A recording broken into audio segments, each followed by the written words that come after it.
Saturday night, East London. Welcome to the Woolwich Works. Well, right now inside this building, we've got 18 fighters, 8 nations, and indeed 1 ring.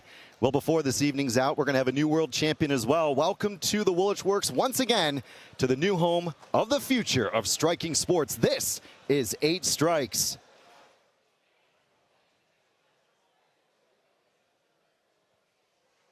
And you ask what's in store tonight? Let's begin here. We'll take a look at the fight card momentarily. Ilias Marinko, 67 kilograms, a Raja Dominant World Series pedigree for more. And at the famous Lumpini Crawley Gym since the age of 7 is the opposition. While we talk about Marinko, he's promised a knockout. That's what's going down here. Josh Gravesand against AJ Durrani. One to watch out for there, too. We're talking about the unbeaten juggernaut. He knocked out a former WBC title challenger in this building in March, our last show, against a man who will tell you to throw away those records in the bin. Moving along, we have to talk about Emma Usher against Lara Fernandez. That's a big one to watch out for. The only Irish woman ever ranked by the WBC against the Spanish world champ. She's fought for 1, competed on the world title scene there, and of course, a very fun outing in your future. But the co-main event of the evening is a showcase. It is the only fight tonight under 8 Strikes rules. 4-ounce gloves, 5-second clinch, maximum action by design. Rio Johnson, the first protagonist, 7-0. A unique and very relentless pressure, but he's taken on Italy's Iceman. Tristan Massabrio, a former world top 20 who is coming off a very narrow loss in our previous main event here in March. He'll be on the comeback trail. Fast forward to the main event of the evening. We mentioned it at the top. Featherweight world title, Mighty Mo Abdurahman, 53 wins. Titles in 2 disciplines, Glory, China, Japan. Old school experience and some new school flair. He'll be fighting in London with, of course, a Southampton crowd for the very first time tonight. And across the ring, a stranger with championship paperwork.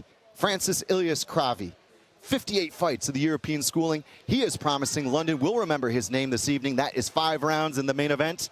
That's the menu, ladies and gentlemen. Before anyone touches gloves tonight, let's meet the people who built this thing. Down on the floor is Amber Jones alongside the founder of 8 Strikes, Charlie Herdman, and board member and BKB founder, Jim Freeman. Amber, what is going on?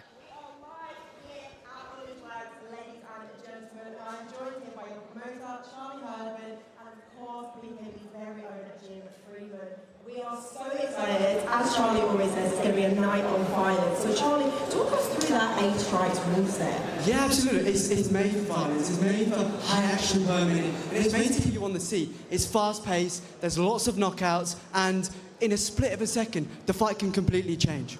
Anything can happen. Anything can happen tonight. Obviously, we have the showcase of those 4-ounce gloves tonight as well. Jim, obviously, you are involved with some high-level promotions. What are you most excited about for tonight? Obviously, we've got a huge event. I'm really excited to see the journey of this. I believe this is going to be one of the next big combat sports. To be involved at the start is really good for me. I'm just really interested with it. You know, 4-ounce gloves, lots of knockouts, fast and furious, some great fighters on the cards, a great production and setup. So, yeah, I'm really excited what the future holds. Yeah, those 4-ounce gloves, obviously, everyone is going to be talking about it. I am so excited. And, of course, we have that introduction of the 8 Strikes rule set, too, as you mentioned. But what I'm most excited about is, of course, we have that World Championship title tonight. Charlie, talk me through that. Absolutely. You got Mo Abdurahman, probably one of the best fighters that the UK have produced in recent times. World champion in Muay Thai, world champion in kickboxing, and he's fighting Ilias Krafi, French-Moroccan, 3-time European WKU champion. That's going to be an awesome fight. Amazing. And, of course, who are you most excited to see tonight, Jim? I'm actually really excited about seeing Josh fight again. I saw him last time. He's full of action, fast and furious. But I think the real winners today are the fans. It's going to be a great card. Yeah, and it's already starting to fill up in here. I am so excited to see what it's going to be like at full capacity tonight. Charlie, who are you most excited to see tonight? Oh, it's got to be Rio Johnson versus Tristan Massabrio. That 4-ounce fight is going to be absolutely insane. We just saw Rio's brother Indy fight. He brings the heat. Rio brings it even more. And with a great crowd behind us, that's going to be absolutely electric. And we're going to throw it back to commentary now. Chris and Kieran, take the commentary. Thank you very much, Amber. I'm standing alongside Kieran Shanahan. Now, the desk, we respectfully have our own opinion. And I'm not going to argue with this guy. We're talking about a kickboxing, Muay Thai, and lately boxing veteran. Kieran, how you doing, man? I'm good, Chris. It's good to be here with you. It's great to see you. Your thoughts on this evening so far? I think there's some great fights in our future. There is, and a lot of these fighters I've actually watched fight personally myself, and they all bring a high explosive game to this promotion. So I think they've picked the card very wisely for the first 8 strikes promotion, you know. So, and we looked up and down this card, and our kind of eyes fell on one fight in particular. There was a lot of debate, there was a lot of discussion, but like I said, I wasn't going to argue with you. Your fight of the evening to look forward to? It has to be the Alfie Baker and Kenneth Cruz, because watching them two develop over the last few years, especially Alfie, he's a young gun, he's coming with a lot of power, he's hungry, he wants the best lads, he's made it known he wants the best lads out there. And he's proven that. He's bringing dogfights, he's putting on great technical displays. However, Kenneth, on the flip side, isn't old, but he's been there for a long time. And I see a new version of Kenneth, a stronger version of him now, bearing in mind he's been in the game a long time. And they both excite me because I feel right now it's the perfect time for both of them to show who wants it now in this UK rankings. Now, I spoke to Kenneth backstage. He was looking very cool, very relaxed. He said, actually, I'm going to show some new dimensions tonight. We saw some great boxing and elbows in his previous fight. He actually talked about using leg kicks. What's your prediction there? Yes, definitely. I mean, his last few fights, I've noticed his hands. I call him a Mexican-style boxer. He comes in very slick, but then he turns on the Thai boxing game with his clinch very well. The leg kick side, I did see it start coming out with a few of his last fights. But I'd love to see, I think I might see a little bit of a calf kick game come from him today. You know, because Alfie's that little bit longer. He's got a little bit more range. He might want to try and keep Kenneth away from that dangerous boxing. So we could see a little explosiveness with the calf kick tonight, I think. And for Baker? Baker, I think the best game for him is like he done with Alex Kenton before, is he kept it long, but he sliced his long elbows. He kept it long, and at the right time he sliced. He made it a bloodbath. So for me, that's what I'd be looking for from Alfie Baker tonight, to keep that long and then try and slice and make a big cut come up. Should be one to watch out for. It's actually the second fight of the evening, so it'll be very early. Don't take a break, don't miss it. And I think a lot of really interesting stories about adversity. We've seen Kenneth come through huge punishment in fights and actually come back and win. And equally, of course, Baker's story, which we'll get to a little bit later, overcoming an eating disorder, moving up to 59 kilos, certainly a promising fight. Quickly before we go, which way is it going to happen? I've got 2 outcomes. I think Kenneth could do him with a body shot. I think he could get him to the body and hurt him with the body. Likewise, I think Alfie's dangerous. He's cut most of his opponents recently in his fights. I think he could get the fight by a cut stoppage. So that's my 2 outcomes. There you go. Chris, Kieran, we'll be with you all night long. We're getting ready to hand things up here to Ben Edwards momentarily with our first fight of the evening on the main card. Great to have your company here, of course, joining us. We'll be back in a moment.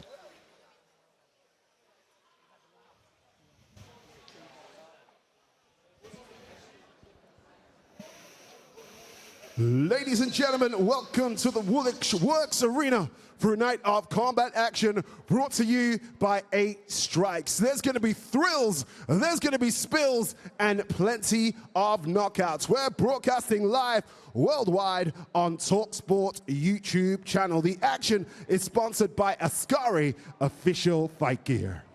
Introducing first to the ring, please welcome Carolina Kadzililawa.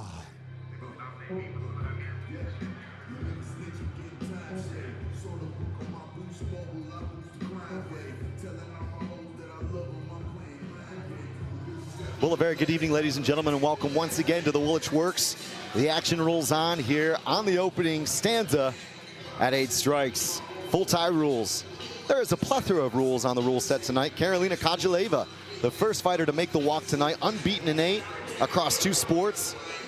Plenty of championship accolades and a software developer by day. Back to Ben Edwards. And now, please welcome Molly McCullough. And fighting orange, the veteran in this contest, Molly McCullough, recently fought and won at the Lumpini Stadium, a dream she has carried since starting Muay Thai. As she told us, an 8-year-old with just way too much energy. Again, many championship accolades. That's really the theme here tonight. WKU World Champ, WKO Southern Area Champ, and she even won the WBC British title under 18 at 14.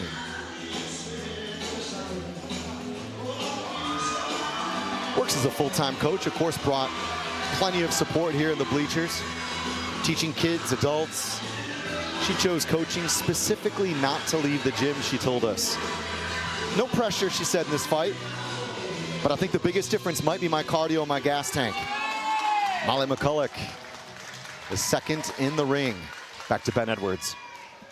Ladies and gentlemen, we're all set to go with our first televised bout of the evening, which is in the 60-kilogram division, fought over 5 rounds.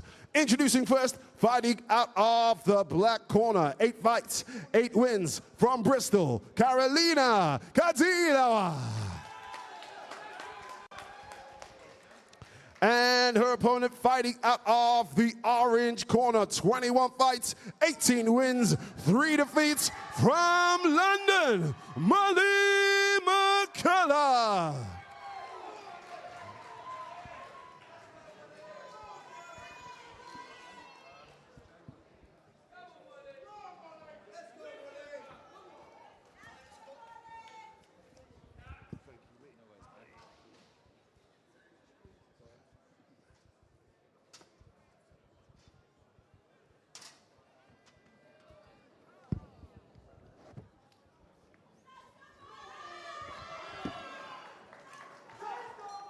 So the final instructions here from the referee, of course, McCullough is in the orange corner, the black corner for Kadyrova. There's plenty of action here between this technical pairing. Kieran Shanahan, again, there are so many champions on this card. These two are no exception. 100%. What we have here is a very skilled Molly with kicking, but on the flip side, Carolina is also just as skilled. As you can see, she's going to block a hell of a lot and kick back. But I feel like Molly's approach here is to notice that block and is coming with them push kicks straight off the back. She's making it hard for Carolina to chop them legs, which she's well known for chopping them legs. Carolina Kadyrova, of course, a very balanced Muay Famur style. We mentioned it again in the opener. We do have 8 strikes rules here this evening, and we'll walk you through it as it happens. There are actually a few twists and turns. But this bout is going to be scored under the 8 strikes criteria, but it is traditional tie, 5 rounds. So traditional tie, 5 rounds, looking for effective shots. And this is what both ladies are actually doing really well right now. We're noticing now Carolina's starting to keep the distance from Molly's pace. You did say Molly's attribute was the gas tank that she's going to bring. And if she can hold this pace for 5 rounds, we'll be in for a very dominating fight. Because if Carolina can hold this pace, then we're in for a spectacular fight. Well, certainly McCullough, as you mentioned, very well drilled, very well schooled. And most importantly, looking to adapt mid-fight. That's what she said might be the big difference here. 100%, and like she's kicking a lot without punches at the minute. So what would be nice to see is she just throw a punch and then kick straight after and then punch again and try and basically distract Carolina from trying to come back with a kick in between that. There's not much clinching going on as of yet. They're not really engaging much knees. I think Molly as well comes from a fairly kickboxing style background. There we go. See the kick-punch exchange now, because the hands are coming down with the leg to block, and then Molly finds that gap to throw that left hook. Good contact here from both, certainly working into the clinch, but like you said, charging the hands off the kicks has been an effective strategy so far. Kadyrova said, look, I'd love it if they'd remember my name. I know it's a long and difficult name, but it might not be too difficult to ask if I can put in a highlight reel as she teeps upstairs. Great targeting, great coverage here from Kadyrova. McCullough can certainly, Kadyrova not hesitating here in this first round. 100% not. For a first round pace, this is spectacular. However, you can see Kadyrova is just bringing that kick up at the end of the exchanges. However, we are looking for effect. We're looking for shots that moves the opponent. So right now, Molly is winning them exchanges with the more effective kicks. And the scoring, both fighters actually beginning under our 8 strike scoring criteria at 0-0. Now the question is, as we walk through it, because many of the purists will have been used to the 10-point must system, the winner getting 10, the loser 9 or less. In this case, someone's going to gain a point. Where do you see it? Right now, I see Molly as the point winner for that round, simply because the effect of the shots, and she was busier. Now, this is round 1 of a 5-round fight. You can't judge it straight off just round 1. I'd like to see Carolina now start stepping that up and start nullifying Molly a bit more with her busyness. That might start changing the fight. But if Molly starts taking this away with this pace, we could see a pretty controlled fight from Molly's side. However, this is round 1. And round 1 certainly one of those that eases one's way into the art of 8 limbs. shake of the head there from Carolina. I'm not sure whether or not she was happy with how that transpired. Molly looks very fresh. Was it the elbows? No, there wasn't many elbows in there, but I feel like it's just the busyness is getting her a bit. I don't know, she's got a little bit of a bruise under her eye. That's it, there we go. See, she's got a little bit of a hematoma building up underneath her right eyeball. 2 of a scheduled 5, 3 minutes on the clock. Of course, a longer break there under traditional Thai rules. There will be some chopping and changing under the time limits and the ways breaks happen. But interestingly, Kieran, taking a look at this right now, there are some adaptations and some changes. So the changes now, I feel, is Carolina is standing her ground much better and not coming forward as much. She, as I say that, she then goes straight into the clinch, which is nice to see. Side slow. But I think that's what Carolina needs to work on. She's long. She doesn't need to make it a scrappy fight. If she keeps the teep going and the kicks long, there we go, then she can return. Molly needs to work that in and out pressure now. She's noticing that Carolina's switching on to that. Kachaleva continuing to double up and triple up the kicks. Beautiful push kick. Again, a very effective weapon against an opponent that may look to put some pressure on you. Kachaleva, the fight IQ and ring IQ as she snaps in a lead left hook. That was good contact again, Kieran. It was, and just as I was saying about Molly doing the kick, punch, kick drills in the first round, Carolina needs to adapt it now to set up her kicks. Because if you notice, when Carolina goes to kick, Molly's in and out. She bounces in, she lands her shots, and she gets out again. Blood pouring from the nose of Carolina. She needs to start doing something about blocking them hands. Again, firing off the kicks. It's them exchanges there. When you go kick for kick for kick, whoever finishes that exchange will always be notable for winning and will look better at the end of that round. Molly just doing an outstanding job here. Such a CV. 18 wins, as we mentioned, 3 defeats. Winning in Lumpini Stadium recently in Bangkok, the most famous ring, arguably, of Muay Thai. And the scouting report, as she predicted, was going to be that pressure and busyness, pace in the forecast. And that's what we're getting here. There we go. The elbows are now coming out a bit more. What Molly's doing tremendously well, she's sticking at her 70% pace. She's not going above that. She's not trying to sprint the marathon, you know. She's taking her time. She's just keeping that momentum going. And Carolina looks like she is struggling to maintain that pace. Good clinch here from Carolina. I did mention the elbows in the corner. They were talking about it, and we did see a few. Yeah, so I'm surprised that Carolina's not throwing more, being the longer ranger fighter. You know, she could step in lovely with a jab kick and then collapse with that upward elbow or coming down with a big right slice. Like here, there, when she gets her against the ropes, that'd be a great time to step in with the elbow and then follow up with a nice long piercing knee. But Molly is getting the control in the clinch exchanges right now. Choke, says the referee after the separation. 6 minutes are history. Kachaleva, black corner. McCulloch starting to kind of get to cruising altitude in the orange. How do you see it? Right now I see it. Molly is cruising through round 1 and 2 right now, but I'm just looking at Molly. She is not tiring, but that pace is now going to start hitting her. You know, we're coming into the last 3 rounds of the fight, you know. Can she effectively keep this pace up? And, oh, that was a nice elbow. Can she keep that pressure on Carolina? Is Carolina going to now change up, become a bit of a Muay Cow, walk forward, step knee? For anyone at home that doesn't know what Muay Cow is a forward knee fighter.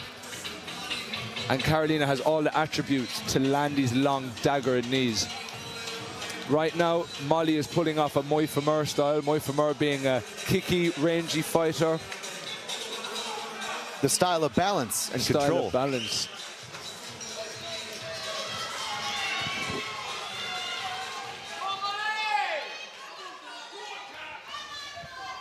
Okay, 3 of 5. Both fighters very quickly to the center.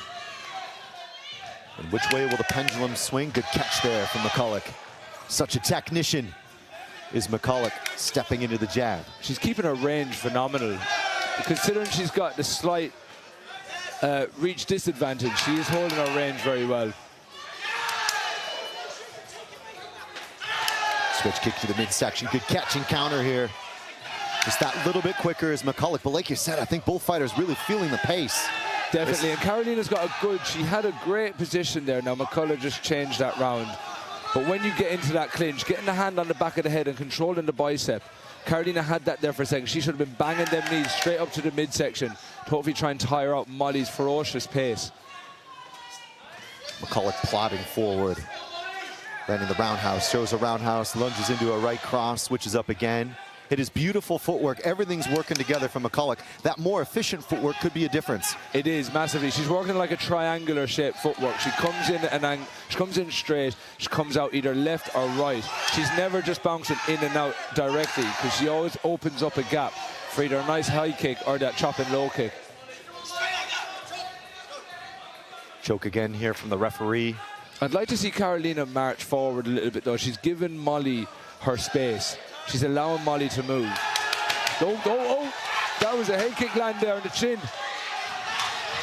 That might have been a nice connection here, certainly scoring. Did it have effect? Did Molly feel that is the question? She looks like it has. Or is it just the pace has got to her? Has the pace of the last 2.5 rounds got to her? This could be an opportunity for Kadjaleva. A shifting in the sands. She's bouncing that knee off the midsection now, getting that clinch position nicely. Kadjaleva, of course, is known for one of those styles where she will push through things and really make things happening. Training around her camp is a full-time job. She said was so difficult. Reading philosophy, though, she said, focusing on all of the psychological preparations to really get ready for a hard fight. And she's found herself in a hard fight. She has, and she's now flipping the switch. We spoke briefly there about her marching forward. She's now engaged in that. I think she was waiting for Molly to blow herself out a little bit, and now she's engaging that Muay Kaunas. Kadjaleva, no stranger to fighting more difficult, experienced opponents, has fought certainly plenty of tough records along the way. She's fought up as high as 68, tonight at 60 keys. And did want to get into a brawl tonight just for the sake of it, and she really seems to have weathered the storm, pressing things into the corner, working the geometry. This is the beauty of 8 strikes in this kind of style of fighting. You can go through these first couple of rounds thinking that, you know, one's at a loss. We just said, well, I said in particular, 1 point each round for Molly for round 1 and 2. That now for me is a change. I would say Carolina has now nicked that round. So now that's a 2-1 score for Molly. Can Carolina now change that up and make that 3-2? There's 2 more rounds. Let's take a look at some of the action. We saw that forward pressure from Kadjaleva. You could see her just kind of shake her head as if to say, is this all you got? And now comes the talk. There is talk in Muay Thai that sometimes you take a couple of rounds off. I don't think Kadjaleva is taking a couple of rounds off. No. What happens next? I think the strategy stays the same now. I think from that switch, changing in round 3, I think it's very clear what Carolina is going to be working on now. The aim is to tire Molly out more, hit the knees in that midsection. We can see Molly was trying to disengage from them clinch exchanges now. She's just trying to hold control, put the leg across the hips, which what that'll do in the clinch is nullify your opponent from kneeing. Also a good score for balance. So the plot thickens here, round 4. Mentioning the scoring once again, we're probably going to be in a position where, because there's been no knockdowns, there has been 1 point given to Kadjaleva and 2 points to McCullough unofficially. Should there be a knockdown, that's another point in that round. Once again, stick with us. We'll walk you through the 8 strikes. Yes, so what we're noticing now is the effective damage. So now that Carolina's coming forward, she's been shown there's a lot of redness building up around the torso of McCullough, because you can see Carolina's kicks are improving, but the knees are also improving. So what we're looking for now, for Carolina to get more points in this fight, she has to keep Molly on the back foot and show that aggressive striking. Has to move Molly. As you notice, Molly's hitting Carolina now, but bar-like shots like that, she's not really moving her as much because Carolina's standing firm. Kadjaleva occupying the center of the squared circle here. Tests again with the kicks. Good check. Good return here. Check and return from Kadjaleva. Beautiful, though. McCullough has such an outstanding push kick from that rear leg. The teep It's just gorgeous. It's poetry. And you never know if it's going to hit your leg, your belly, or your face. Yes. Because I'm here trying to spot it, and it could hit you at any point. The flexibility levels to land that is insane. McCulloch, as we mentioned, working as a coach, training, bringing that pressure here. Never leaving Kadjaleva alone was the mission, she said. But it might have been one of those where coming into the third round, fatigue has set in, and Kadjaleva really starting to find her own rhythm. She is, but when she gets them clinch possessions as she did, she was driving the head into the throat of McCulloch, sealing the deal with that clinch. Once she has that, she should squeeze as hard as she can and just tap them knees in, because then McCulloch will burn a lot more energy just trying to get out of that. There we go. There's the knees, just popping up to the middle. Good pummel here from Kadjaleva. McCulloch looking to tie up as well. Referee says separation, not enough activity. And the look in the eyes of both corners is one as if to say, I know going into the fifth, if it does go that far for the next 45 seconds, it's going to be a tie ball game. 100%. And what I've noticed with McCulloch is I thought she was tiring down the last round.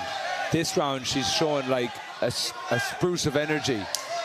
She's kicking and moving phenomenally. She's making Karolina step back, which is what you want. McCulloch certainly trying to gain some ascendancy here. It certainly isn't a story that's completely written yet here in the fourth. Kadjaleva's had her moments. Good catch from McCulloch. Again, so balanced, even when she's getting hit. It's an art unto itself, staying balanced. Of course, it just shows the weight distribution that she's going from left foot to right foot very well. The footwork she has isn't a traditional Thai boxing footwork either. She's bouncing in and out as if she's almost like a kickboxery style. Effective work from orange and black. Big deep breaths from McCulloch and Kadjaleva. I'm sure there'll be a chance to revisit some of the action. Did McCulloch do enough? She certainly put the throttle down that round, which I was surprised about. And to be fair, she was causing Karolina a lot of trouble that round. Karolina was building up a lot of good momentum in round 3. Amber Jones is standing by for a quick report. Amber.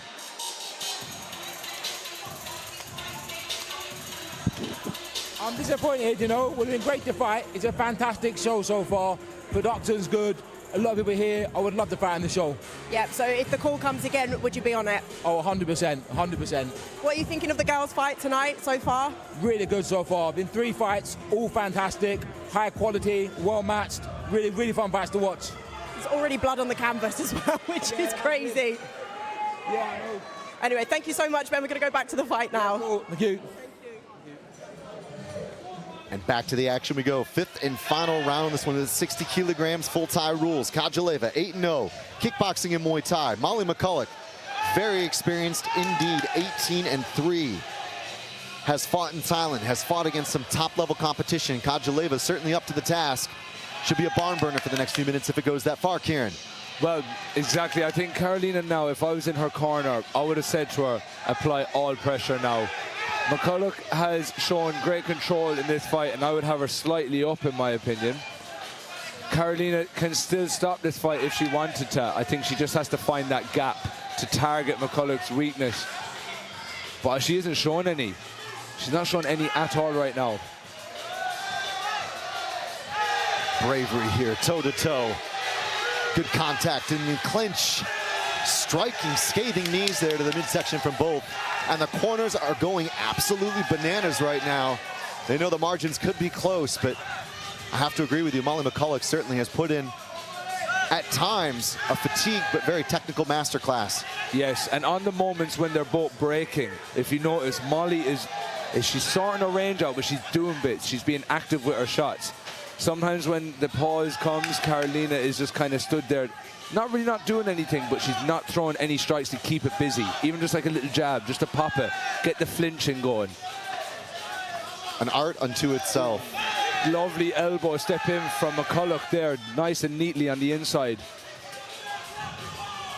And as the system gets taxed, you fall back to basics. Certainly right now, McCulloch, nice slip on the inside, dancing. Eats a left hook there from Kadjaleva. Molly's ring control, sorry Chris to put into it, but Molly's ring control, if you're watching at home, is absolutely superb. She's using all 4 corners of the ring very wisely, never once really getting stuck in the corner. Kadjaleva looks for a chopping elbow up the middle. I was going to say, Kieran, that ultimately McCulloch, though backing off at times, is still very much in control in this fight, and that is such a difficult thing to do. It is, and what's happening now is, if you notice, Carolina's following her around the ring. So what she should really start trying to do is cut the ring off, make it hard for McCulloch to move. But that's just it. When you're in there facing that competition, it can often be a lot easier said than done. Well, it's been a heck of an opener. Again, welcome to everybody watching worldwide. This is 8 Strikes. Plenty more in your future from the Woolwich Works, of course, including a banger of a co-main and a main event for a featherweight title. And our fight of the night is next too, but for now, it's McCulloch and Kadjaleva here who are in the clinch, chucking everything but the kitchen sink. Absolutely tremendous finish to that round. There must have been about 5 elbows in the space of 2 seconds thrown there. And all that can be is the sign and show of respect. Both corners have to be happy with the performance. There are lessons learned, statements given, and Molly McCulloch and Karolina Kadjaleva go the distance. 5 thrilling rounds. I mean, if that's the prediction of the forecast tonight, Kieran, I want some more. Oh, 100%. We're in for a treat tonight, and as are you, ladies and gentlemen, at home. The kick exchange, like, what I felt Carolina could have done a bit better, when she was catching them kicks, she could have delayed it for a second, hold it, pull Molly into her a bit, and then throw an elbow. But I feel because Molly's pace was so fast, she was thinking along the lines of, boom, let me get rid of that quick kick quick and act fast. So a chance to revisit some of the action.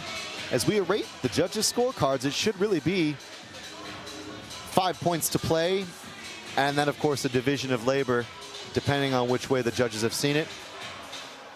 Ben Edwards is going to get the verdict. Of course, we'll have open scoring moving forward, too, which will clue you in on. For now, Ben Edwards.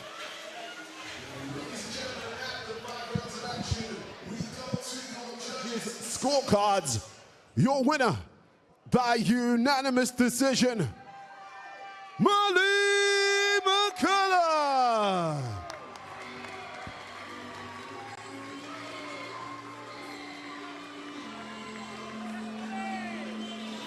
McCulloch has done it. Mad props, of course, to Kadjaleva coming back into this fight in the 3rd round. But at the end of the day, self-belief, she said pre-fight. The better preparation, changing the strategy if required, and bringing that pressure from the first bell to the very last. Molly McCulloch has to be happy with that. Kadjaleva too, I don't think there's a loser here. Definitely not. I mean, they both showed absolute heart there tonight. All I want to know is how battered Molly McCulloch's assault bike is. As I was finishing the hard bow, we're back in for the studio. I have to say, Kieran, there was so much to talk about in that fight, but for me, one of the biggest things was not just the heart, not just the conditioning, it was the ability to see some technical openings and capitalize, even when you were taking shots. Of course, yes, and just while I keep stressing about Molly's movement, the fact she was moving so well, but also finding them shots, often then going kick to elbow. Like, that kind of movement is quite hard to pull off in a fight, especially when you've got Carolina trying to grab you. And she was getting fantastic clinch holds at one stage. So McCulloch knew, right, I can't play with this long knee game, so I've got to be super slick, super agile. And then, as you notice as well, she also put a big bruise on the bottom of Carolina's eye. So it was a great clash of styles, but we've seen the fitness really pull out. Favorite technique? It's definitely the kick to elbow. Yeah. I just thought that's bougie. Do you know what I mean? When you see that slipperiness and you throw that, she was throwing right head kicks. Like, I mean, Carolina is not short, so she was throwing head kicks taller than what she was, and then she was stepping and collapsing with that left elbow, and often was landing, not just hitting the arm. So that was probably my technique of the night so far. So Coach Kieran goes back home. He has a 1-to-1 with Kadjaleva. What are you going to tell her to adapt on? Cutting the ring, cutting the ring. I mean, I've seen her fight before, and she does do it. She knows how to do it. But I think just being caught in the moment of that particular style, I think she wasn't as in tune to try and cut the ring off. But that would be my go-to first. Cut the ring off, grab the neck, and pierce the knees through. Now coming up, it's going to be our fight of the night that we actually looked at in the opening studio. If we have to look at it right now very briefly, Alfie the Atom Baker, Kenneth Papito Cruz. You predicted mayhem in this fight. We talked to both fighters a little bit earlier. There's some strategies at play that could come to fold. So I know Papito really well. I love him to bits. Alfie also comes down to our gym quite a bit for training. And also, what I like about Alfie is that he's hungry to get better. He's hungry to learn. He mixes with some of the best lads in the UK. So when he comes down, he's... Tail the tape here. It's Baker and Cruz. 18-6 is Baker. Of course, 14-10 is Cruz. Sorry to cut you off there, Kieran, but we got to move on. Ben Edwards is ready. This one is at 59 kilograms. Of course, Baker is moving up in weight. Cruz has promised an upset. It's an international. It's fight 2 here on 8 Strikes. We're ready for our next bout of the evening, which is 5 rounds in the 59-kilogram division. Introducing first to the ring, please welcome Papito Kenneth Cruz.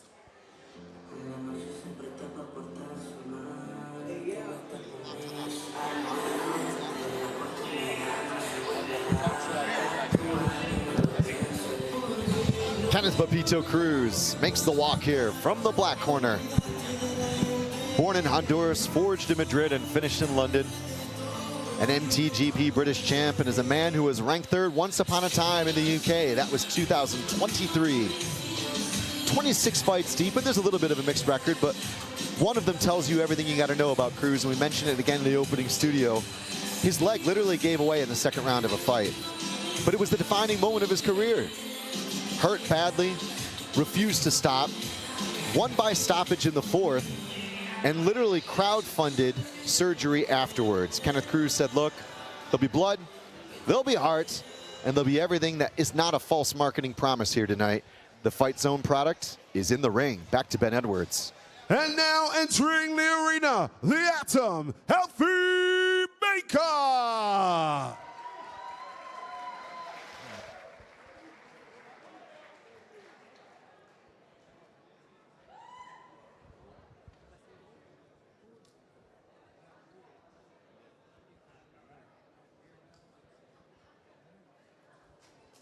I'm Alfie Baker. I've had to move up weight. 53, it gave me an eating disorder. When you describe it to a normal person, getting punched in the face doesn't sound very appealing, but every week you're getting punched in the face and you keep coming back. I think it's that adrenaline. It's like the only thing I've ever known in my life. Since I was 6, people see me on the street and obviously they see like, oh, I'll punch him up. And then obviously when I'm in the ring, it's a different story.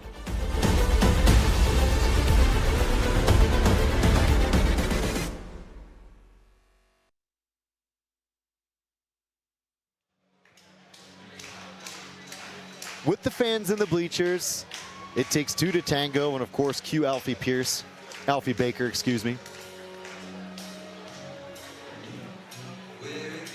Of course, plenty have come to wait for the chorus on this walkout, and it's a man who has earned every single bar.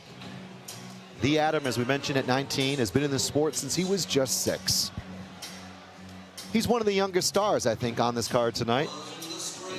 18 wins later, ranked 7 in the UK. He was a cadet world champ under the ISKA rules. But this walk, he said, means more than anything. Last December, there was a routine blood test and an actually urgent phone call to his parents. They said, look, get him to the hospital. He could be minutes away from a heart attack. Alfie spoke about months of bulimia and an eating disorder with that cut to 53 kilos.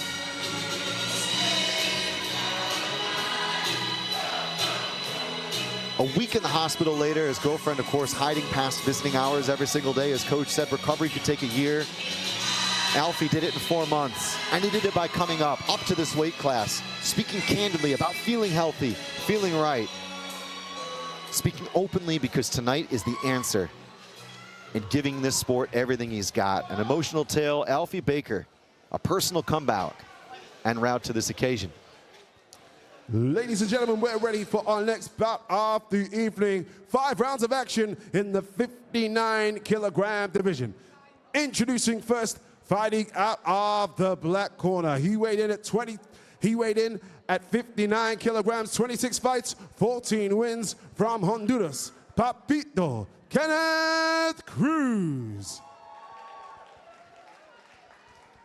And his opponent across the ring, he has a record of 23 fights, 18 wins, 6 defeats from Essex, the Atom, Alfie Baker.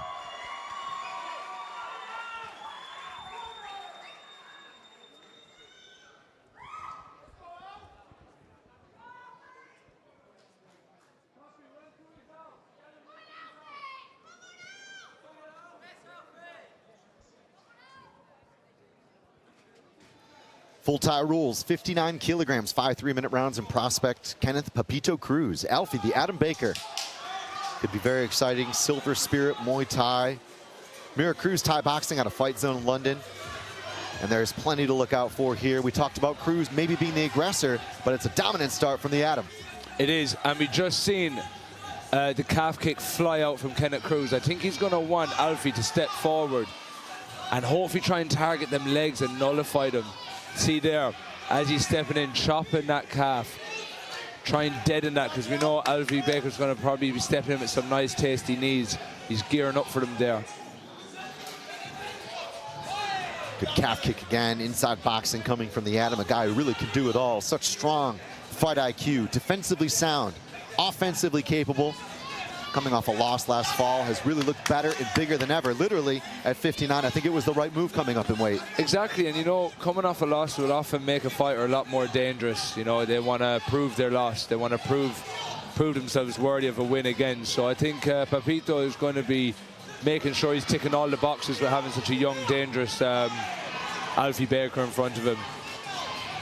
Chopping pressure here from Baker, sliding into a knee. Such strong, again, visibility in the ring. Sees everything, looks for every opening. Cruz a little bit more of a brawler, like you said, that Mexican-style boxing and almost elbows on the inside. But he promised the kicks. That's exactly what he said he was going to do. He is, and they're being very wary of each other. They're showing a lot of respect at the start of this first round. I'm almost kind of waiting, what's going to be the shot that's going to change it? What elbow is it going to be? What punch is it going to be? See Kenneth now trying to throw them looping hooks over. Kenneth literally said there's no way this is going to go the distance. The heart of Honduras, the comeback kid from Essex. Baker, though, certainly looking to make a statement. Dig to the body there from Cruz. Kenneth Cruz can bang, man. It's not always that you see guys with big power at this weight class. No, and you know what it is, when he bangs, you can hear it. Like from ringside, you can hear the thump of the glove hitting the body, which a lot of the time when people throw, they don't throw it that fierce connection. He doesn't want to be taking too many of them kicks to the arms. Baker doing a great job just getting the end of his punches, the end of his kicks. Trying to stick and move on the outside a little bit, mix it up. But Cruz said verbatim, it's not the size of the dog in the fight, it's the size of the fight in the dog. But a dissection by Baker would not be an uncommon prediction looking at the styles. So two things we highlighted with Kenneth, calf kicks and body shots. We're seeing the calf kicks are coming off to great play, but he is throwing that straight right down to the solar plex now. If you notice, Alfie's stance isn't as strong as it was coming out. He is being a lot more wary of them calf kicks.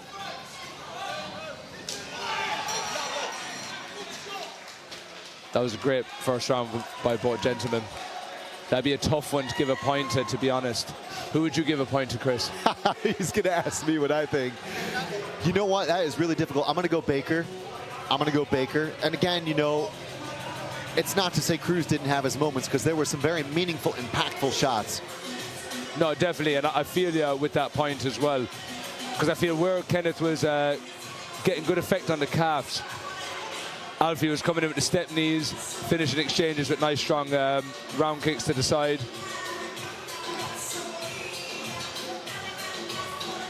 Cruz looks very calm and relaxed. We saw him again just warming up, looked cool. Totally put together. The stare down was brilliant in the center of the ring. They were locked on.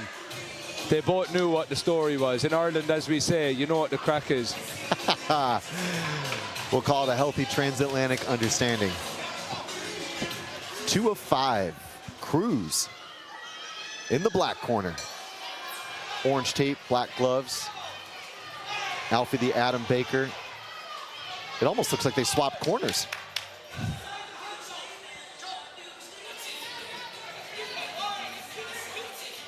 Good chopping kicks here from both. Good return from Baker. Baker doubles up to the body. Deep breath as Baker bites down and has to eat a left hook. Those hooks there from Cruz. Cruz can certainly find, again, eating one or two to give one back. Exactly, and we see that Alfie's carrying his hands quite low, but he's not in fear of him. He's utilizing that step knee very well, even though at the risk of Kenneth throwing them big right overhand bombs. But to be honest, Alfie's got a chin of steel. I've seen him get banged by a few lads, and he can firm them. But can he firm Papito's bombs is the question. Good hand fighting there from Baker. Baker lines up a left kick. He's got to fight long, got to fight tall. Ooh, lovely hook over the top from Alfie Baker. Looked like it kind of stunned Kenneth there a bit.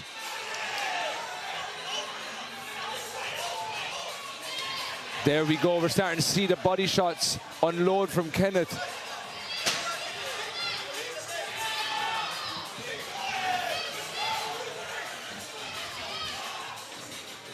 So we see Kenneth is trying to go for them body shots a bit more, but Alfie's being very good with that step because he's being aware of the calf kick now.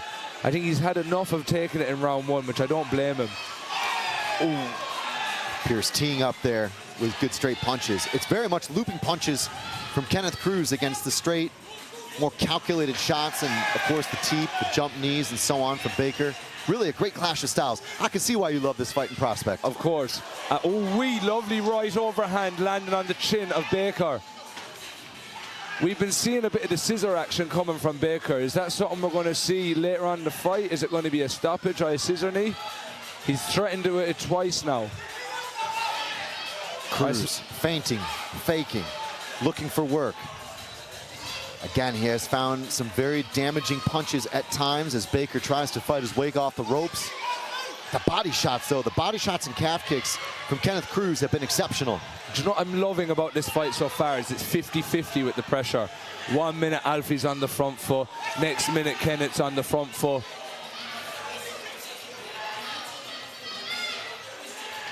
Cruz searching for the legs. Big left hook, but a big left kick to finish that left hook.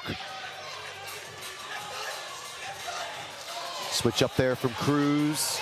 Baker looks to reply. It is Cruz who's really getting his own word in at this juncture, but seconds to go. And there's a beautiful Big trip there from sweep. Baker. That's a big positive for the scorecard. Amber Jones is standing by with an interview with Mo Abdurahman. So I am sat ringside here with Mo Abdurahman. Mo, are you getting some inspiration from the fights right now? Yeah, Kenneth and Alfie Baker fight. They're really good. What's your prediction for this fight? Maybe Kenneth's late stoppage. Oh, okay. I'm thinking maybe Alfie might take it with a scissor knee. Hard to say. How are you feeling ahead of your fight tonight? Really good, really good. I'm looking forward to it. I can't wait. Being in the venue, the energy's like riling me up. Yeah, it's like it's filling up in here, isn't it? Yeah, it's looking good. It's like pretty full already. It's like, yeah. Have you got a lot of people here for you tonight as well? Yeah, man. Like all these boys are from London, so they all know me. Loads of the gyms here, like they all know me, you know. So like, I feel like I know everyone here. It's really weird. Local celebrity. What do you think about the show as well, quickly? Show's great. Like 8 Strikes doing bits. They're doing the best production I've seen so far from Thai and K1. Best show in the UK by far. Amazing. Thank you so much, Mo.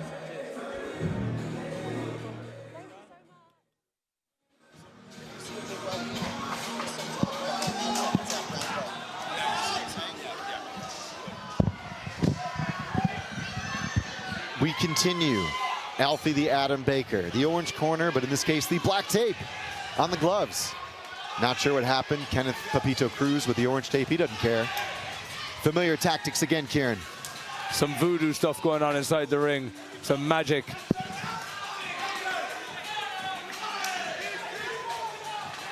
So again, now we're seeing both lads teeing off at each other in the center of the ring. Who's going to take the first back step?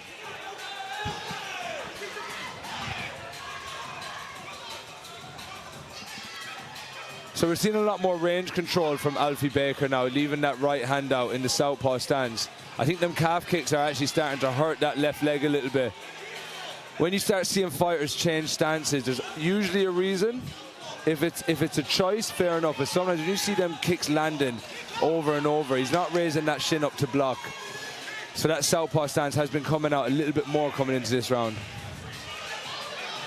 Both fighters back to orthodox again. Cruz continues to lead the conversation by digging to the body. I'd love to see him use the jab to set a little bit of that up. At times, of course, testing coming short, kind of ripping to the body. Clinical work and response from Baker. Baker kind of gives it the old glove to the forehead as if to say, yep, you tagged me, but I got something waiting for you too. Well, he's done it to the right fella. There's certain fighters in this game that you want to give the nod to. Kenneth Cruz is definitely one of them that will fulfill that want. But I want to see more of the faking from Kenneth. In that last round, he was faking, like you mentioned. He had him in the corner, he was causing a reaction. I'd like to see a bit more of that now to try and get working to that body again and start hearing them body shots land again. Cruz mentioned fighting for his 7-year-old daughter, coming back from injury, fighting for family, running his own gym, refusing to quit, and certainly finding that right cross. But Baker, again, it's sort of like Cruz gets one and Baker might get 2 or 3. It is. And with Baker, I feel like he's doing well at nullifying a bit, but he's finishing the exchanges. Like the previous fight we had with Molly, finishing the exchanges with the mid kicks at the end and showing good effect with them. But Alfie looks good when he has Kenneth against the ropes. That is the thing. So I feel like Alfie should put a bit more pressure on, try and get Kenneth closed off in the corner. We mentioned the recent loss from Alfie, lower in weight last November, seemingly became a little bit fatigued. He does look like a more energetic fighter, and that can be such a difference, can't it? He looks like a jacked version of Alfie Baker. It looks like the Alfie Baker that was needing to come out, you know, and he was performing exceptionally well at this lower weight, but I think this is the weight for him. He's fuller, he's young, he's filling out. High point roundhouse kick there from the Atom. Cruz replies. Alfie Baker smiles. Cruz starting to get a little bit desperate there with the spinning technique. Is this where control and range and physical discipline takes over, Kieran? It does, but also the understanding of where the pace will change now in the fight. We're starting to see, you said there, that desperate spinning back elbow attempt after Alfie throwing one. That's where Kenneth's got to be careful now going into these last two, or into the later rounds of this fight. Don't get desperate trying to throw. So as you can see, the knees that Alfie's been throwing in the first couple of rounds have been lovely. I'd like to see him work that forward knee style. He's got the range. Nice spinning back elbow from Alfie landing there. And you get the feeling, taking a look at some of those highlights, that Baker has just kept his eyes open and been a little bit more observant to define the techniques he decided to deploy, because that's what fighting is, right? You see what the other guy is going to do and you choose what you got to do in response. And where Baker is still dangerous, where Cruz is still dangerous, Baker can still find the way forward. Of course. And I feel like Baker is adapting this. I call it a third-person view when you fight. So when you're fighting, it's the third person where you're seeing everything. Like a video game. Exactly. But then the thing is with Kenneth, if Alfie's smart enough, which I'm sure he is, he can make Kenneth focus on one point. And where Alfie will be able to focus on all points of the ring, all areas of the fight. So that's where we might see a fight style change. Eloquently said, my good fellow Kieran Shanahan on commentary there for you. Kickboxing, Muay Thai, boxing, more than a decade in the game. You can follow him, I'm sure, and get more knowledge. But right now, dropping the conversation, moving forward into 4 of 5. Just been a firefight back and forth from Cruz, who continues to really reach with those left hooks, and Baker, who steps in off the 1-2-10. We're seeing now in the money rounds, Baker came out strong in that first exchange, but they're so adaptable at giving and taking. Okay, you have a little bit this time. You have a little bit this time. Now we're seeing Alfie control Kenneth against the ropes.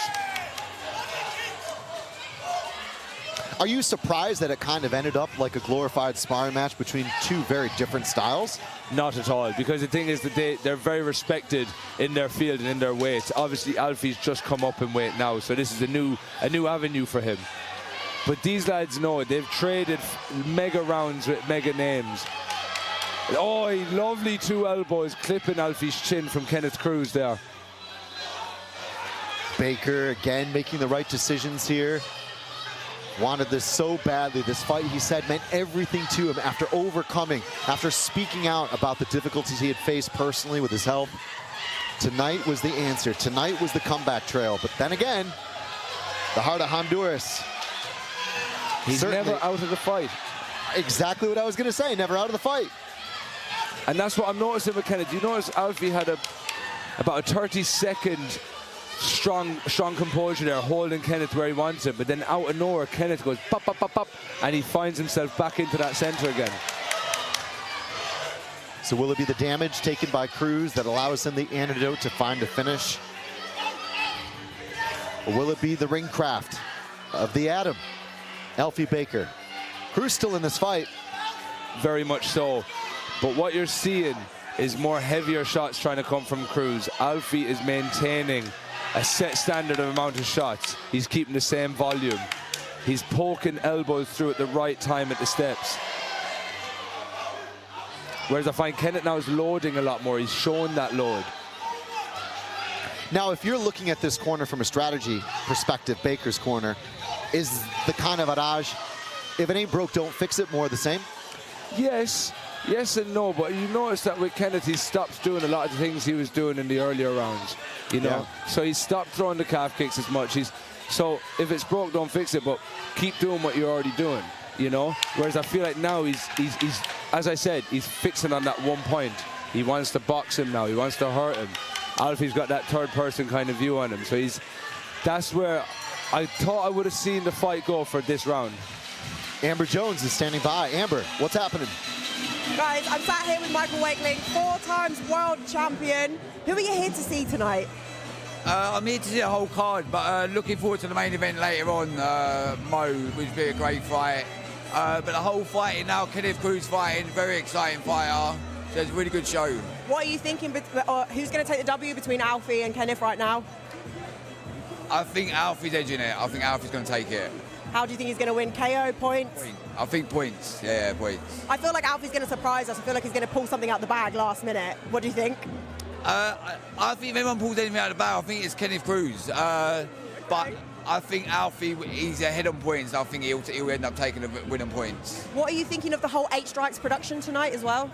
The production's amazing. The show, I think, from start to finish, is really good. I'm really enjoying it so far, so it's good. Amazing. Thank you so much, Michael. Enjoy the show. Thank you. Thank you so much. That's okay. Thank you very much. Lovely to meet you. Fifth and final round, and there is energy in the building. As you can see, both fighters coming straight to the center. Alfie Baker, orange. Kenneth Cruz, black. Cruz with that orange tape, nonetheless, is really looking to push this thing forward. You can tell there was probably a little bit of words in the corner as if to say, it's now or never. Yes, exactly, and I know Jose Varela from Fight Zone. I know exactly what he would have been saying to Papito there now. Fix your game up and start loading off. I feel like Alfie was walking away a little bit from the last couple of rounds, just from the exchanges. A nice little smirk from Alfie Baker there.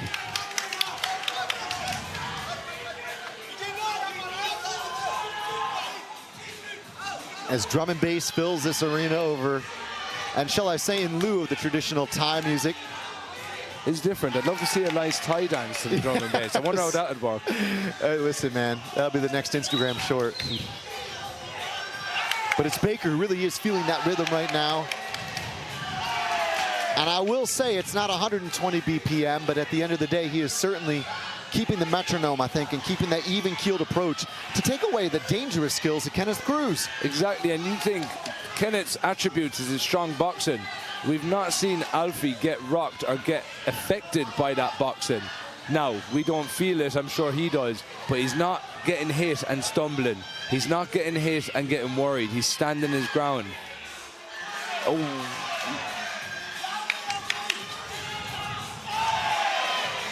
Nice knee off the ropes from Alfie Baker. You can see Kenneth trying to load up and then punches. Alfie is staying aware, leaning back, dropping that knee up. Oh, you see Alfie Baker throwing some hands to the body as well now. He's mixing it up nicely.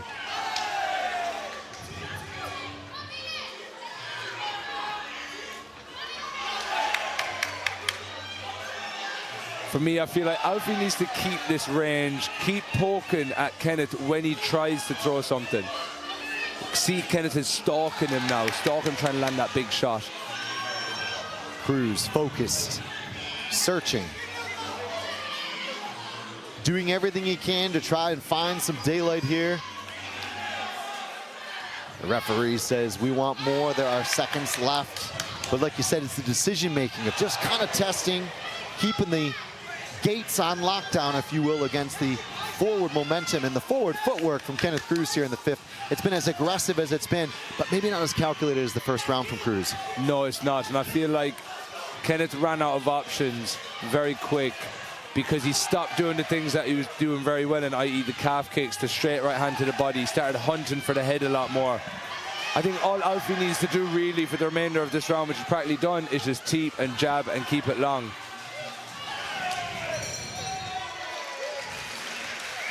We go the full 5. What an outstanding fight. In prospect, kind of like we expected it to be, and to a degree a little bit different too. 100%. Obviously, I went down the route of there being stoppages and blood, and ironically, there was none of that tonight in this fight. But what we were showing was two lads that weren't going to go out of that ring. They weren't going to go out. The only way they were going to go out is cold, but they weren't. They stayed in there. They kept their chins tucked, and they showed why they're two of the best lads in the country at their weight. See the hooks coming over the top from Alfie. When he went into southpaw, that right hook was working lovely against Kenneth.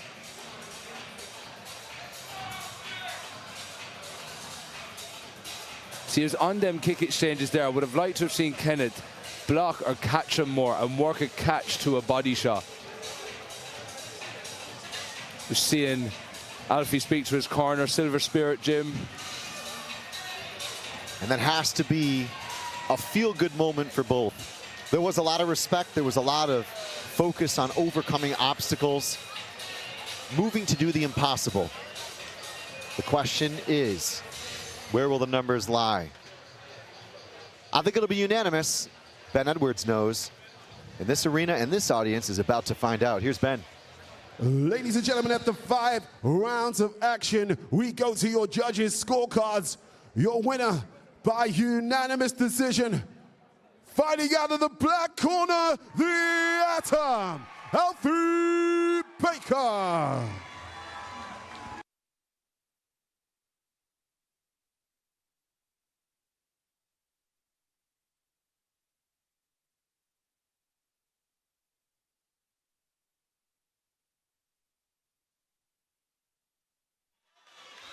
And there you have it. Alfie Baker, he gets that moment. He gets exactly what he was looking for. It wasn't the fight we expected entirely, but at the end of the day,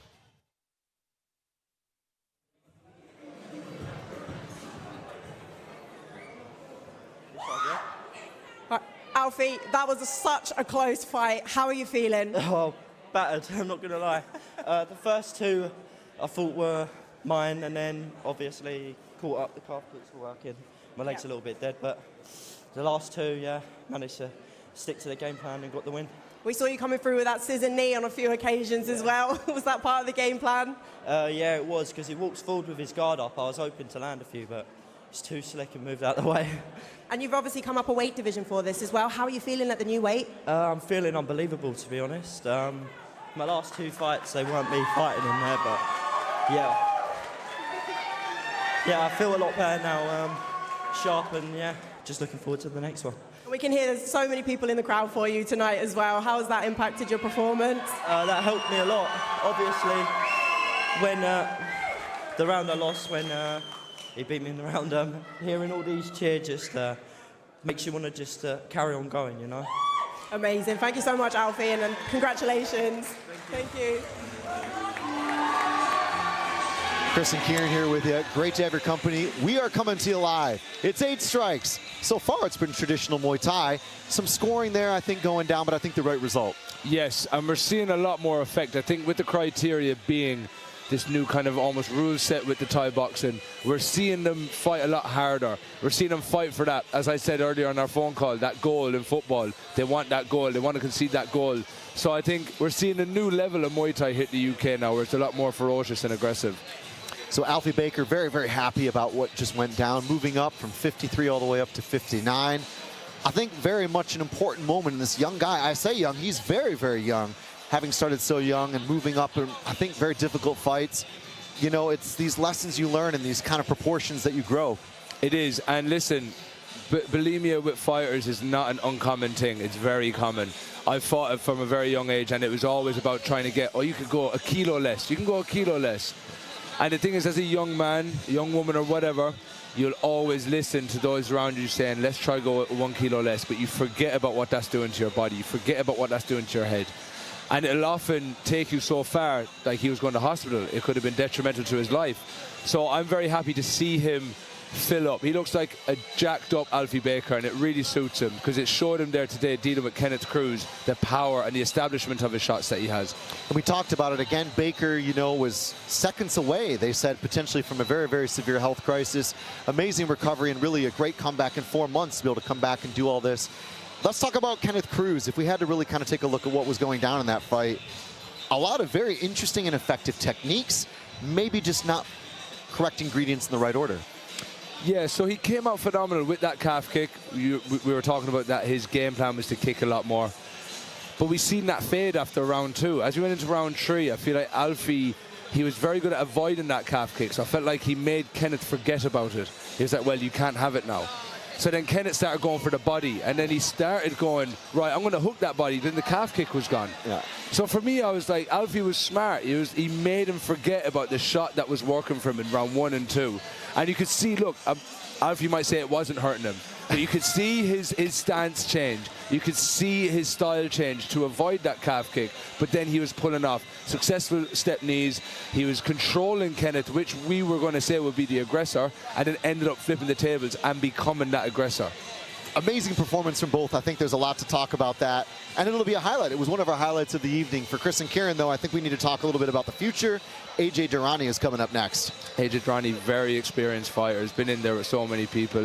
A teammate of Alfie Baker as well. So are we going to see a similar kind of style of fight against Josh Gravesend? But we also know that Josh Gravesend is a very particular mover, very tricky footwork.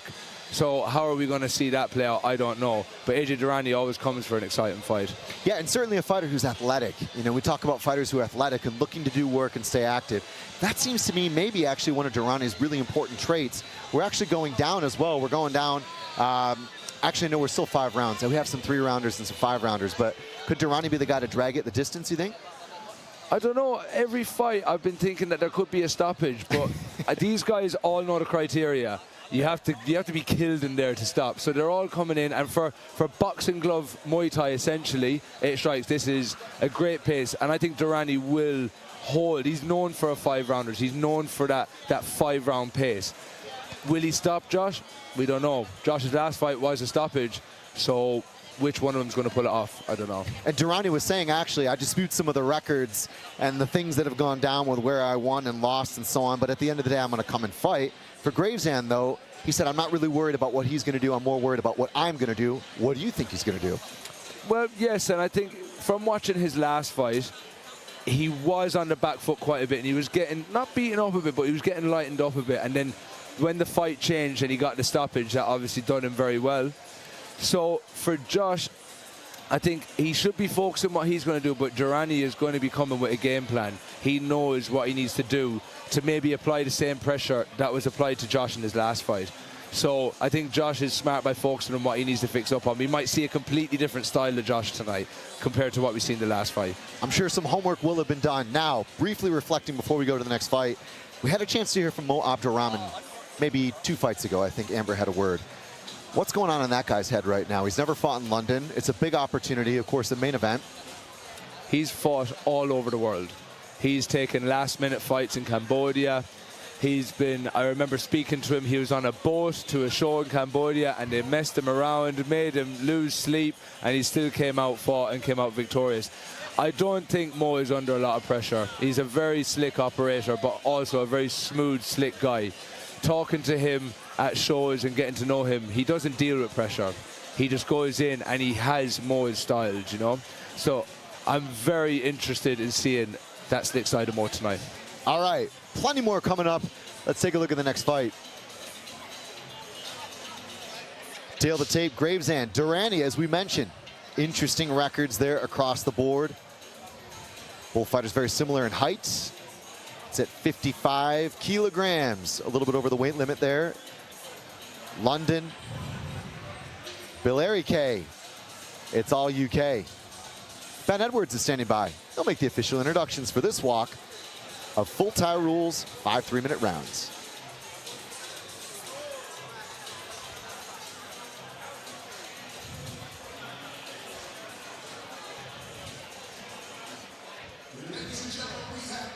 Very special guest in the audience from the UFC. Give it up for Arnold Allen.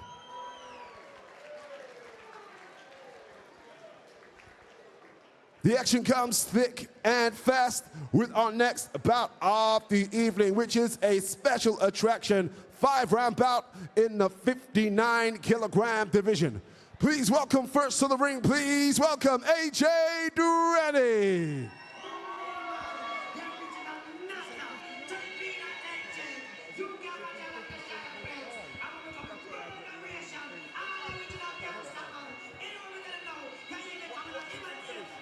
AJ Durrani, first out. He no ordinary I-6 boy. He walk into the dulcet tones of Shy FX.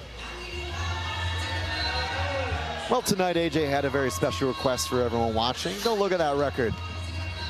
6-5. It might as well be 11-0. It wasn't the tail of the tape. He'll tell you to judge him on his own trajectory. None of those ledgers. A WBC national champ who believes in his own humble opinion that he won his last fight despite those scorecards, as we said. His own account includes a knockdown that wasn't given. But make no mistake about it, Durrani said there's no pity, there's no excuses. I studied accounting. I know how to do the math. A self-confessed eBay flipper turned used car salesman and full-time fighter. It began in the boot sale days. Now though, a postman delivers the post, he says, a barber cuts hair, and a fighter puts himself somewhere vulnerable for your entertainment. And now entering the arena, the juggernaut, Josh Grayson. My name is Josh Grayson. I'll be facing off and beating AJ Durrani. Well, the reason why I'm going to win this fight is because in every instance, I'm just better than AJ. He's a very, very good fighter, but I'm a very, very, very good fighter. Everyone's felt my right hand, and only a few of us survived. We're going to see a much more clearer performance, a sweeter victory, an even better celebration, bigger and better. Don't blink for a second.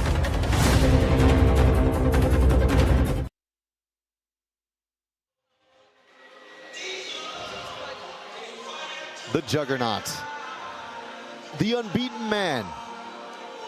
East London's own, 11 fights, 11 wins, ranked 9th in the UK, and he knows this ring, believe you me. It happened in March. He knocked out a former WBC title challenger.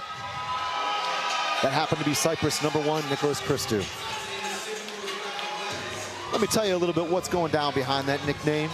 Josh is a roofer.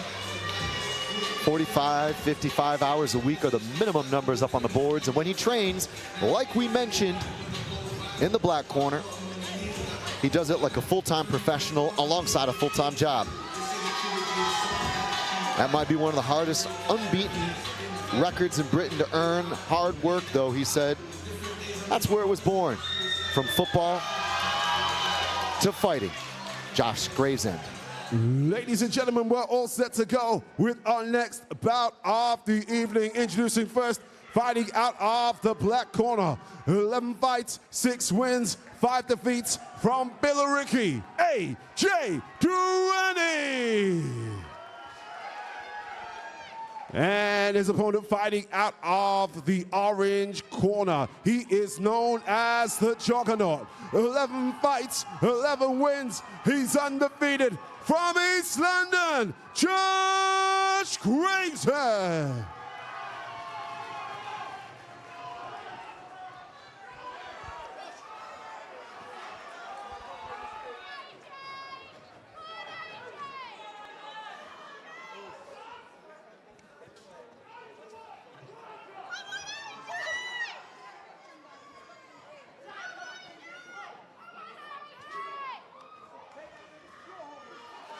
Third fight of the night, full tie rules. It is 5 3-minute rounds. AJ Durrani, black corner. Having the equipment check there.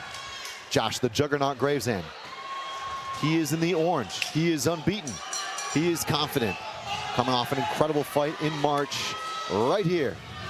Kieran, your expectations?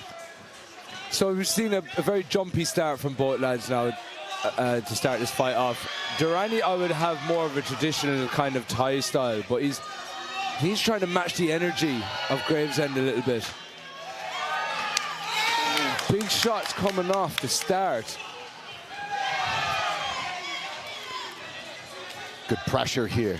Durrani trying to walk down Gravesend, trying to really steal this homecoming. Athletic, always looking for entries. Like we mentioned in the studio, he's always looking for work, and a busy fighter can be dangerous. Of course, and we've seen a hint of his last finish come there. He throws that inside leg sweep and throws that right loop and hook. Is that a teaser for what we might see come? Gravesend on the back foot here. Of course, we mentioned the victory over Nicholas Christou recently. Literally promised violence, predicting a stoppage win, but it is Gravesend who's having to really think twice on the back foot, just a little bit more than I think he'd like to. I think him and Kenneth were sharing a changing room together because the calf kicks are unloaded nicely off Gravesend there now. And it feels like Durrani's taken a couple of them and doesn't like them. I've never been a fan of calf kicks though. I've never understood them, you know? I'll see you during the intermission. We'll have a little play, Kieran. Going for the wheel kick there is Durrani. Gravesend again just backing off, looking to chop low to the legs like you mentioned once or twice, making very solid connections inside and outside. Doubling up is Gravesend. Very skillful fighter. And again, you know, we've had some undefeated records earlier. There can be some pressure. Maybe someone's all has to go. Durrani's on that mission. He's definitely taken the forward pressure to Gravesend, but Gravesend is moving swiftly. I mean, we're seeing a lot of spinny stuff come out from Durrani right now, but not real setup. We've seen a miss-spinning back kick. We've seen a miss-spinning back fist. So I'd like to see them be set up a little bit more. Don't get too desperate to try and throw these big shots. Gravesend very, very balanced with the teep. Backs off, resets, really knows when to exit, knows when to play offense and defense. But it ain't all one-way traffic, Kieran. It isn't, and he's showing that football experience by booting them calves. As we mentioned, Gravesend actually growing up, playing at academy level, was eventually left stranded as an academy, not only player, but scholar, fully funded, was left stranded. Fighting filled that void, fighting today strictly for peace and for fun. But right now, it ain't too much fun in there if you're eating the elbows. And that was AJ Durrani as he was boxed into the corner. It's a lovely 12-6 coming in from Gravesend. It is, and it's nice to see the transition of pace in the boxing gloves in the clinch. So how they're clinching, landing a knee, disengaging, and then straight away throwing their shots. Amber Jones, a word. Microphone should be on. I'm sat here ringside with Arnold Allen. How are you finding the event so far? Yeah, it's good. It's a bit different with the music playing over the fights. Yeah. My wife likes it. She enjoys that, so that's fun. But the fights are way higher paced than I'm used to at the Thai events, and I think they changed the scoring a little bit. I'm not too sure. I'm trying to clue myself in. So. Yeah. You've obviously got that 8 strikes rule set as well. What's your fight of the night, do you reckon? I've been training with Rio Johnson like my whole last camp. A lot of his camp. I can't see him being in a boring fight, so that'll be the fight of the night for me. So obviously that's going to be in them 4-ounce gloves as well. Yeah. I know he's a madman. He's been like begging for fights in 4-ounce gloves. I think he want no gloves if he could, but yeah. Amazing. Thank you so much, and enjoy the event. Thank you so much. Amber Jones there with Arnold Allen. I'm sure very much enjoying the show. Gravesend continues to really get aggressive and stand very firm. He's a very unorthodox side-to-side mover. Can tell when he steps, he's causing Durrani to almost flinch a little bit and not so much see what he's going to come with.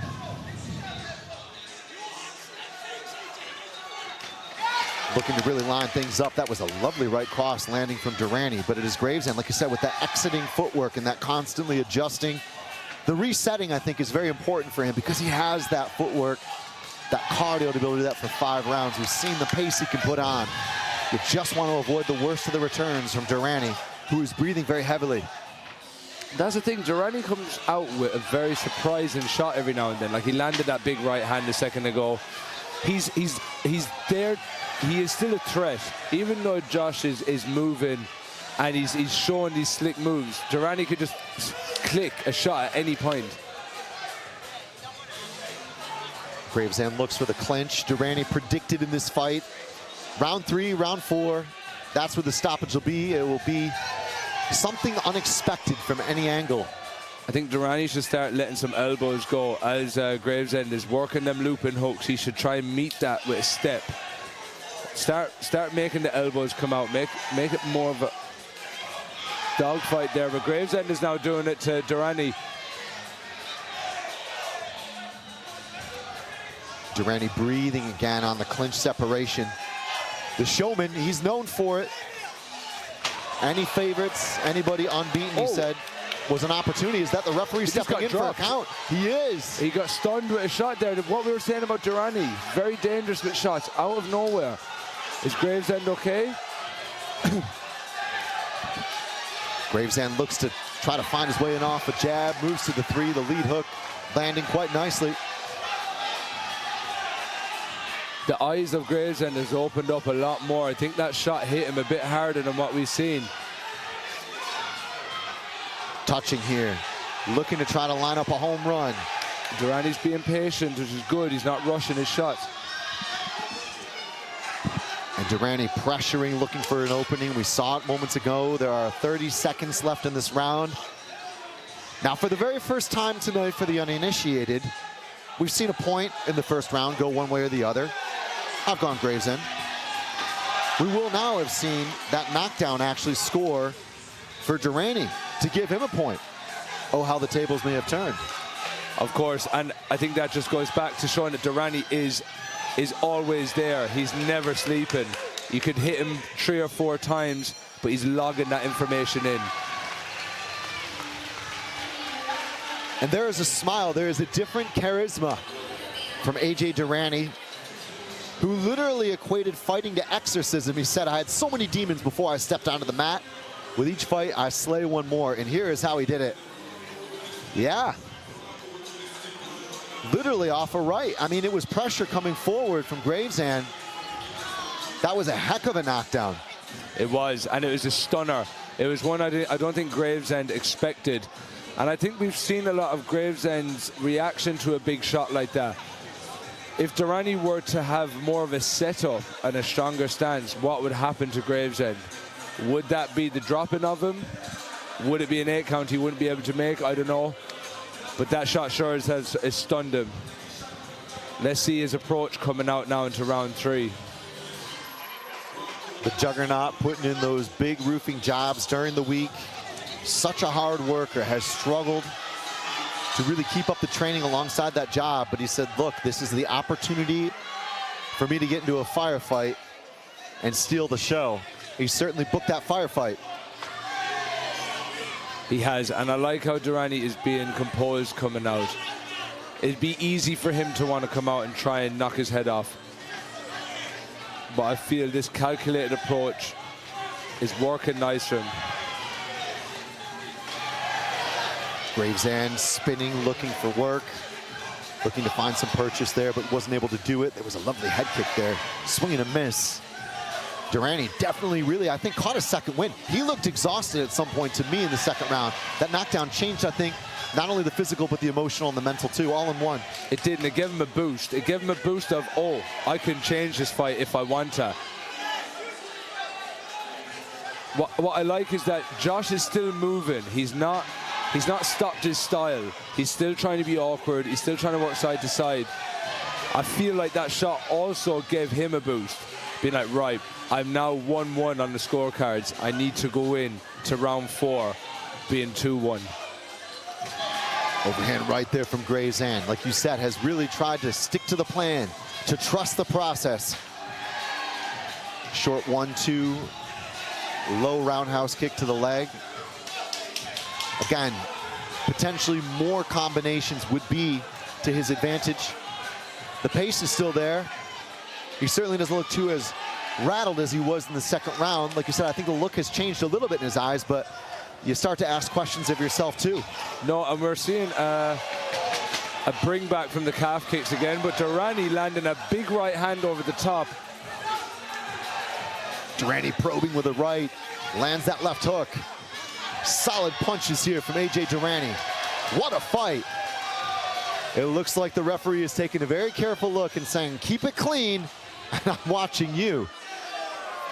But that's where Durrani needs to have Gravesend. He needs to have him against the ropes. He works better against him there. To see with Gravesend, where he's at his best is out in the center of the ring, being able to jump in and out.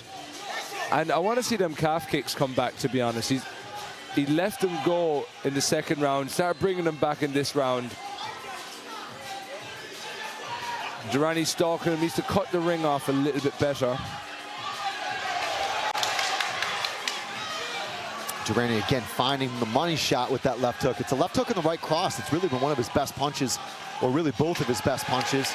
And it's a little bit sloppy at times from Durrani, but it's still effective, and that's really what counts. It is, and that teep putting Gravesend on his back really would have helped. Oh, a right cross again. Massive shot. AJ Durrani is on fire, and it hasn't been a perfect fight. But the referee is looking so closely to step in and end this round, but he was also looking closely for a potential knockdown scenario. It was, and it's quite weird. Whenever I see Gravesend get hit, I don't know if it's affected him worse or not so bad, because he hits, and I don't know if it's just his style. He's got great forward pressure off them jabs, so chopping that low calf kick, but boom, when he gets hit, his stance goes. He's not planting his feet for the rebound of the shot. So that was the move that Bin, the referee, was telling Gravesend off a little bit for. Yeah, I think, you know, when you're throwing your shots and fighting, everyone throws the shot. That's the phenomenal side of it. But it's the rebound of the shot that will save you. Because if you're throwing everything into that punch or throwing everything into that kick, but not thinking about the rebound, their shot will always come off and look that little bit more explosive or effective, which is what we're looking for here at 8 Strikes. Eye appeal equals buy appeal. What does that mean? Yeah, it means if you see it and it looks good, you're probably going to buy it, and that's the judges, right? It's not some American TV infomercial, I promise. Good thing I'm not a judge. 4 of a schedule 5 here, Gravesend and Durrani. Of course, Gravesend, the undefeated record. The juggernaut, 11-0. A lot of support here on the east side of London town tonight. And AJ Durrani, the underdog. Many would have potentially written him off, especially after the last fight. He thought he'd won. But I think no matter what's going down, the corner will have told Gravesend, you better have a spectacular round, and it better be a sterling effort, son. Yes, 100%. You're seeing that come out of him now. He's now carrying on exchanges. He's not letting him go. He's making sure that he's staying active, but I would like to see some elbows go a bit more now when they're close. I feel like Gravesend loves a box. It'd be nice to see a slice. Searching again for good combinations are both corners. But you can smell the finish line at this point. And really for both corners, it's come from very different paths. Gravesend had such a good opening round. And I don't want to say it went down the toilet, but at the end of the day, the numbers are the numbers, and the judges are, well, if we see the open scoring going into the 5th round, you're going to see those knockdowns. You will, and right now, I'm seeing Durrani with a lot more effective shots that are wobbling Gravesend. I say the knockdowns, we really had one officially, but in my mind, there have been some heavy punches, some heavy leather from AJ Durrani. Well, we're looking for the effect. The effect is showing nicely from the Silver Spirit fighter. Durrani, who really came from the school of hard knocks, studying something completely different. Quit having a boss, quit everything, was selling on eBay, tried fighting, never looked back. Both guys working full-time still, training full-time still, competing at a professional level. There's been a blood and guts performance, I think, from both, but the pace settling, the pace slowing a little bit, but plenty on the field to play for still. What we need to see is the crispness in the shots. They're starting to slow down with that spice, but lovely spinning back fist off that kick. There's the knockdown. No, it's not counted as one. No! He's got it back up going. My word. It looked like that might have been counted, but it wasn't. I have to say that was rattling him at least. That was a heavy left hook. Ooh, punched the spit out of his mouth.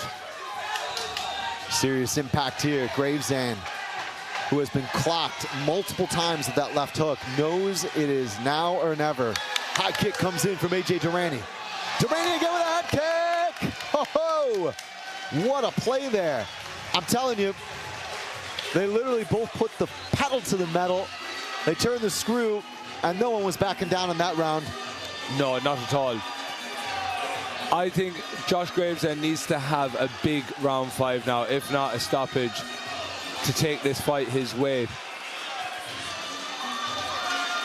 Knee to the head, just missing there in that clinch exchange. It's very nice to see these lads working solid clinch as well as great striking. I don't know, Chris, that looked like a bit of a knockdown to me, that did. You know? Oh, he ate that head kick nicely as well. I have to say, the visual evidence really serving the operative of the word. He was knocked down. Listen, I'm a strong advocate for it. If that had been a different ref, maybe might have been a different decision, but he was lucky to be let off with no 8 count on that drop. We have the open scoring. I'm not sure if you're getting the graphics. It is 4 points to the black corner, 1 point to the orange, which literally means we're going to need quite a few knockdowns in this round, or we're going to need a stoppage from Gravesend. He did pull it off in his last fight. Gravesend is dangerous. He can do this. He has done it before. Switch kick here.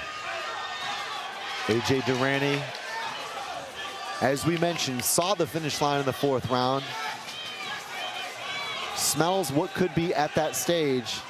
And it's very obviously, according to the judges' scorecards. Never mind the scorecards.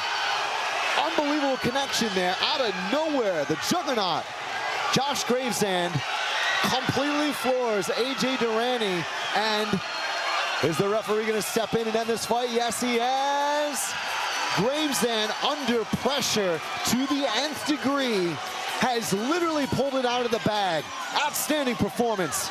Oh my God, we was literally talking about how Gravesend can switch the fight, and he did.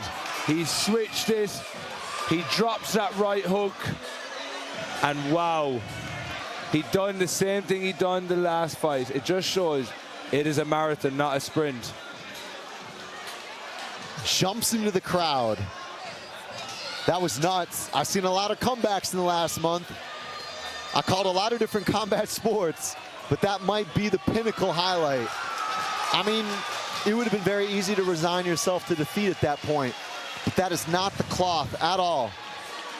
The juggernaut was cut from, working full time, rejected from football,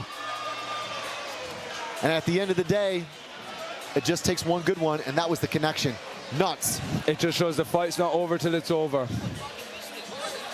The fight is not over till it's over. I hope Durrani is okay. It was one hell of a shot from Gravesend. Even the way he charged it. It's like he's seen it in slow motion. It's like somebody put an elastic band into his right hand and had pulled it back and let it go. The disadvantage sometimes of being up on the scorecards this high is that you can often forget that you are that high up and that they are fighting for their life at that stage.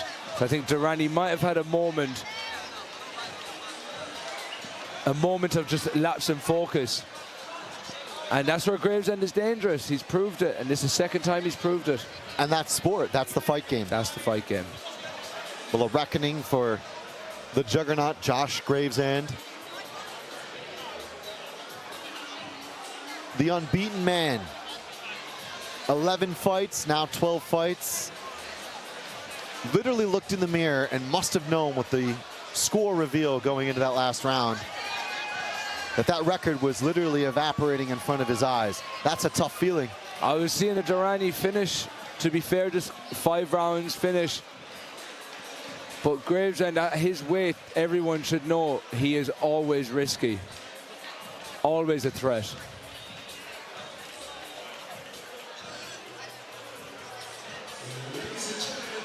The end comes 2 minutes and 59 seconds into the very last round.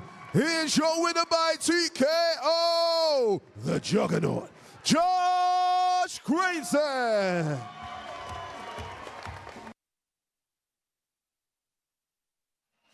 The Juggernaut. This crowd feeling it. East London zone. AJ Durrani is devastated. Amber Jones is in the ring. Knockout. Talk to me about that KO. You said you was going to predict a KO and you executed it perfectly. How are you feeling? It's not over till it's over. It's not over till it's over. Obviously, you also said that you were coming for anyone in the top 5 as well. Is there any call-outs that you want to make? Look, AJ was UK 53 #1, yeah? And that's what I done. Them top 5, they keep fucking dodging me. Stop dodging me. You heard it here. Any shout-outs that you want to make? To AJ. AJ is quality. Top quality. Yeah, he was beating me throughout that fight, but as I said, it's not over till it's over. Amazing. Thank you so much. Congratulations. Thank you. Thank you.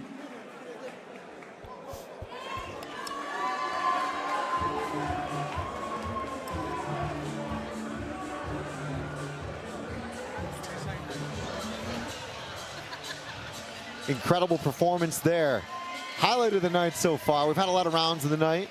We had a lot of very interesting back and forth stanzas, but that was the epitome of, like you said, it's not over till it's over, and never being out of the fight. No, and that just shows what 2 corners would have said to their fighters. Gravesend was told, you have to win this fight by a knockout. You have to stop him. Durrani was probably told, keep it how it's going, stay long, stay composed. But was the difference of that composure being too composed, being a bit sleepy, that shot landed? And Gravesend has proved it twice in a row now.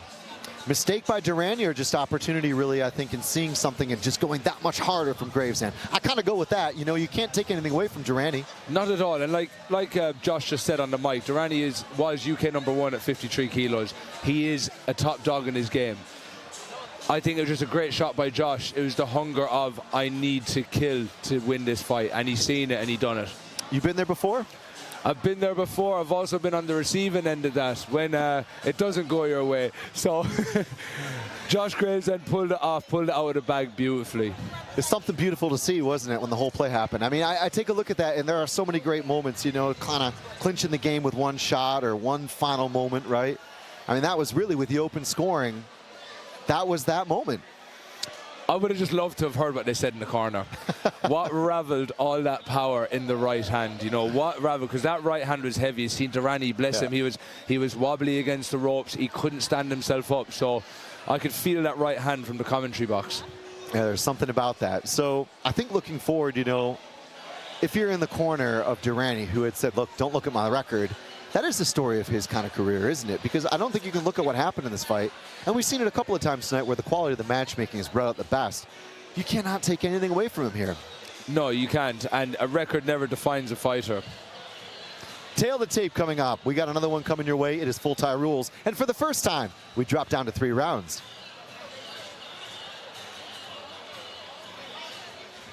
Tail the tape, Mully, Patton. A lot of discussion about this one. Both fighters not that experienced. 7-fight veteran against an undefeated 3-0. 2 knockouts to begin that undefeated record.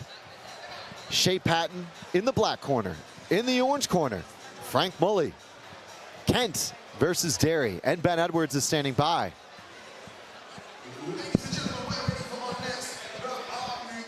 Which is a 3-round special attraction in the 60-kilogram division. Please welcome first to the ring, Shea Patton.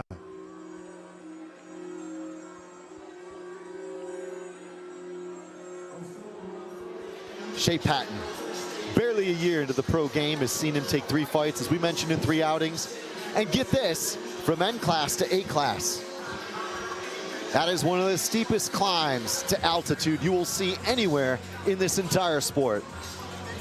But the backstory and the backstory, what's in his back pocket, a little bit unlikely actually. A law degree, decided the courtroom could wait.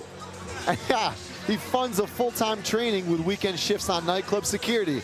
Now that's a career change. And it's all come down to this, 3-0 at 60 keys. And now entering the arena, it's Frank Mully!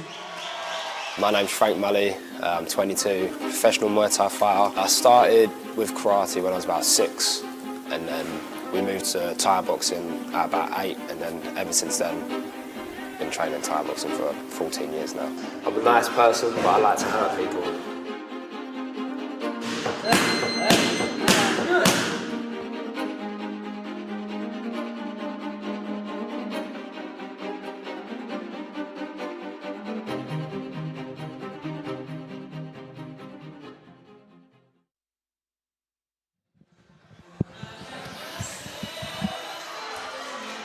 Don't Stop Me Now. That's not just a song. For Mully, it's a biography. At 21, from just down the road in Meepham in Kent. The story goes a little bit something like this.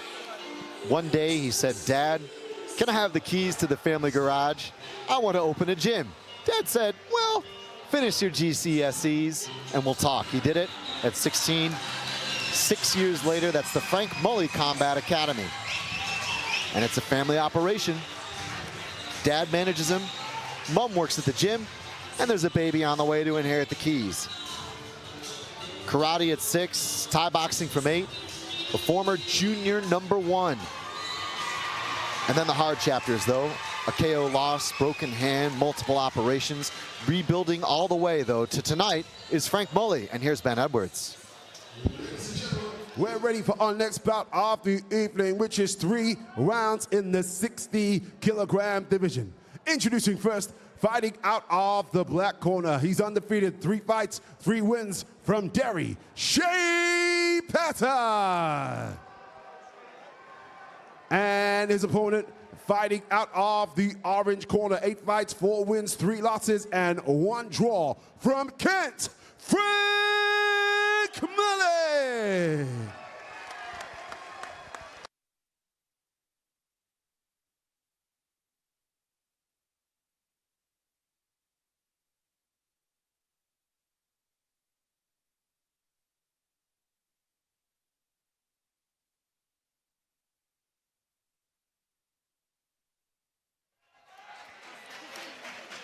Three rounds, 3 minutes, a little bit of a shift for the first time tonight, of course, keeping the full Thai rules with the 8 strikes scoring. We'll walk you through it. We do have a full 8 strikes fight tonight. This is a little bit of a build-up to the season opener. More on those details later. Right now, it's between the orange corner, Frank Mully. The black corner, Shea Patton. Kieran, go. Frank Mully, the more technical, I'd say, out of the 2 for the Thai style.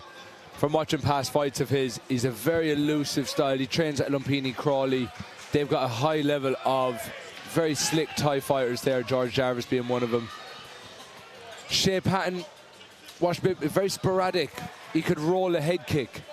He moves, he's very random with his shots, but I think with Frank, the key for him now, there's like 3-round fights, you know, so it has to be busy. Right now, they're both not being busy enough. Early doors here. Mully actually just coming back from Phuket in Thailand, off a great camp there. He said rebuilding the whole way after the injuries, the operations. A gym behind him, renewed vigor, heightened power.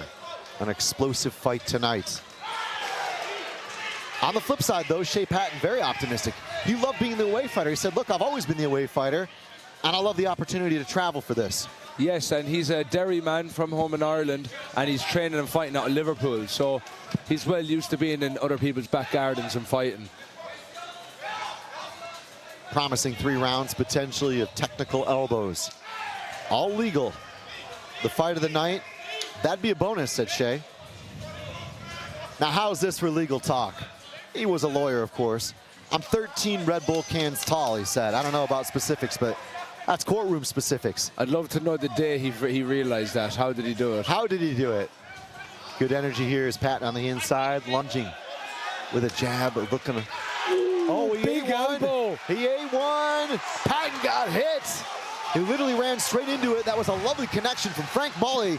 That was a gigantic connection, Kieran. Oh, I heard that thump from here, Chris. I don't know if you did too, but that was a hell of an elbow. The eyebrow split open of Shea Patton now. Frank Mully needs to attack that eyebrow now. Needs to split it open and make that blood go over the face of Shea Patton, but Shea has woken up from that. Shea was hurt very badly. There was a very clean technique. Frank Mully pounced on him. I mean, that's 3 months of training in Phuket on the pads. Yes, it is. And that's probably a couple of weeks off with a swollen elbow. That's how heavy that was. But Shea doesn't seem too phased by it, which is nice to see. Good elbow on the inside off the pommel there from Frank Mully. He literally said pre-fight, I'm a nice guy. I'm a nice guy, but I like to hurt people. And he certainly had that effect on Shea Patton. Patton again, left hand. Leaping in with the elbows is Mully. Left hand again. Patton still standing. Here's a connection. Frank smells the blood now. Oh, big shot! On the buzzer as well. Shea Patton is down. Will he be able to recover? This one was booked for 3 and it's over in 1. Oh, Frank Mully. He wanted again to not only make a statement, but put in a performance, and he's done it. The youngster who committed to this game, insane. Mully wanted one clean detonation. That was his wish. He got what he hoped for. He was, and I'm hearing about the corner saying there was 1 second left of the round, but I think the ref made the right call. Shea was on his last legs with that shot, and we forget the other elbow that was landed about a minute before. That was a tremendous shot by Frank Mully. At the start of the round, I was a bit concerned. I was like, if this is going to be a 3-round fight, they need to up the pace. But it was that one shot. Bang. Let's take a look at it. He literally ran right into the left straight. That was pretty much what was going down. It was a left straight, and then there was a leaping straight elbow, I think it was, he was attacking with. Frank Mully. That rattled his brain. Big show of respect. Shea Patton, of course, very new to the sport, a newcomer. Like we said on the walk, very little to compare him to as far as someone who went from N to A class that quick. But at the end of the day, you'll learn the hard way. And tonight is Frank Mully's. And Ben Edwards has the verdict. Ladies and gentlemen, the end comes 2 minutes and 59 seconds of the very first round. Your winner by TKO, Frank Mully.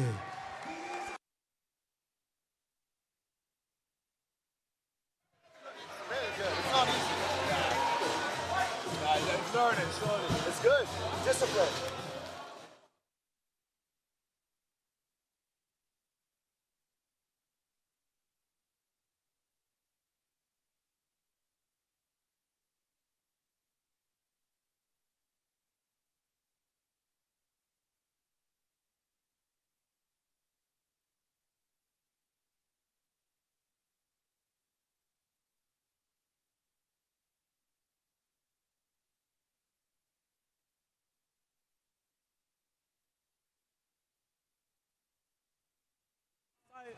That was insane. Now, your opponent actually predicted this would be fight of the night. I don't think that he saw it going your way at all. Talk me through that KO. Listen, respect to him, 5-0. I had to change that, obviously. I still think that was fight of the night.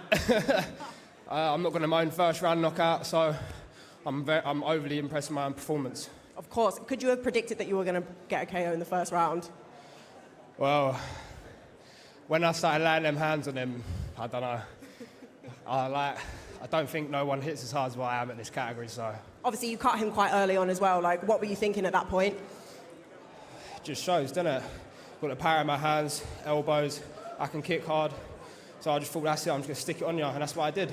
Amazing, amazing performance. What's next? My beautiful girlfriend in that crowd somewhere. She's got my... Shout out the girlfriend. She's grabbed my little girl, so after that, I'll be back for whoever. Amazing. Thank you so much, and congratulations. I'd just like to say a massive thank you to all my sponsors as well, and all my crowd down there that came out to support me. Let's go. Well done. Thank you so much. Charlie, some crazy fights. Obviously, we've had 2 KOs so far. What are you thinking of the show? It's insane. Those last 2 fights were absolutely insane. That knockout just there, and by the way, what a fantastic support he has. That was awesome. But as well as that, Josh Graves-Zandy, just that last round, 4-1 down going into that last round. That is why we have the score reveal, because he knew that he had to do something that round. And I don't even know what he done, some 360, landed that shot. It was complete carnage. But again, he's got some great fans over there as well. And that's now 2 times he's got that last round finished. So he's a star, Frank's a star, it's a show full of stars. It is, it is. And are you excited about the 4-ounce rolls? You know, how are you feeling about that? Obviously, that's on the cards next, 4-ounce gloves. Absolutely, yeah, that's going to be carnage. If you thought those last 2 fights were good, wait till you see them go from 8-ounce gloves down to 4-ounce, half of that, double the carnage. It's going to be awesome. Obviously, Tristan fought on the last show, 10 days notice against Alfie Pierce, and he put on an awesome display. Now he's got a full camp going up against Rio Johnson, who is a warrior, throwback fighter, really. So, yeah, honestly, I'm really looking forward to that fight. Obviously, we've had Rio in the corner for his brother as well earlier on in the night. Was that your plan, to get both brothers on the show? Absolutely. Look, they've got a great gym. We've got Arnold ringside there as well. They always bring the carnage. You know, one thing that BKK, one thing that the Johnsons do really well is they bring a great fight. Obviously, Indy, his brother on the dark fights, great fight. And I'm sure Rio's going to do the same very, very shortly. Okay, amazing. Thanks so much, Charlie. Looking forward to seeing the rest of the fights.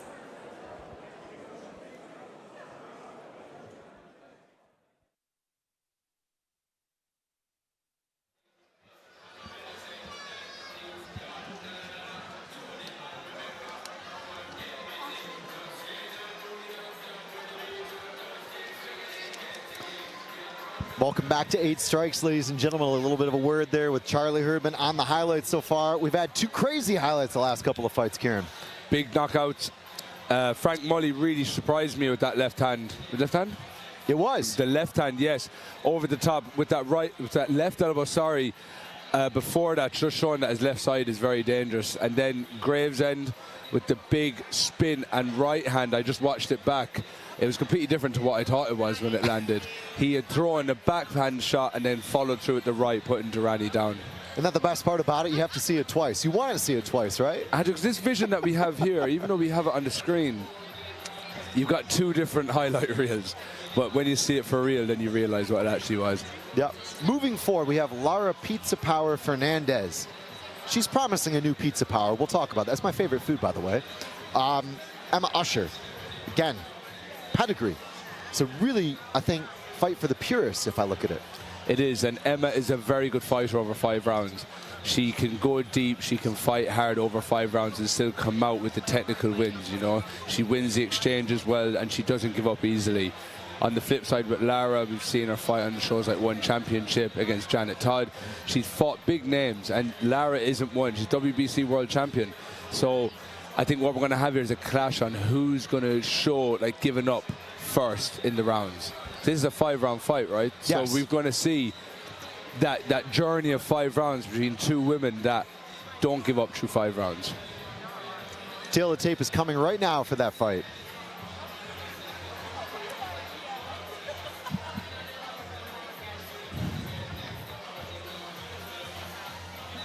And there it is, Usher, Fernandez. Like we said, 2 excellent fighters bringing serious pedigree and a CV to boot.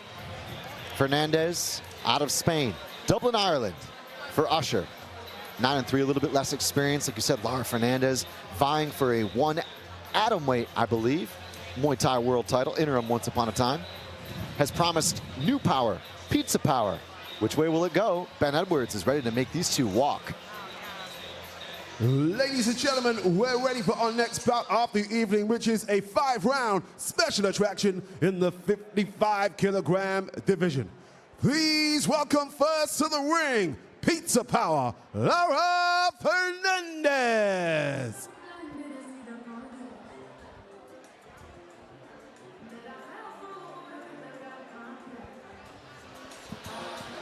From Correa del Rio, all the way down in sunny southern Spain, is Lara Fernandez.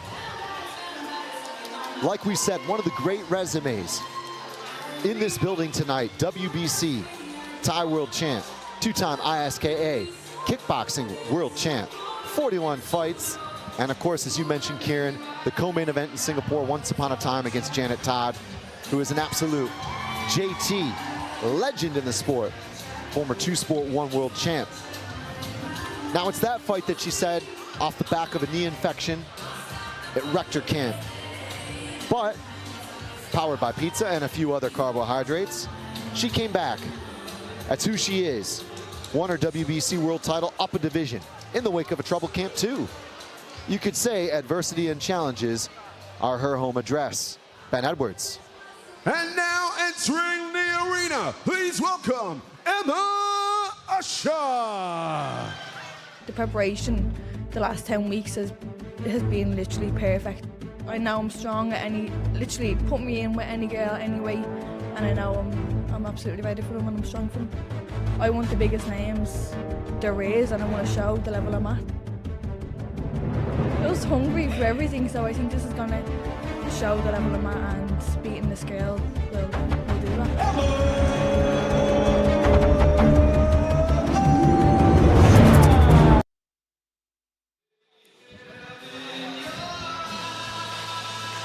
And the woman who intends to take that pedigree and rejuvenation apart is Emma Usher. From Dublin, 9-3, ranked 9th in the world by the WBC. She is the only Irish female in history to enter those hallowed rankings. Usher paved the way as the first Irish woman to fight in the Rajadamnern Stadium in Bangkok. You'd have to go back 10 years, though, for the origin story. It began at 16, and it started at 0-2 as an amateur. Emma said, I'm gonna pack my bags, I'm gonna move to Liverpool, and I've got one clear goal. To do this full time, right that ship, and say to the naysayers, I told you so. Usher bet her future. She betted on that comeback, and after doubling down on herself, it's now 2 to 3 sessions a day, 5 days a week. Restaurant shifts at the weekend to pay for it all. And she fought in March, right here at Woolwich. Familiarity, that'll be to her advantage, she said. Looking to outclass with clean technique.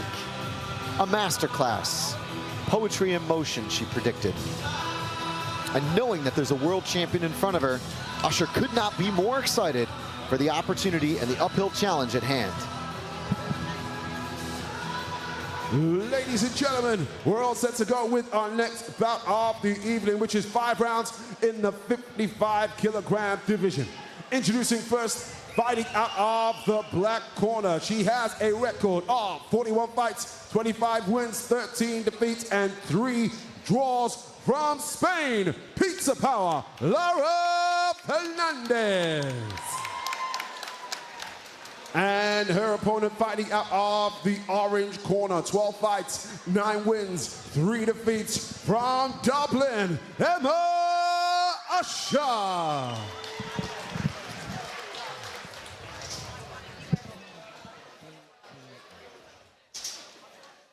The final instructions and a look of concentration between Lara Fernandez and Emma Usher. High stakes here, potentially 5th fight of the night. Once again, thank you so much for joining us on 8 Strikes. Chris and Kieran here with you. Expectations, Mr. Shanahan. Well, this is a big fight for Emma. I'd say probably one of her biggest challenges to date. You know, Lara being WBC world champion, fighting on one against top-level opponents. It'd be great to see what Emma can pull out of the bag and what she's been developing for this level.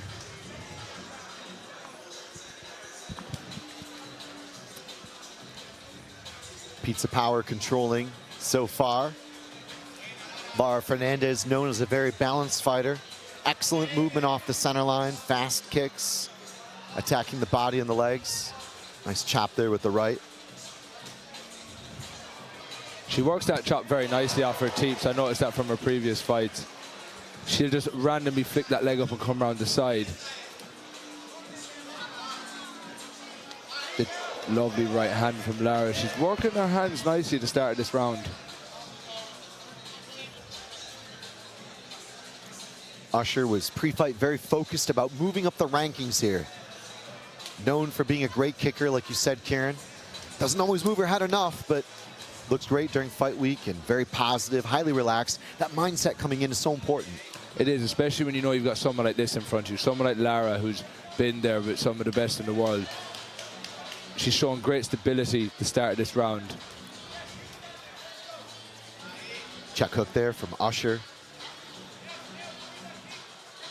It'll be interesting to know Lara Fernandez nearly 12 months out against literally the fastest rising Irish woman in the sport today, arguably. And Emma Usher looking very good off the counter, but Lara Fernandez is, well, a well-schooled technician.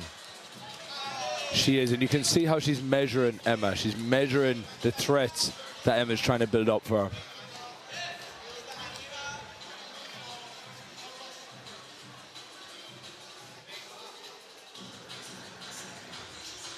Light on the lead leg are both corners.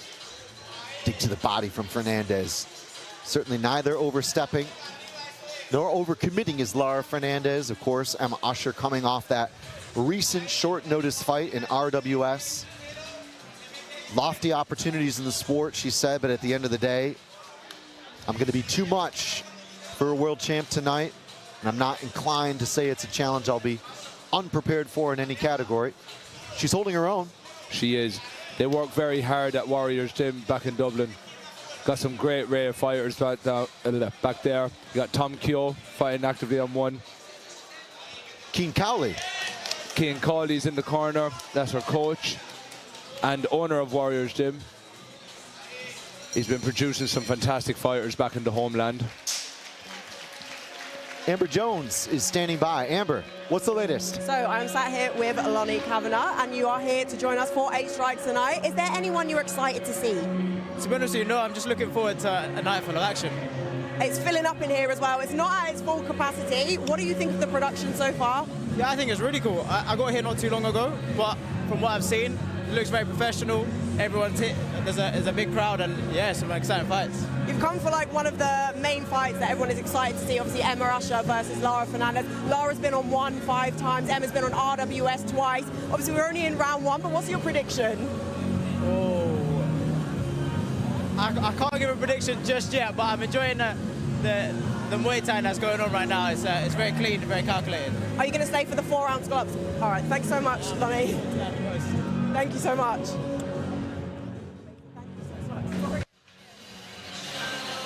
And a moment to talk to Lonnie Kavanagh, of course, hot off a win over Brandon Moreno in a performance of the night in the UFC.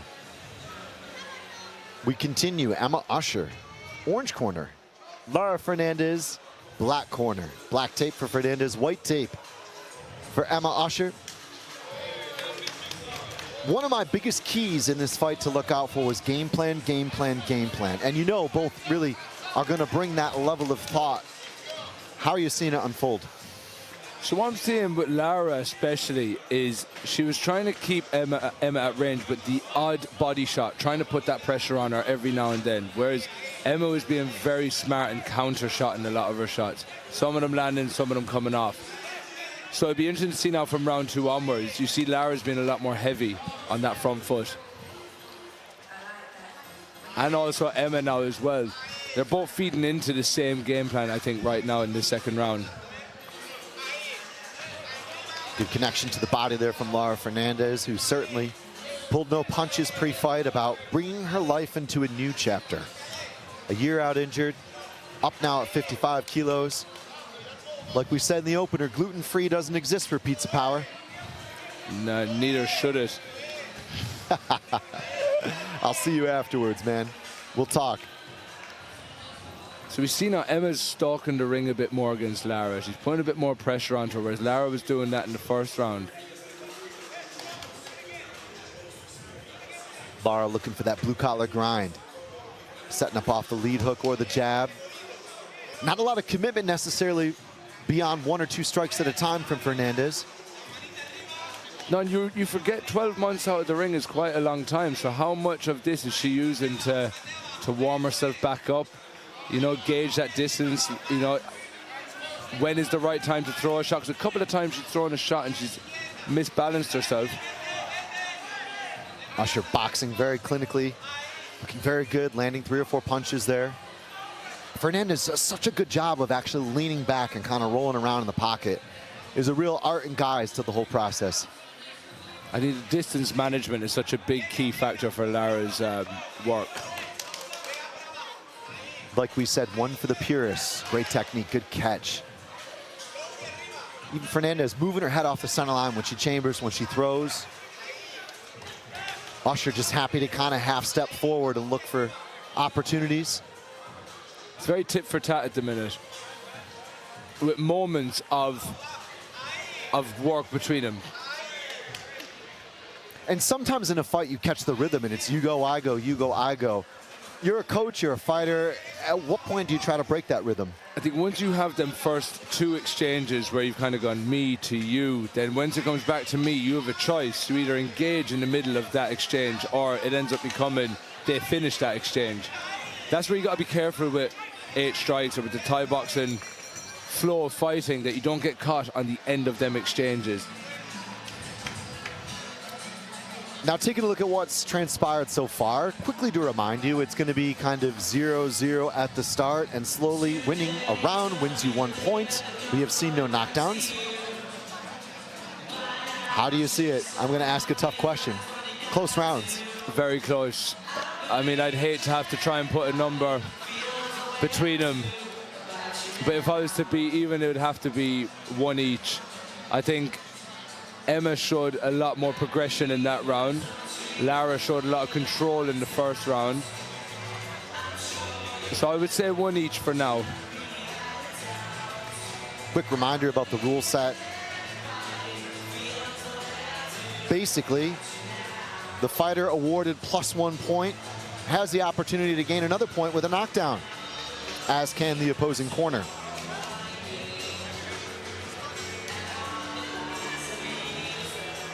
High impact damage, number of knockdowns, clean strikes and damage done.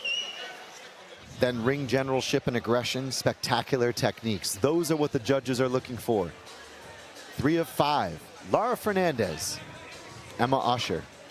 It's been a slower paced fight than I anticipated, but I think a very respectful affair, a cagey affair inside the squared circle. Of course, because both ladies know exactly who's in front of them. They're both high risks for each other, and one lapse of focus can cost them, and they're 2 big names.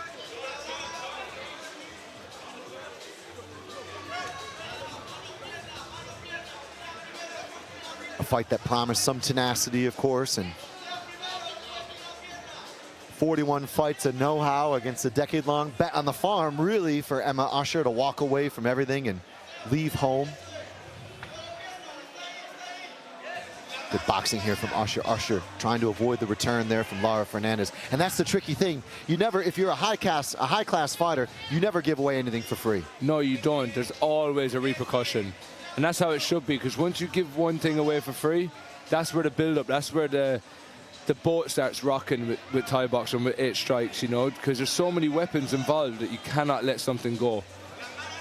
What's really good about Lara as well is her teep. She's not been using it so much. I find her a bit more aggressive in this fight, but her teep, there we go. She pops it up out of nowhere and stabs into the lower belly.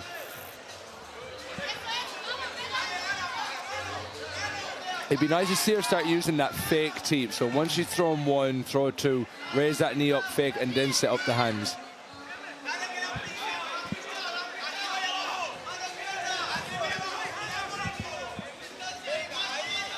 Usher backing off now in this round, searching for an elbow, connecting with the teep. That was a lovely look for an elbow again, but Lara Fernandez senses opportunity. It is that kind of sixth sense, isn't it? When you know you really need to go and you can kind of read on your internal clock. I'm 2 minutes down. There's not a lot that's happened in this round in a close fight. That's when autopilot kicked in for Fernandez. She pressures and lands kicks in a fight that could be down to thin margins. Yes, and what we're seeing is a more traditional aspect of this fighting form, because usually when it gets to round 3, 4, and 5, the fight elevates at 4 and 5. They're like the money rounds, as we call them. So I think what we're seeing is a more traditional side of, you see round 3 now, they're picking up to a nice pace. Can you actually embellish on that point? I'm going to implore you, Mr. Shanahan, because I think this fight really does embody that. Tell me more about that tradition in Thai of, you know, the betting and the easing into the fight and so on and so on. Not that that's necessarily going on here. Of course, no, but with Thai boxing, Muay Thai, whatever you want to call it, the art of 8 limbs, there's a structure to the fights. When you go to Thailand, they usually have 5 rounds, and the first 2, if not 3 rounds, are quite slow paced, very much reading, very, very controlled, all about betting in the crowds. Then when it gets to round 4 and 5, that's when you see the fight elevate. That's why when 3-round Muay Thai came, it was like a big change. It was a massive change to the sport. You see, just recently with Frank Mully fighting Shea Patton, the pace is a lot different compared to what you see here with this 5-round fight. However, these are 2 very experienced Muay Thai fighters, so they're going to fight the smart, strategic way. You see the difference with Josh Gravesend and Durrani, very experienced Thai fighters. They fought a different pace, a very fast 5 rounds. And certainly the evidence of that on the wall was Fernandez in the last maybe minute and 10, putting considerable elevated pressure, forcing Usher into the corners, working into the clinch. You know, there's kind of an easing, if you say, into the more favored realms of where your techniques have worked a little bit in the first and second. You sense it, you open up a little bit more in the third. It's a slippery slope sometimes. Of course, I think it's just a way of Lara telling Emma, right, round 4, this is how it's going. Yeah. And, you know, that's the communication without saying anything in this art, you know? I'm letting you know. The telepathic link. Now, Keen Cowley, of course, longtime Team McGregor. Plenty of experience, even in MMA himself once upon a time. What's he telling Usher? Because I think Usher knows what could go down. You know, it could be 2 apiece. It's tough to say. Sometimes confidence can be high and sometimes it can be low. Yes, exactly. And I think exactly what he's telling her is to be sharp on countering Lara's shots, because when she builds momentum and gets Emma to the ropes and puts pressure on her, that will get good scored effectiveness. So Emma needs to be on top of that. Like this. There we go. See, she's on it. She's on it and she's matching that power. Like we said, Lara was talking to Emma with her work, saying, this is what I'm going to bring to you. And Emma's just come out and said, no, I'm bringing this to you now. Fernandez feeling that extra additional inch or 2 of forward movement off every single combination as Emma Usher looks to brand this fight with some assertiveness. The rejuvenation from Fernandez, moving up in weight, all that time off, maybe too much time off, like you said. It ain't easy to take a fight against Usher. You know, there could have been a tune-up fight, but neither fighter wanted to walk away from an opportunity or indeed a challenge.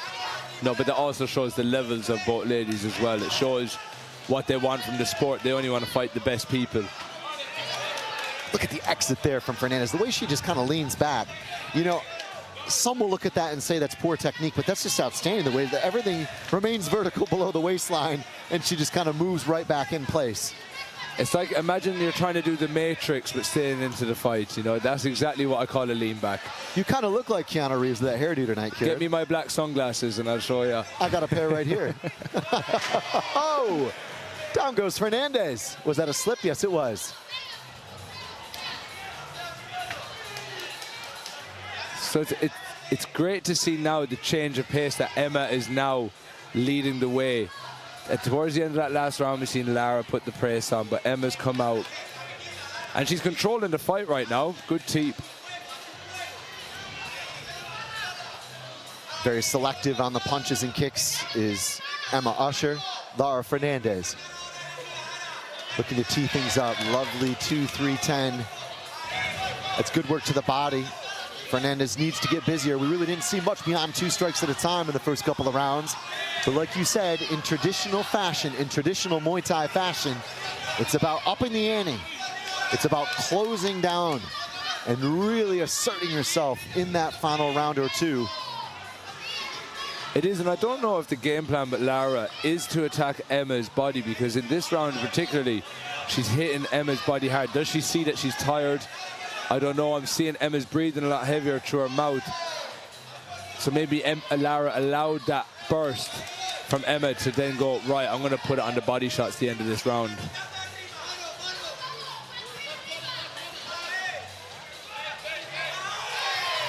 Good right cross. Plenty of action here coming from Fernandez. She predicted there could be more power, certainly more in the tank from Lara Fernandez. Amber is standing by. Who we got, Amber? I'm sat here ringside with Emilia Azarova. Now, Emilia, I know you're a fighter. On the show tonight, we're seeing the introduction of 4-ounce gloves. What do you think about coming on the show and fighting in those 4-ounce gloves? It makes me just want to get in that ring, because all I've ever wanted to do within the past year is 4-ounce gloves.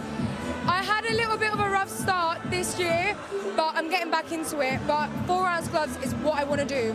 Charlie, you heard it here first. Who are you most excited to see tonight, or which fight has been your fight of the night? So fight of the night, so the fight I want to see is definitely the 4-ounce gloves fight, because, you know, that's what I'm more interested in. But fight of the night's definitely been Josh. Yes, Josh. Yes, I was thinking about the name. I was like... Amazing. Thank you so much, Emilia. We're jumping back to the fight. Woolwich Works Arena, make some noise! I forgot his name. I just said it. We're ready for our final score reveals. Lara Fernandez, 3 rounds. Emma Usher, 1 round. All to play for. Let's go!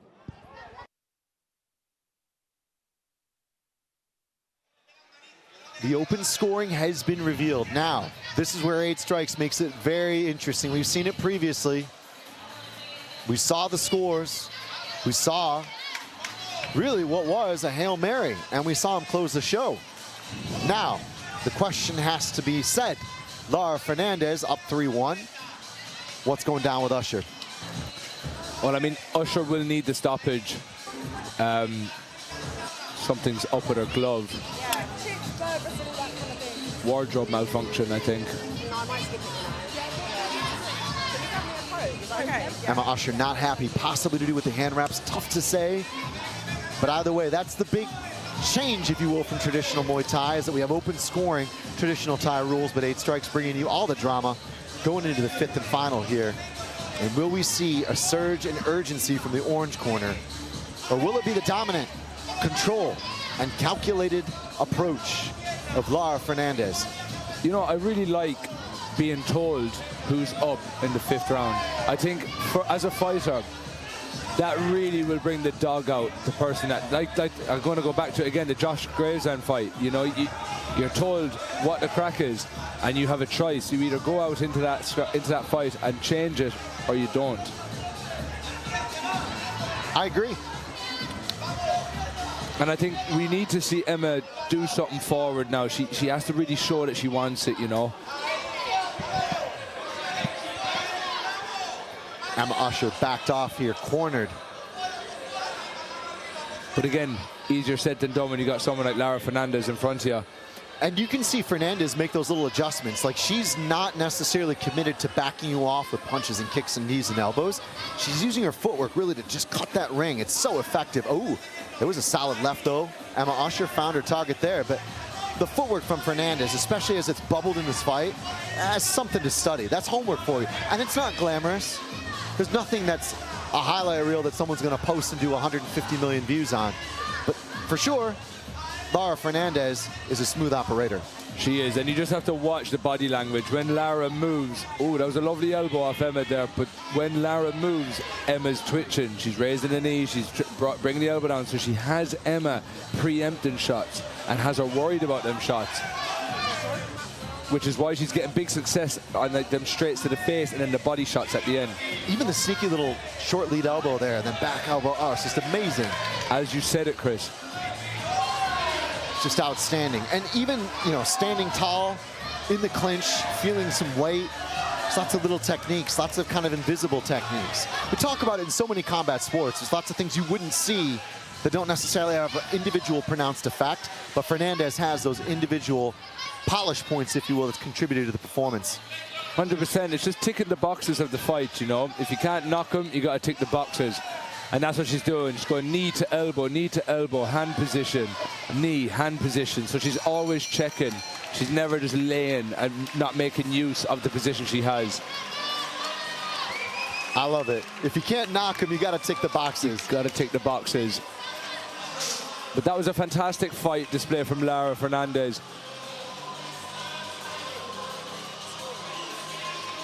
Will it be pizza power paradise, or will it be potentially a future at 55 kilograms? I think we already know the result. There really could only be one result given the open scoring.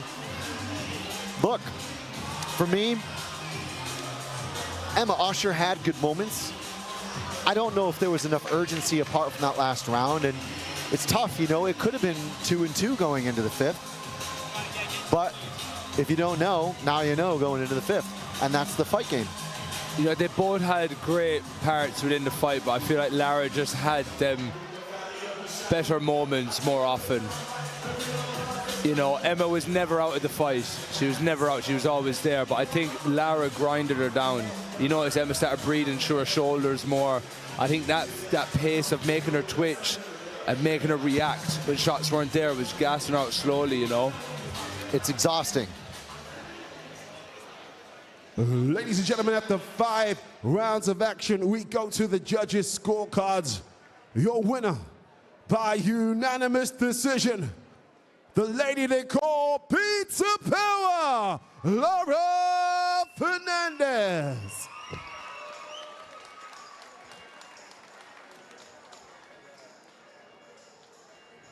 And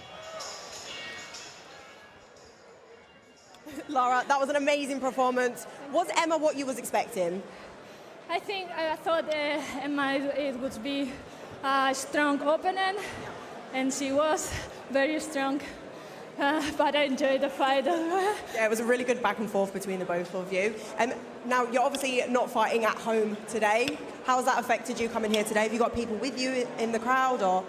It was very hard for me because I love to train, and I couldn't to train good for many months.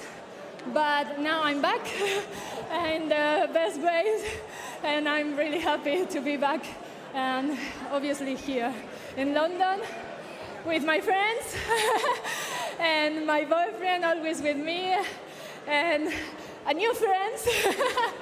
I'm really happy to be here. Thank you. It's okay. And what's next for you? Now I would like to go to Thailand this summer for a few months and train there and fight as much as I can and everywhere, and that's all for now. More importantly, how are we celebrating today? You're in London. Maybe with a pizza. Classic. Yes. Amazing. Thank you so much, and congratulations on the win. Thank you so much. Thank you.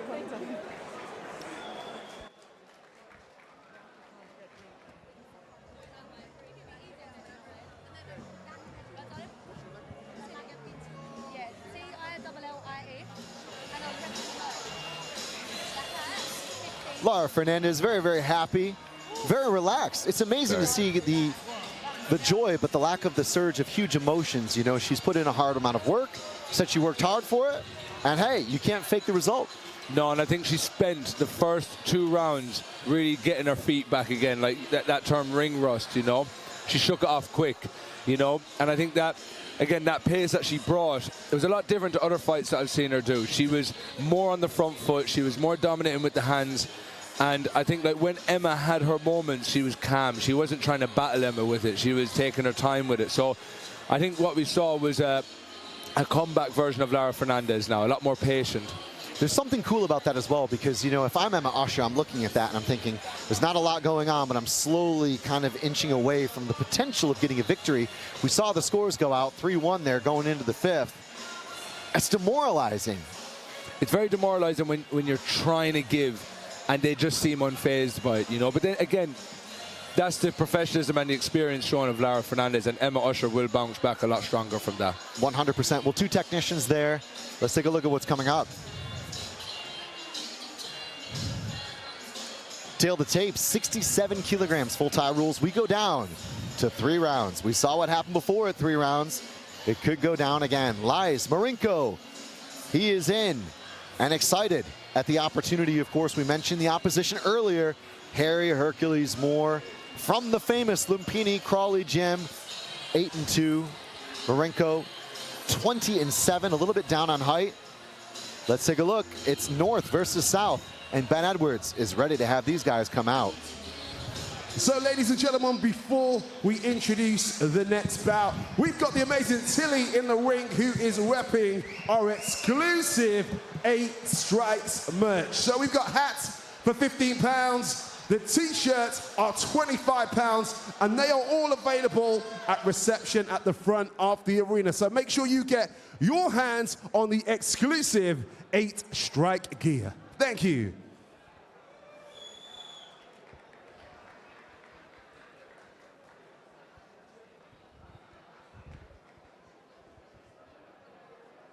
We're up and we're ready for action for our next bout of the evening, which is a 3-round bout in the 67-kilogram division. Introducing first to the ring, please welcome Ilias Marinko.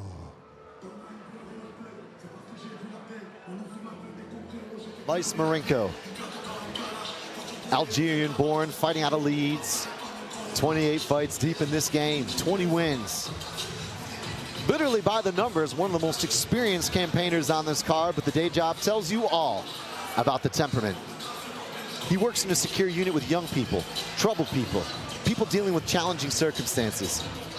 Ilias actually lost both his parents at a very young age, but remains driven purely by passion. His actions do the talking. He's a man of very few words. We know he has skipped no corners and left no stone unturned in this camp, and he's looking to be ruthless tonight. And now entering the arena, Hercules, Harry Moore. We've had Harry in our gym since he was 7. He's been one of the good kids. He's got a strong chance of going all the way with it.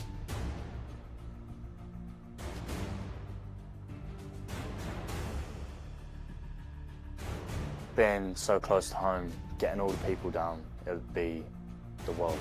And it just brings the fight. It makes it more exciting because you've got all the people cheering and stuff like that. You're going to see a banger. Make the more family proud, always.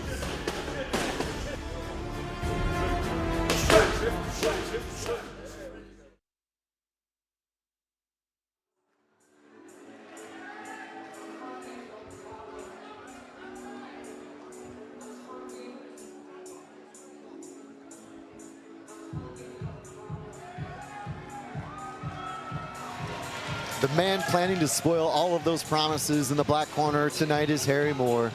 Happy. Hercules. As we mentioned, from Lumpini Crawley, he's been building since the age of 7 in those hallowed grounds. A gym known for technicians, as you said, Kieran. Training with George Jarvis, the 1 championship contender, cornered by his brother Jack now. 70-plus fights as a junior. The school of hard knocks. Well, that's where he grew up. The deepest of educations, really, of many of our athletes on the card tonight. There was plenty to talk about. An ISKA Intercontinental champ who won the road to WSF. RWS. How could I get that wrong? Rajadamnern World Series. He cashed it in, though, by debuting on the actual World Series. But it didn't work out. It was a heartbreaking loss. Against all odds, though, the best thing that happened to him, he said, it was good to have a loss. It was good to get my mind going again, he told us pre-fight. You just find out where your ceiling is when you fall and get back up again. After 7 months of living in Thailand, he's waltzed his way into this fight against a very, very dangerous and seasoned campaigner. Kieran, you promised a banger in this one. You said it's going to be a technical war. Could be one where both look to jump on it. Ladies and gentlemen, reintroducing both fighters to the ring for this 3 minutes round, 67-kilogram bout. Introducing first to the ring, fighting out of the black corner, 28 fights, 20 wins, 7 losses, and 1 draw from Algeria, Ilias.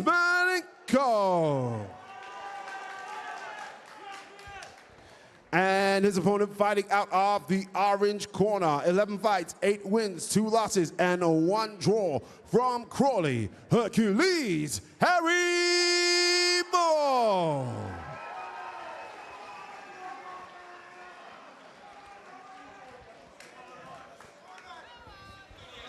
Ilias Marinko in the black corner, 27-1. Originally from Algeria, fighting out of Leeds. The only common denominator between him and Harry Hercules Moore in the orange corner at 8-2-1 is that they are both Chelsea fans.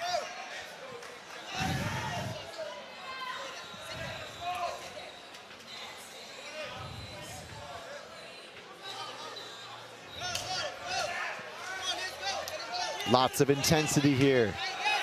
I've been really looking forward to this fight now, Chris, to be honest. As you can tell, the first 10 seconds had about 20 strikes landed there. This is what 3-minute rounds of 8 strikes is about. Marinko looking to spin, looking to go high amplitude stuff. Lovely dodge there for Marinko. Hercules fires back. Hercules goes down. Oh my word. It could be an early one tonight. Hercules not happy. It was a disaster. RWS, the lessons he learned, the first 30-40 seconds not going his way, Kieran. Well, he's been throwing that head kick, Marinko. He's showing it. He has had head kick knockouts. So that right foot is to be feared of because it can swing up out of nowhere. Tying up in the clinch. Possibly the right survival strategy from Hercules. So many junior fights, so many lessons learned. Oh, the boxing on the inside, though. He's got to be careful. He could still be a little bit rocked. This is still a great side of Harry Moore to see because he's been fighting a lot of 5-round Thai fights. To see him in a 3-minute round fight shows he's there to scrap. Good uppercut there. Lead uppercut landing. Double time now for Harry Moore. Marinko, though, is dangerous. Oh, yes! Yes! Again. Will it be a count? For sure. Harry Moore found the target. I think they want to check. Was it a headbutt? I don't know what it was, but the blood is pouring from Ilias Marinko's face. I saw an elbow, I have to say, but there was possibly some head contact in there. At the end of the day, though, Marinko completely on fire here. A man of so few words. He said, my actions will do the talking.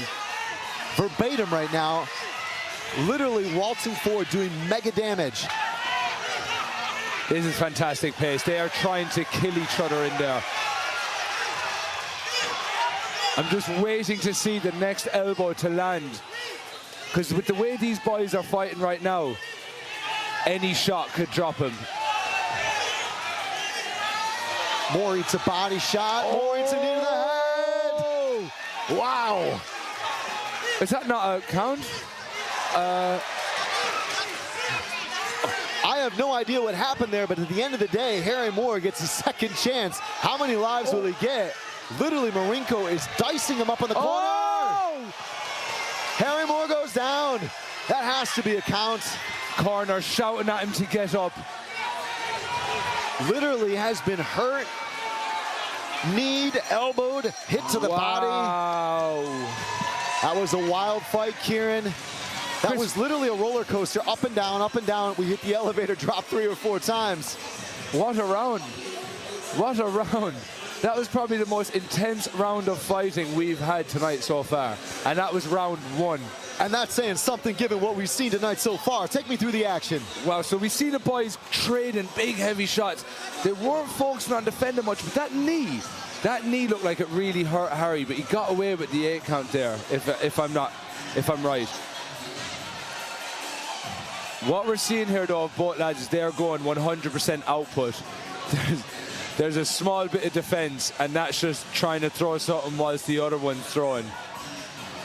Harry Moore, of course, coming off the RWS fight, he was literally hit clean with an elbow and then dropped by a body shot in the second round. Was looking good, was landing some kicks, but the opponent was so defensively sound and caught him. I have to say, though, Ilias Marinko literally gave him hell for leather from the moment the referee said choke. I don't know what's going to go down next, but I think it's, what, 3-1 and 3-0 at a minimum right now. 2 knockdowns, probably could have been 3, plus the point for winning the round. Definitely, so that's 1 round to Marinko. Oh my God, this is some fantastic striking. Marinko searching for the body. Again, gets in the plum and in goes the knee. Is the referee going to step in and give a count? Was that low? Supposedly that was a low blow. He's going to get his time. But I was watching the corner of Harry Moore, and they were stating 12-6 elbow down. Chopped down Marinko's face. The corner not happy about what transpired. Marinko is just aggressive. I've never seen him this aggressive. We looked at the tape, we talked about the predictions. He promised you will not get bored. He is delivering on that promise. There goes a left hook. Left elbow. Moore under pressure, has to try and convert. Knee to the His hands didn't hit the ground. His hands didn't hit the ground. Oh, the referee has had to stop this fight. This fight is over, and both corners are not happy about what's gone down. Will there be a foul ruled, Kieran?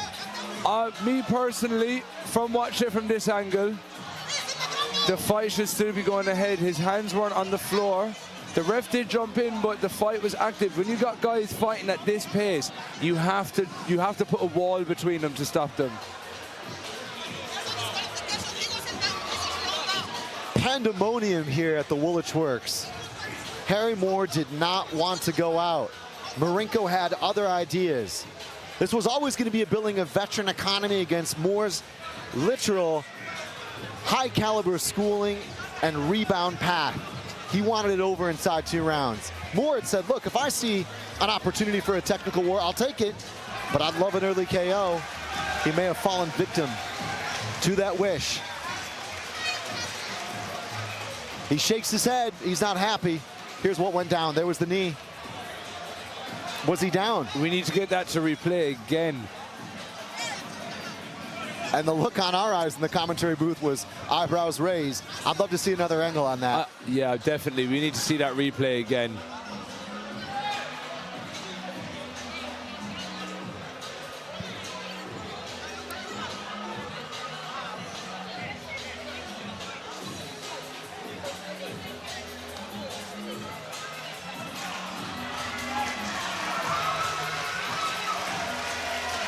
I want to know what the judges think of that in terms of the if it was an illegal shot or not.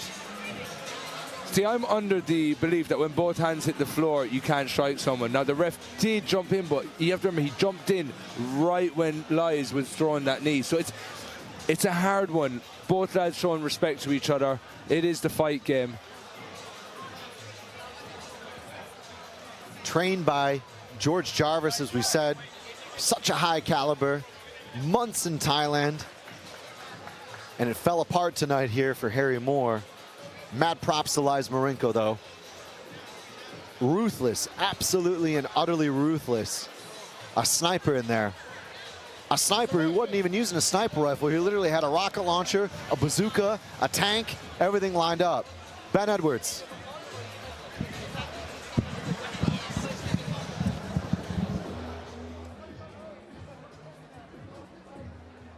Ladies and gentlemen, unfortunately, due to a foul shot thrown by the black corner, your winner by disqualification, Hercules Harry Moore.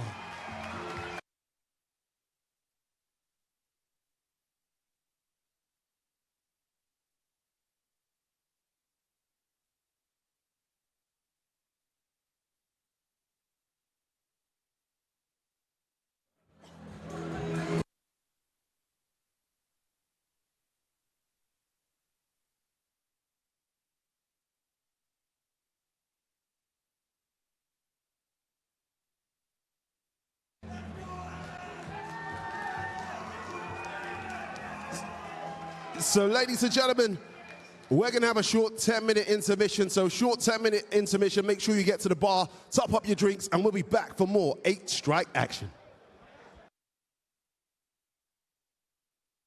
Wow, Harry, that was insane. You both came out with absolute fireworks. Obviously, the win didn't go the way you wanted it to, but how are you feeling after that? It's hard because I couldn't really get going because he was such a forward fighter. It was quite hard to adjust very quick as he was coming out so quick, but it wasn't my best performance. I'm not happy with it, but he fucking, sorry, didn't mean to swear, but he done it multiple times, and obviously, yeah, not a lot to say, to be honest, but it'll be good for a rematch in the future. So would love to see that as a rematch. That was explosive.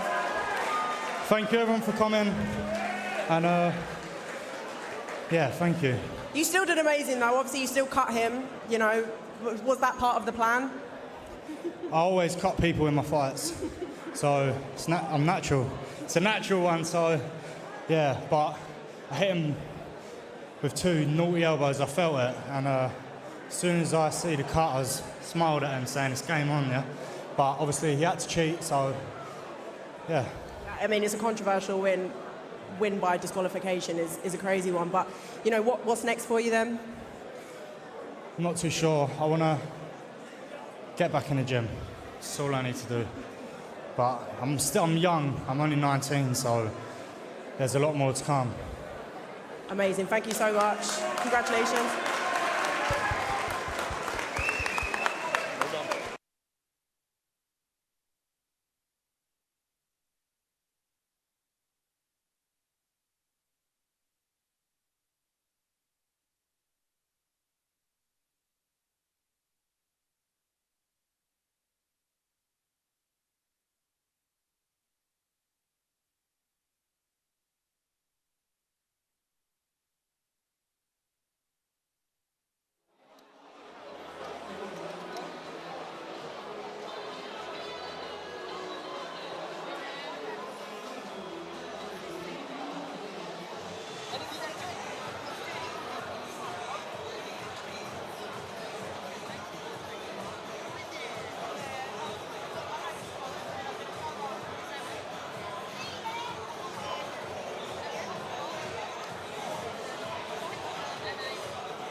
Chase them back.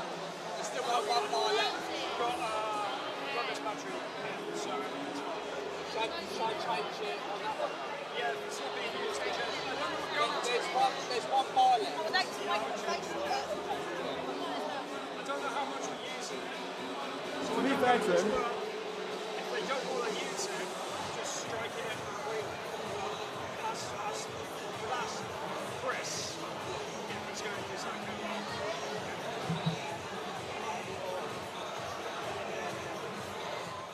Did you feel that you were robbed last time you fought here?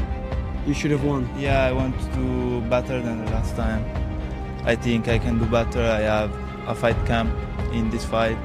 In the last one, I have only 1 week. I can do good. Yeah. And I hope we can do a good show.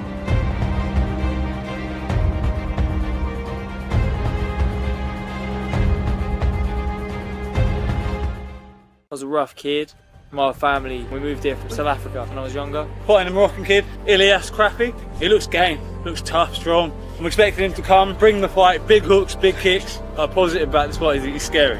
When you're scared, it means you're going to bring the best out of yourself. That's what I'm going to do, you know. Come, fight fire with fire, try and knock him out, break him down. It's the game. My name's Rio Johnson. I'm making my 4-ounce debut. I've not watched too much on him, I've watched a little bit on him. I think he's got a similar style to me, except I just think I'm a better version of it. I don't see anything special about him, but I know he's game for a scrap, so it's going to be a good one. I'm not just doing it for my sake, I'm doing it to make it better for everybody else, you know. It's going to be violent, it's going to be bloody, and it's going to be exciting. Nobody is stopping me getting this win.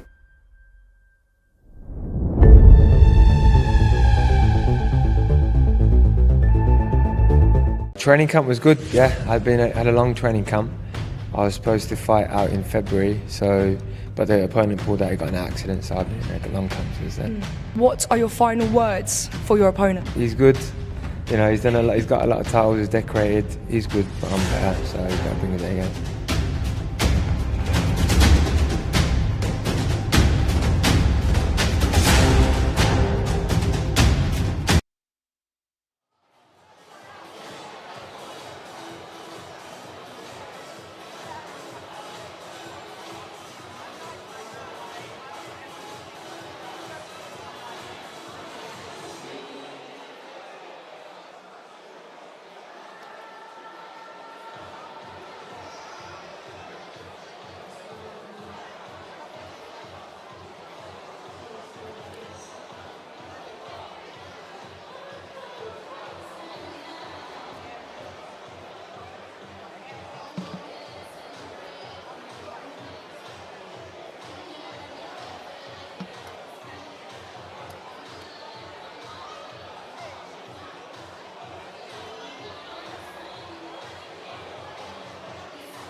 It's good. It's good. It is. It's not easy. If it was easy, everyone would do it. Oh, definitely. And most, Where are we on the card? 3 more to go. 3. Oh, wow. Look at the measure maker. Hey guys, we don't have an Atmos mic anywhere, so we're using a quality mic. That's Atmos, so just pick up. Yeah. Did some stuff leak through or no? No, I just saw you zoom down. We're coming back to these guys. At some point in the next few minutes. So do, okay, shot one again. Sorry. Sorry for all the backups. I'm trying to get it in time. Do I have like 2 minutes to have a protein bar? I was going to say 2 minutes to have a protein bar and then be back. 2 minutes max. Come on. It's good.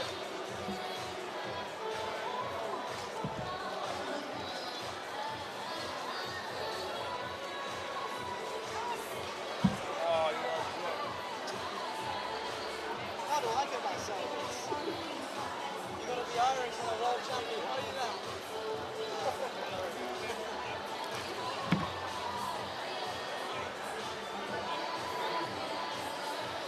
Oh, I need that sugar, man. God. That last fight is the pinnacle of what happened. Save it. Keep walking. And I'm just walking. I would say it's the pinnacle.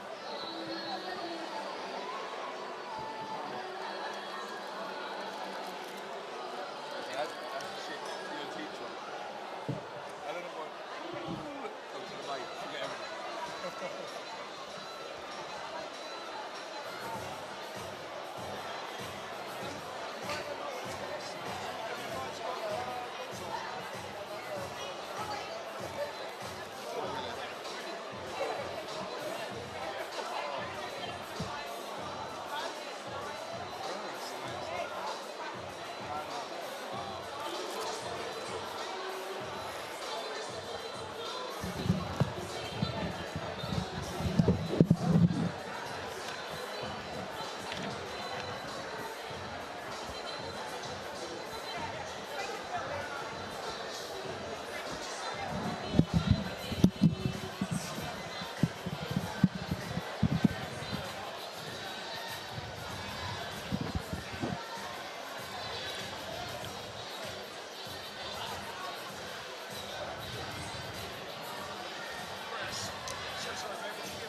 We are minutes away here from the co-main event. Welcome back to 8 Strikes. Chris and Kieran alongside you.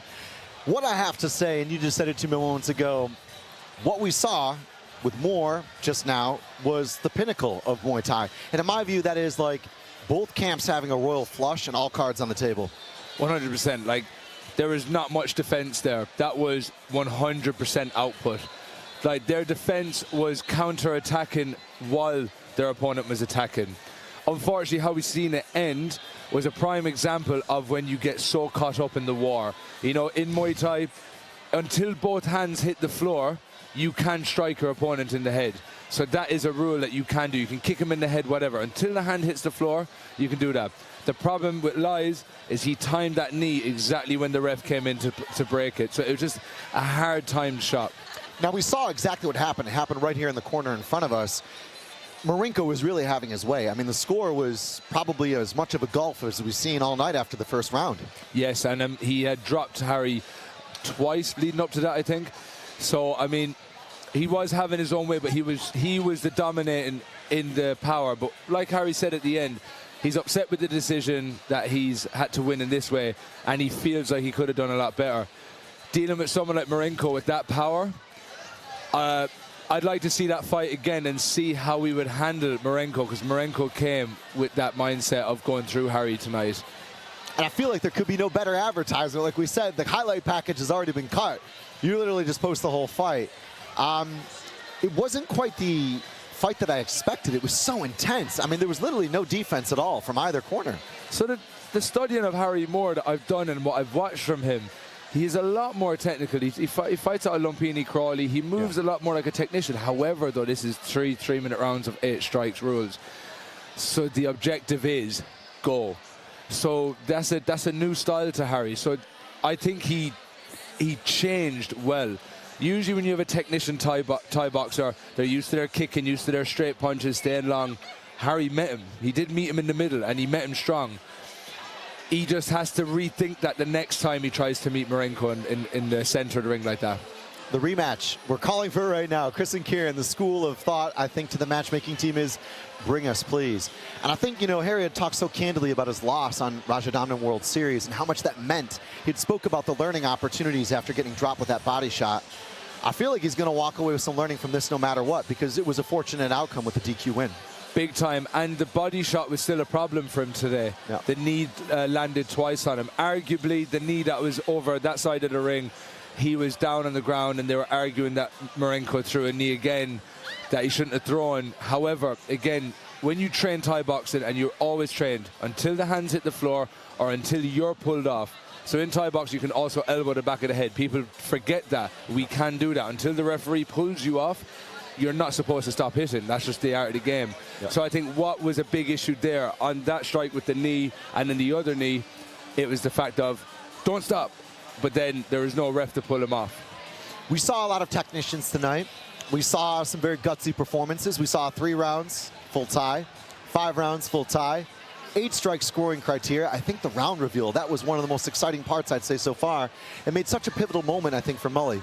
I think for me, if I'm fighting on any shows, tell me the scorecards on the last round. It gave me goosebumps, especially for the Lara Fernandez and Emma Usher fight. Also, yes. When I heard that, I seen it in Emma's eyes, she was like, right, I have to do this now. And that's like, when you're watching fighters and you're watching as just an ordinary everyday goer or as a fighter, coach, whatever, you see that emotion, you see that realization, I have to give it now. And you see what makes or breaks a fighter.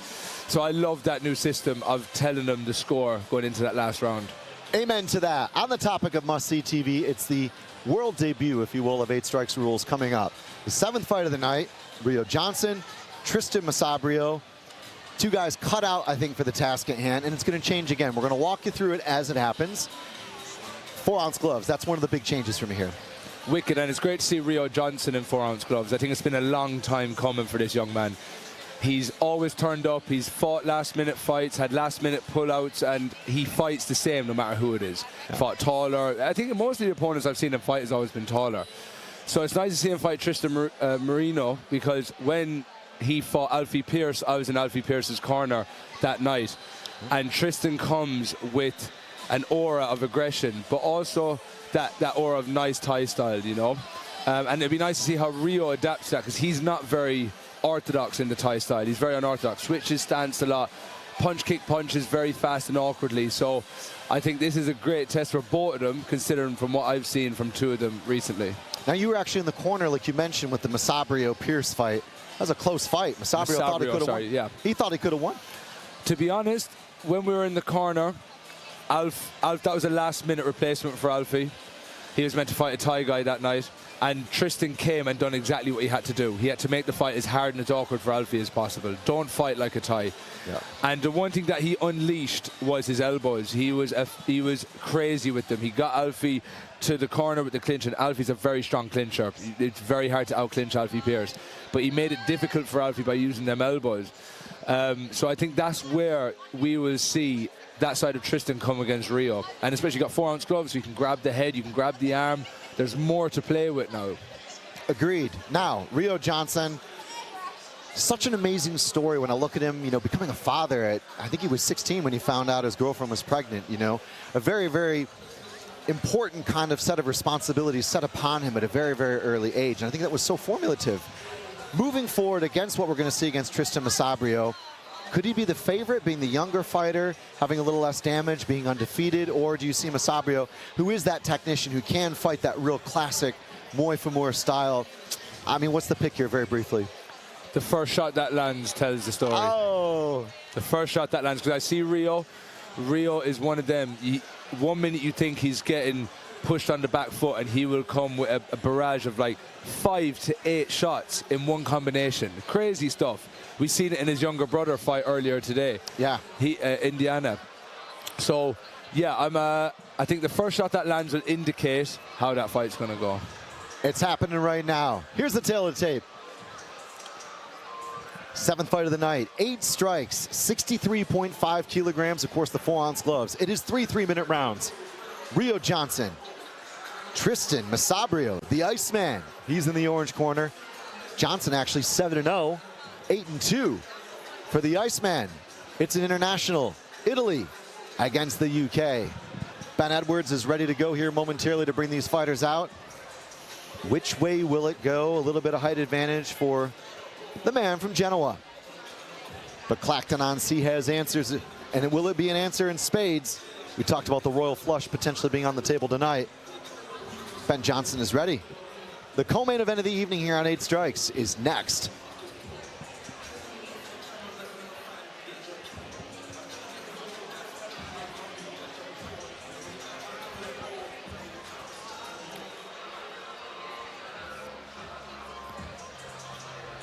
Ladies and gentlemen, we're ready for our next bout of the evening, which is a 3-round special attraction in the 63.5 kilogram division. Introducing first to the ring, please welcome Rio Johnson. My name's Rio Johnson. I'm making my 4-ounce debut. I've not watched too much on him, I've watched a little bit on him. I think he's got a similar style to me, except I just think I'm a better version of it. I don't see anything special about him, but I know he's game for a scrap, so it's gonna be a good one. I'm not just doing it for my sake, I'm doing it to make it better for everybody else, you know. It's gonna be violent, it's gonna be bloody, and it's gonna be exciting. Nobody is stopping me getting this win.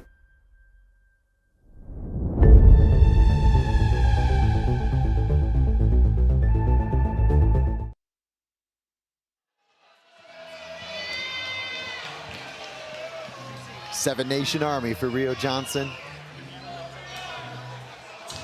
That's what the talk's about. He comes forward in straight lines only. 7 fights, 7 wins, ISKA English champ. The style that he had summarized as total aggression, total pressure. A cauldron of the perfect recipe tonight that will make him the perfect tenant, in his view, for this rule set. As you mentioned, Kieran Shanahan, it's going to be 4-ounce gloves with very little else to hold on to. There are no lifelines here. And as we also mentioned in the opening studio, his story has a heartfelt beat to it. Rio became a dad at 17. Before, he said he had no idea what to do with his life. Built that life inside the gym, where his now 6-year-old watches him learn, work, and grow. Leading by example, Rio said, I made the gym my job. my home, and I'm living the dream all at once. Away from it all, you'd actually be a little bit surprised to know he's a bit of a nerd. Superhero, Star Wars, whatever your preference. But tonight, it's going to be a saga of villain material, an early stoppage according to Rio. We're about to find out as we walk his opponents in this first and historic 8 strikes matchup. And now entering the arena, the Iceman, Tristan Masabrio. Did you feel that you were robbed last time you fought here? You should have won. Yeah, I want to do better than the last time. I think I can do better. I have a fight camp in this fight. In the last one, I have only 1 week. I can do good. Yeah. And I hope we can do a good show.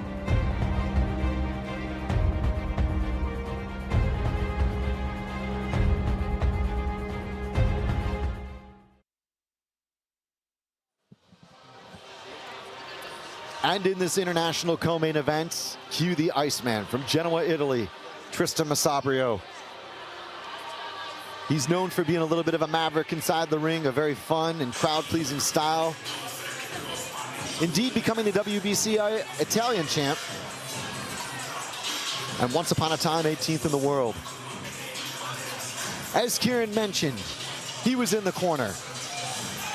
In that March affair, Masabrio headlined this exact building against one of Britain's elites, Alfie Pierce. A razor-thin loss. It might have gone either way. 90 days later, he's back in business. And you know, he hasn't flown to London for sightseeing. It started in a garage in Genoa, boxing with his mates purely by chance. Fast forward a few years, co-main event in this 8 strikes fight. Ben Edwards. Ladies and gentlemen, we're all set to go with our next bout of the evening. 3 rounds in the 63.5 kilogram division. Introducing first, fighting out of the black corner from Clacton-on-Sea. 14 fights, 7 wins, 7 defeats. Please welcome Rio Johnson.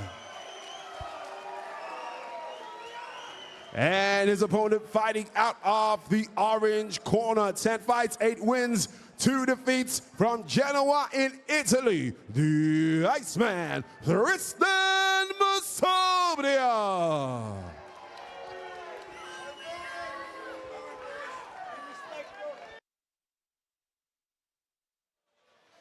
There's a lot to talk about here. English pressure, Italian supercar power. 4-ounce gloves though, 5-second clinch.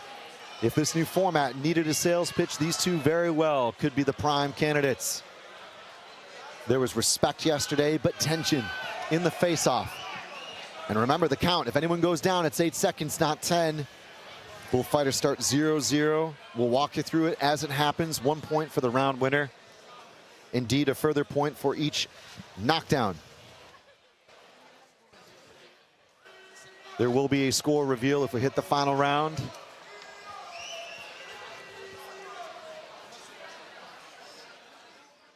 For Masabrio, indeed a strange brew of some pressure, he said, but really, actually, the limelight. The fans know me, he said, from last time, and they're going to remember me when I leave and upset this building. As we said, the small gloves changes the calculus. We've seen it in the global rules. We've seen it across different promotions. There are a couple of other unique factors here. 8 strikes is happening for the first time in history right now. Here we go. The boys are having a play with the hands at the stare down, trying to get the dominate inside of each other, but now they can do it. So there we go with Rio's style. He leaps out of nowhere with a singular shot, and then you don't know if that's 1 or 20 shots that's going to land on you. And there are 8 legal strikes: left and right punch, left and right elbow, left and right knee, left and right kick. 4 times 2. Good punches here and combinations on the return from Rio Johnson. That was a fantastic checkup from Rio, but Tristan seemed to manage it fairly okay.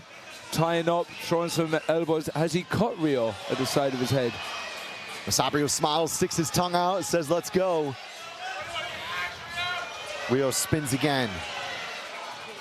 Again, forced to take such responsibilities from a young age. Technically, proficient, has displayed prowess in the ring. Masabrio nearly going airborne. You got to be so careful going backwards in these 4-ounce gloves. They are no joke.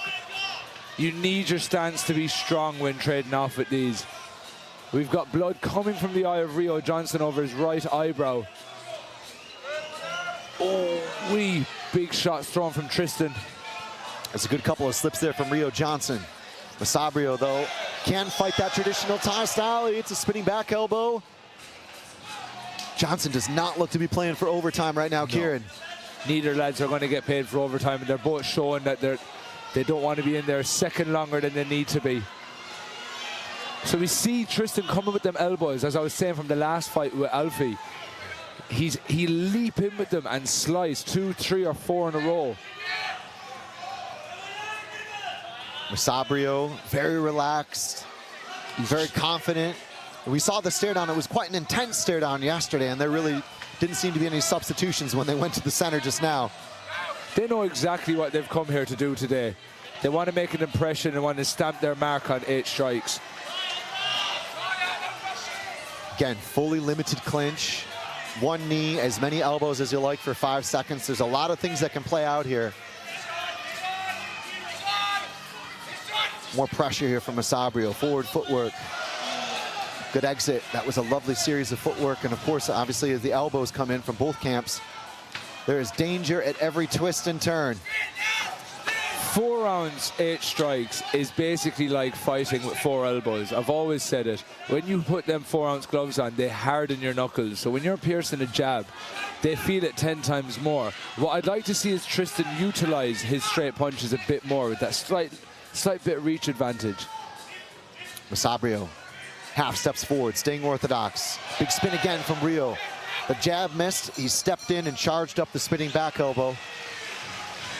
Yeah, neither fighter really warming up or easing into this fight would be my verdict so far, Kieran. We've had 2 first rounds that are unbelievable. We've had the Lies and Harry first round, and now we have these 2 gladiators going at each other. You can see it here. Every move is calculated to set up for devastation. Rio going for the spin and Tristan there ready to slice his head even while he's spinning. A mistake to try and knock it out of the park so many times. I mean, I feel like Masabrio is the slightly more composed, sewn-up technical fighter, but Johnson has that one-shot ending power at this weight. I mean, too much too soon from Johnson, or the right tactics, just wait for it to land? I think he needs to be more aware of the dangers Tristan has. Tristan is, he's dangerous at any moment, and we've seen that firsthand. So if Rio wants to leap in, that's a big cut. That's a big cut. But if we want to see a clean Rio, he needs to be in and out like what he usually does. Don't trade a war so much, because that can be to his detriment. Rio Johnson is cut very badly. I'm not sure what that came from. It's almost an innocuous cut, one we really didn't see during the highlights, but we are set for 2 of 3. Very briefly, the score. We don't know, obviously, but your verdict? With the effect and the cut, I'd say 1-0 to Tristan because of the effect and the cut. Good pop here from the jab. 1-2 comes back from Rio Johnson. Looks for the hook. There's forward pressure. There is a test for the center of the squared circle, and around the ropes they dance continually as Rio Johnson looks to unload. I must say, when they get close to each other, it's like watching knives flying in the air. It's like they don't operate in punching combos in close. It's just tuck the hands to the armpits and let them swing. Johnson trying to play against the volume guy here, and at the end of the day, it's that footwork that might set up one of those spectacular techniques which do score. The judges are looking for it. Quick reminder in order, we're looking for damage, number of knockdowns, of course. The clean strikes landed, aggression, and ring generalship. All of it matters here in 8 strikes. And leaving nothing to chance is Masabrio as he continues to dissect this operation. What you'll find Rio is very good at, when they get close into that clinch position, what he will instantly turn his opponents, pulling them, almost dragging them to the floor, like we saw in round 1. Big body shot from Rio Johnson. Did that hurt the Italian? Out of BKK, of course, a gym known for MMA, boxing, Thai, BJJ, had a lot of notice for this fight. Johnson said, I've had one of the best camps because I knew the challenge, but Masabrio has come to do business. I mean, he is more aggressive, dare I say, than I saw in the last fight, but it would make sense given the change of rules in the playing field. When you put them 4-ounce gloves on, it's a different ball game. But we've seen similar styles fit with the boxing gloves tonight, which has been nice. That front foot pace, heavy boxing. Oh, that body shot. I think that hurt Tristan. Rio Johnson had some magic to the breadbasket. It was a clock to the back of the head. He's going to have to be careful there. But at the end of the day, Rio Johnson has found the target. He has found the sweet spot. Not a huge effect on Masabrio, known for being a toughster, of course, but Johnson continues to try to really find that home run and knock it out of the park. He is, and you can see him. He's letting Tristan stalk into him like he's setting up a trap. Johnson spins. Like you said, really doing damage as Masabrio walks on to potential catastrophe and hazard.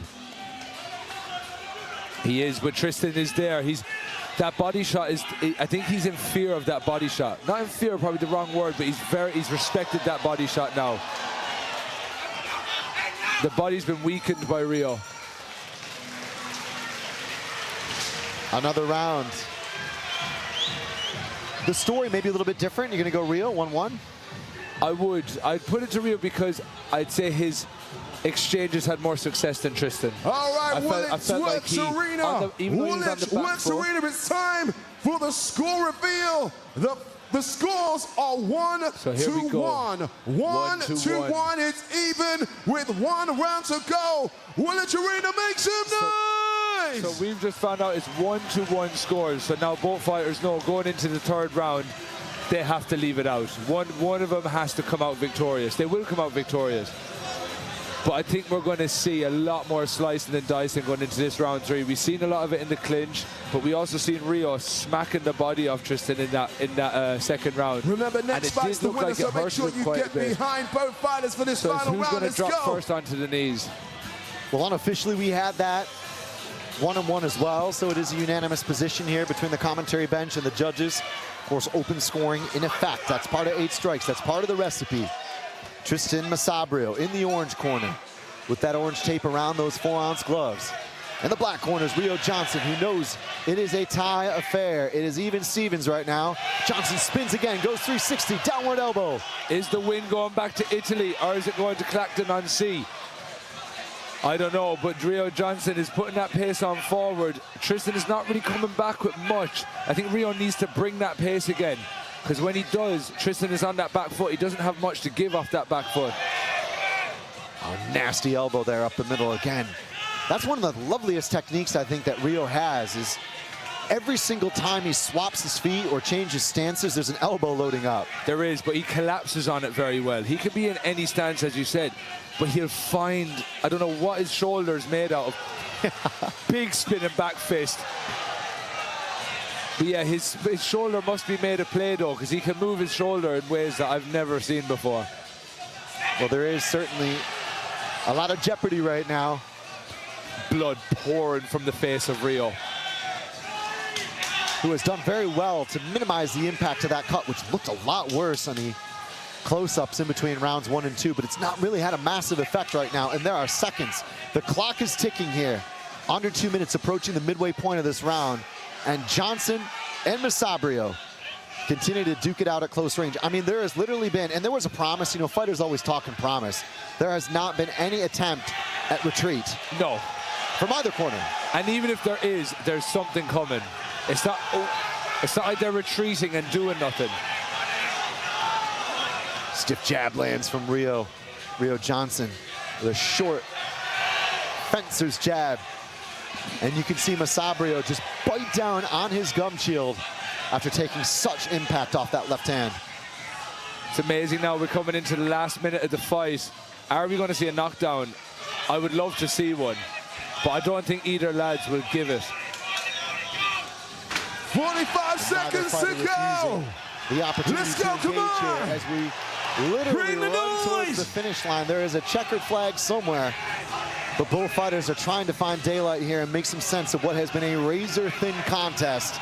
Masabrio continues to look for something upstairs. It's the body shots coming in from Rio Johnson, and indeed that hefty jab where he plants his lead. Rio does so well. Rio Johnson's corner is telling him forward, We're in the last forward, 30 forward. seconds. It's all to play for. Come on, Woolwich. By Johnson. Deep breaths. This is for all the marbles here. The co-main event, 8 strikes. 10, 9, literally as 8, advertised, seconds. 7, the referee says 6, more. The 5, referee does jumping jacks. 4, Masabrio. 3, 2, Johnson 1.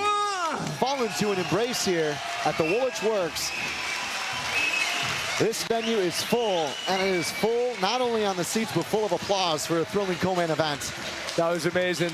The 2 gentlemen inside the ring sold that fight, and they delivered. They put it into perspective that they were going to leave it in there. And what I loved about it is in the build-up, they respectfully were telling everyone, this is what's going to happen. And it is going to happen. And it's just been shown to us tonight. I'm going to ask you, Chris, who would you have given that pointer for that round? Johnson. I feel you on that one. You feel me? Yeah, I feel you on that one. I love it. He came at that a higher pace on the front foot, you know, and he just delivered that. You see the blood pouring from Tristan's face. Well, Masabrio, like we mentioned, with the fascination of superheroes and Star Wars for Rio Johnson, has his own pursuit. That's sneaker collecting.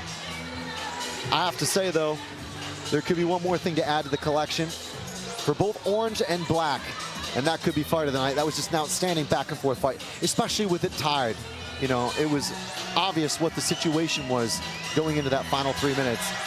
And there is blood on the canvas here as Masabrio almost does the moonwalk and slides forward. Just blood skating. Blood skating, yes, yes. Ben Edwards, he must know the numbers. He must know the verdict. Let's make it public and official. Ladies and gentlemen, let's have a big round of applause for both fighters, please. After 3 rounds of action, we go to your judges' scorecards. Your winner by unanimous decision from Clacton, Rio Johnson.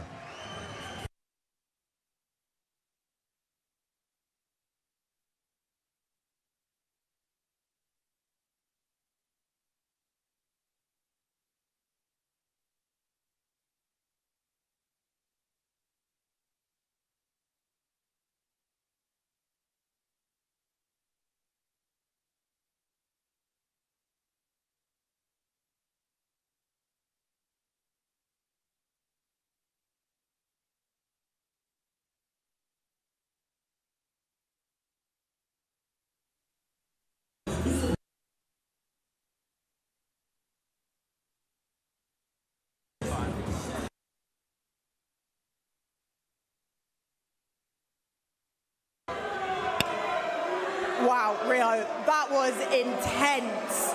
Obviously, this is arguably the most important fight of the night. Obviously, you're in those 4-ounce gloves. How are you feeling? Oh, I'm fucking buzzing. I've been itching to fight in these for fucking forever now, so yeah. To be fair, it was fucking hard, but I love it. I love it. It's good. When you got cut, what were you thinking? Oh, to be fair, this is probably like my 10th cut in like, it's less than 10 fights, so it's nothing new. Kind of gets me going a little bit, to be honest.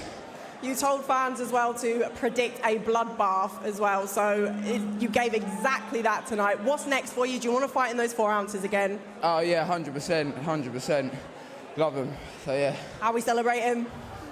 Just gonna go home, smoke a fat joint, have a kebab, and yeah, that's me. I love that, you deserve it all. Thank you so much. Cheers.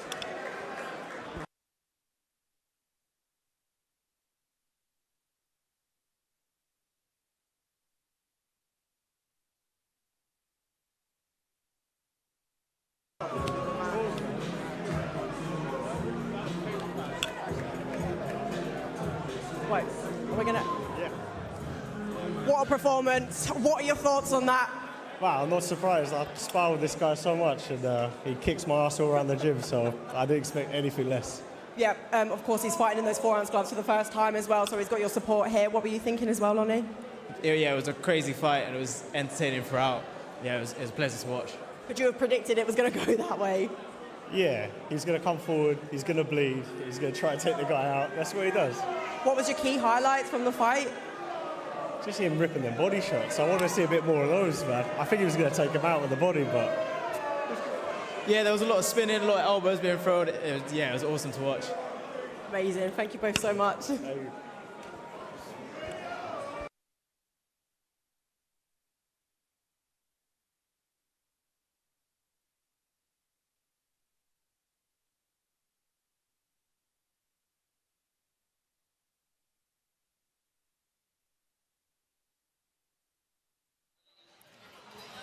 Amber Jones having a quick word with the winner, and of course, Lonnie Kavanagh, and indeed Arnold Allen. It's great to have some fight royalty here. It is. Two local boys and two mega hitters in the UFC at the minute. Obviously, Lonnie Kavanagh having a massive win. So it's great to see them here at the venue today supporting their own. Arnold Allen recently actually over, I think it was Melquizil Costa. That was in May. Taking a look at what just went down there, it was obviously a very, very well-matched fight stylistically. And many of the things that we had kind of anticipated both would do played out, for sure. Masabrio looked, I thought, very, very good. I mean, he did a lot of the right things there. He did, but what lost it for him, was engaging too much in a hook war. Rio wanted that, where I think Masabrio should have kept it long, should have pierced them knees and teeps and utilize the 4-ounce glove. Like when you've got the 4-ounce glove on, tuck the hand and tuck that knuckle in and really try and pierce it down the face. That can generate a cut as easy as an elbow can. And thinking about what Johnson did so, I think, much, I would almost call it, he really doubled down on what was working so well in the third round. How would you characterize that? I think he's just done more of what he usually does in the boxing gloves. You know, I think he said it there. He said he's been waiting a long time to get in these. And let me tell you, when you fight in them in 4-ounce gloves, Muay Thai, or 8 strikes, it's like a drug. When you hit, you want more. And the same as when you get hit, it's like a thump that goes numb. It's not a sting, it's like dum. So when, I could see it, when they felt them shots, Masabrio got hit, you could see it in his eyes. He was engaging more in a war. And that's the dangers of him, is that they'll make you want to fight to the death in them. We move from 4-ounce gloves to 8-ounce gloves for the main event. The main event of the evening, of course, is the 8 strikes featherweight world title. It will be 8 strikes rules. There will be no elbows, and it will be 8-ounce gloves, scheduled for 5 3-minute rounds. Ilias Krafi, and of course, Mo Abdurahman. We've heard of him already earlier in the video trailers and the interviews. We'll introduce you to Krafi momentarily. Huge breadth of experience for both campaigners. Should be exciting. Cape Town, South Africa, and Morocco. Woolwich Works Arena, are you ready for your main event of the evening? 5 rounds of action for the 8 strikes featherweight world title. Introducing first to the ring, please welcome Ilias Krafi. Now this fight was actually matched as pure kickboxing originally. Contracts were proposed, terms were exchanged. 8-ounce gloves stayed, 8 strikes rules were introduced, elbows were removed. Ilias Krafi, London, please meet a very well-traveled fighter with a championship passport filled with many, many stamps. The Moroccan-French fighter, of course, out of the very well-regarded Team Valente in Strasbourg.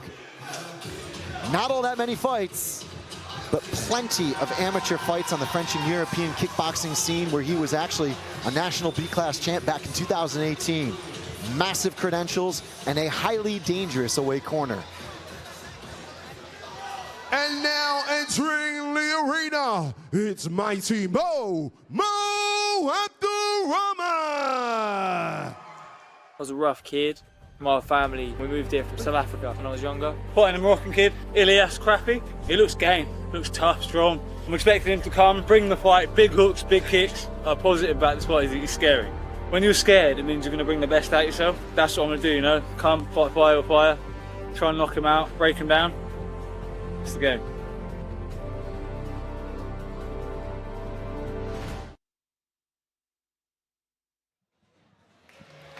And in the other quarter, en route to the main event tonight, a longtime veteran, a stand-up in the UK, who has fought at a consistently high level for more than a decade. I remember him from back in the Phoenix fight days. Mighty Mo Abdurahman, 53 wins, 16 defeats. And there is not one, but two, but many chapters in that story. Muay Thai, K1, titles on the mantle in both sports. ISKA Muay Thai World Champ, MTGP Welterweight World Champ, many more. WMO, Glory, WLF in China, a title in Japan, last-minute fights in Cambodia. What a story for this guy as well. Growing up, homeless, left home, fought to fight, and became a champion, and indeed is in the main event. Ben Edwards. Ladies and gentlemen, it's time for our main event of the evening. 5 rounds of action for the 8 strikes featherweight world title. And now, ladies and gentlemen, the judges are ringside, the referee is here, the fighters are set for action. But Woolwich Arena, it's a fight, so we gotta make it loud. So give me some noise from the crowd. Introducing first, fighting out of the black corner. He has a fight record of 15 fights, 12 wins with 3 defeats. From France, Ilias Krafi. And his opponent fighting out of the orange corner. He hails from Cape Town, South Africa. Put your hands together, make some noise for Mighty Mo Abdurahman. This bout is sponsored by Ascari Fight Gear.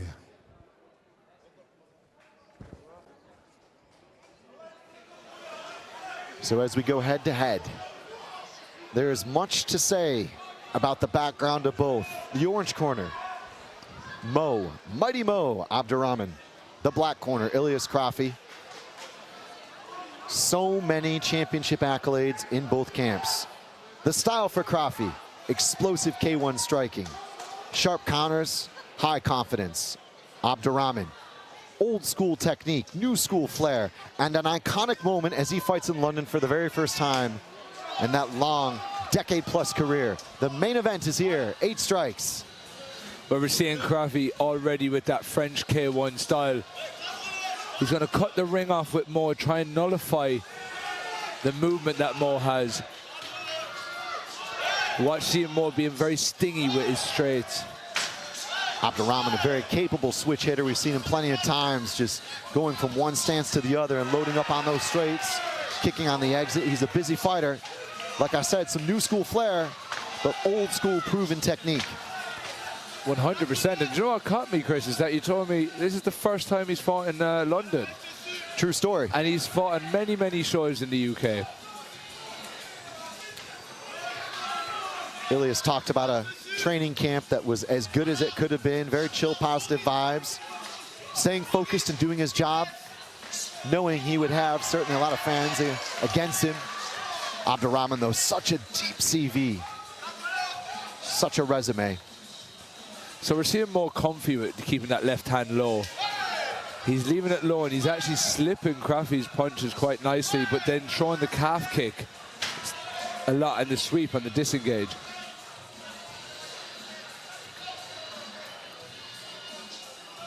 Abdurahman called this fight just iconic. A huge highlight, a career high. Funny enough, came into the gym, all hard work, no talent. He said, I wasn't a natural, but I learned. Of course, living in the gym for a couple of years after sleeping rough out on the streets, leaving home, disagreeing with his parents about pursuing his own dreams as a fighter. Today, though, Dad's proud, for the record. But he'd want to be, he's traveled the world fighting on some of the biggest shows and against the biggest names. And you can see that in him now.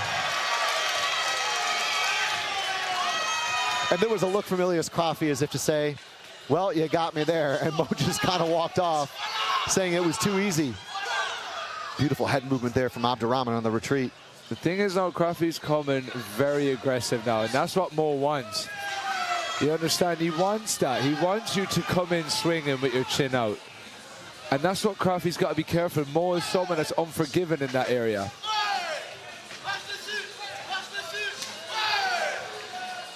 Krafi known for being a gritty guy.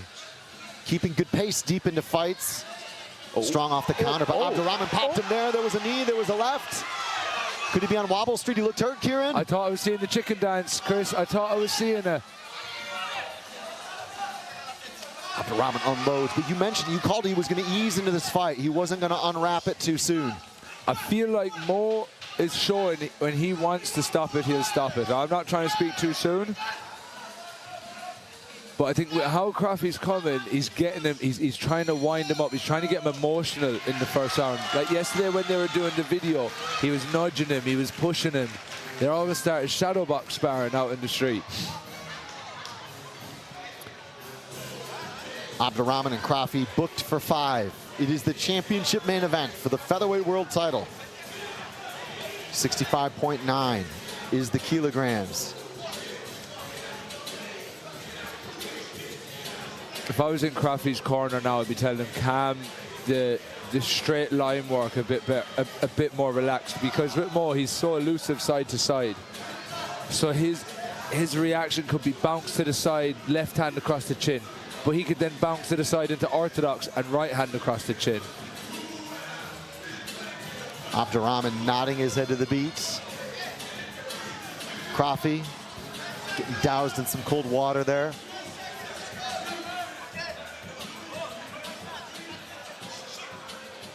The road for Mo from Cape Town, arriving to the UK at 8. Coach Dean took him in, showed him the way, of course, for Krafi. Bringing energy, aggression, heart, and a much more urgent start here in 2 of 5. Very.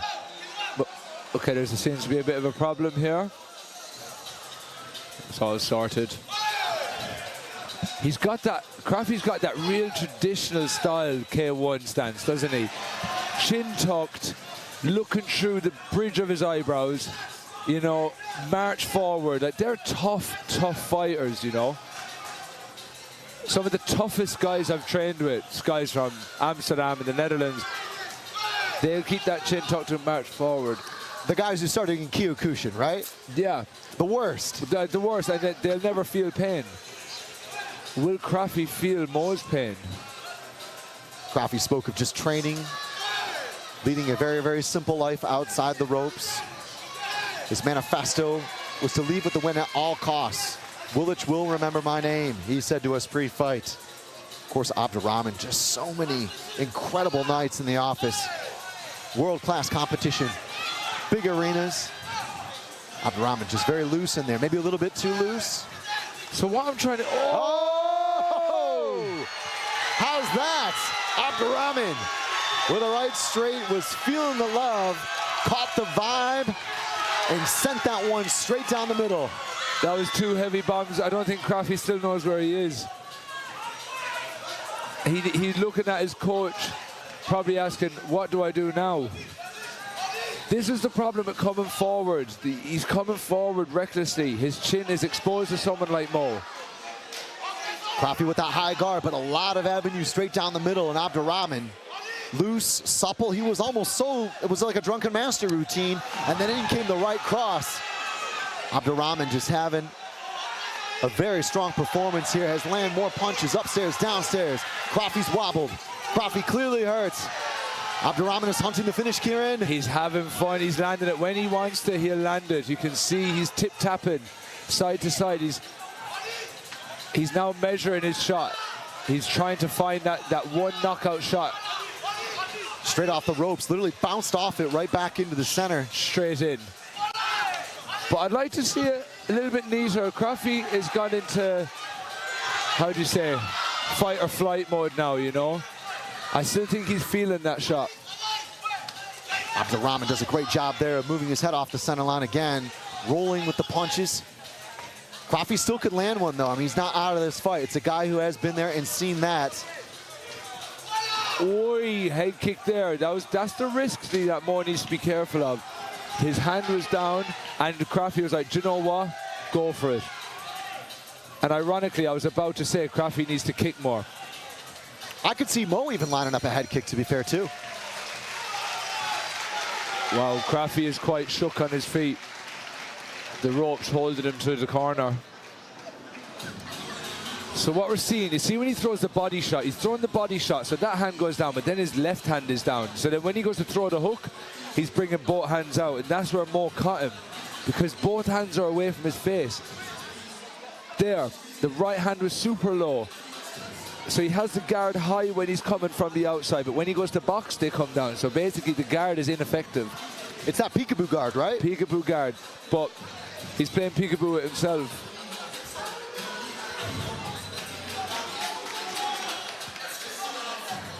Stern words there, I'm sure, from the corner to Mo Abdurahman, and indeed, I wouldn't say panic in the corner of Krafi, but certainly some concern. Thing is, Mo needs to remember he has this fight now if he wants it. He can't let it go by being too over-complacent with his shots. The head kick nearly got him in that last round. Abdurahman outside fighting, spends his days mentoring kids excluded from school, sharing the examples from his own lessons growing up. We mentioned it, he's got a K1 pedigree. He's got a Thai style. He's capable in both disciplines. Of course, Krafi brings that classic kickboxing style, but he's eaten damage thus far and is undoubtedly down in this championship fight. He is, and I think he's copped onto that a little bit now. But making micro adjustments in the first 10 seconds of the round isn't what you need. We need to see adjustments throughout the whole round, especially with someone like Mo. Like, he's punching but swapping stances at the same time. Abdurahman staying in the headlights here, Krafi. Searching, lots of short punches. Not every punch is a high commitment punch from Abdurahman. Lots of testing. There was a heavy knee though from Abdurahman. With how Mo operates, it's like tap, tap, tap, bang. He builds up that power shot when he feels like it. Good parry there off the kick from Krafi, who is certainly seemingly starting to catch a little bit of a second wind. 8 strikes rules means 5 seconds, 1 knee, but there are no elbows here. They're getting awful confused with the catches in this fight. So you cannot catch the kick and release. You have to 3-point block it. So a 3-point block is when you tuck your elbow into your hip and you use the opposite arm or your hand and you catch the shin. That's the acceptable blocks for kicks onto the body for this fight.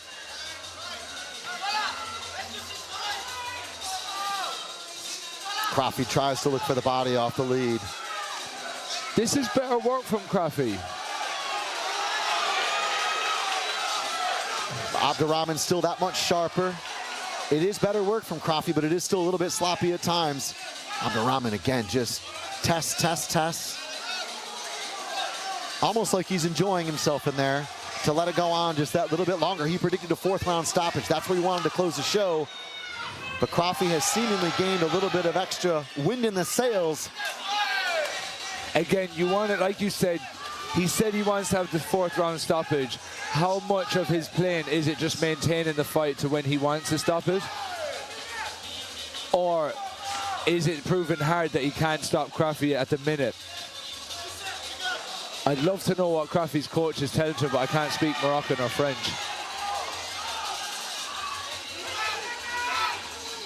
Mo again, no, he gets the knee. Lovely setup there. So is that... Not sure if the referee was going to step in. No, the answer is no, Mr. Shanahan. Okay, you read my mind, Chris. I have a knack now after a few hours. Oh, so he's put his hands out, welcoming the fight. Mo is bringing it now. I think that was a switch Mo needed. Abdurahman again clocks him with the left. The hands are very low, though, from Abdurahman. They're not always that low. It's interesting when I see fighters finish a round, they put their hand up straight away. A confidence thing, and it shows the body language. But there has to be that realization as well of how much control you do have. I'm taking a look at the corner of Krafi right now after this, saying, no more nonsense. Don't drop your hands. I mean, both fighters have dropped their hands quite a bit at times in these fights, but Abdurahman just that much quicker off the draw, firing off the hip as we saw there. I think because Krafi is so stiff with his hands up, Mo knows the only time he should be fearful is when the hands move, whereas with Mo, his hands are down. So Krafi's like, oh, something could come at any time from any angle. So where you might say, oh, having your hands down is a risk, it's also a massive intimidation game for if you're fighting someone like that. And putting the combinations together is the orange corner right now. Quick reminder of the scoring criteria. High impact damage, number of knockdowns, we haven't had one yet scored. Clean strikes, damage done, aggression and ring generalship, and indeed spectacular techniques. They all score. That's what the judges are looking for here. We continue. Stepping into the money round.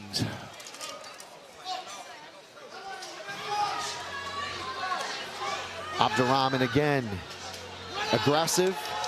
Krafi certainly looking to occupy the center of the real estate here.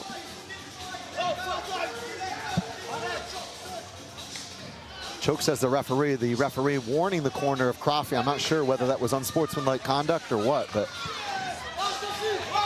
So we've got the perfect song for the round that Mo said he's going to knock him out. And we've got Firestarter playing by the Prodigy.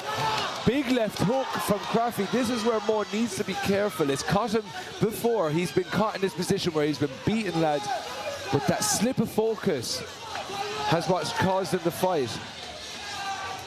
Krafi very talented at finding those openings. That's what he was seeking to do. He didn't want an easy fight. He knew it would be a tricky challenge to try and decipher the puzzle that can be Mo Abdurahman. But like you said, you don't want to get too fancy in there when you're cleanly winning this fight. Especially with a Dutch style, or sorry, a French K1 style kickboxer like Krafi. They will sneak a hook in at any time. They're tough boys. Abdurahman leans into the ropes, pro wrestling style, bounces off double time. I was waiting for the RKO. Yes, yes. Oh, Abdurahman. And they want hands. So they're calling for double jab cross, double jab cross. I don't think Abdurahman's tired. He's not maybe as busy as he was. So Mo is fight fit all year round. I've seen him take fights on 1 week notice, 2 weeks notice, and he's always in shape. And the shoulder contact as if they were in a scrum or possibly on the line in the NFL. The referee had to give Krafi a little tap to the face just to remind him who the boss is. Abdurahman connects, good hooks there. Abdurahman finding his way inside. Oh, there was good contact there, though. It is Krafi who has landed 2 and 3 punches, and Abdurahman shakes his head. You know that hit him. Abdurahman again with the rights. Both fighters land. It has been an eye for an eye and a tooth for a tooth there. That was a good back and forth. It really was, and I think Krafi's surprising me. He is showing a lot of resilience. I think that shot that knocked him earlier in the fight woke him up. I was like, look, you're in the fight now with Mo Abdurahman. Wake up. Now, what I think will be very interesting here as we go into the final 20 seconds is the scores. It will be very obvious that Mo is ahead, I'm going to say. And it will be very obvious that Krafi has had some moments to hit Mo cleanly in this round. You know that once the scorecards come out, if we've seen a pattern tonight, Krafi could be that much more dangerous. We've seen it with Gravesend. We've seen it. He came out round 5 and knocked out Durrani with being all odds against him.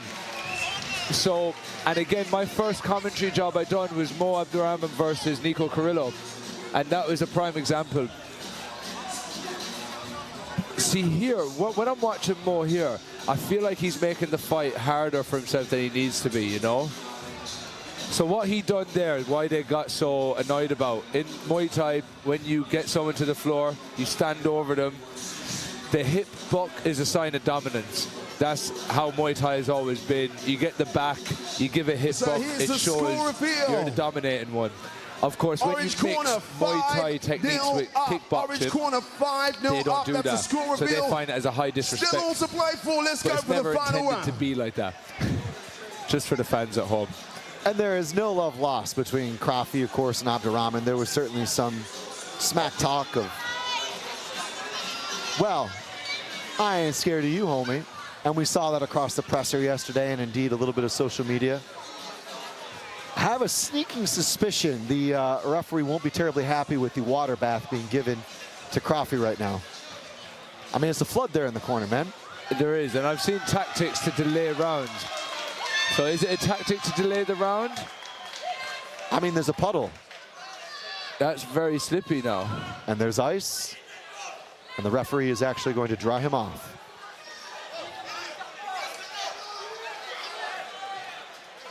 Great battle between these two gentlemen. Sorry, Chris, great battle. Big show of sportsmanship and respect. But Krafi, it could be that second chance. Like you said, you know, he had the kindling, he had the fire starter. It was starting to burn in his favor and pop and crackle, but the last thing you wanted to do was let Krafi back into this fight and snuff that fire out.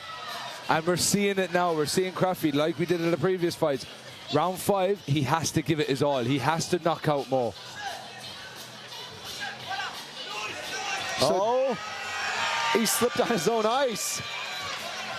Krafi literally stepped on the ice cube and indeed the water that was in his own corner and slipped.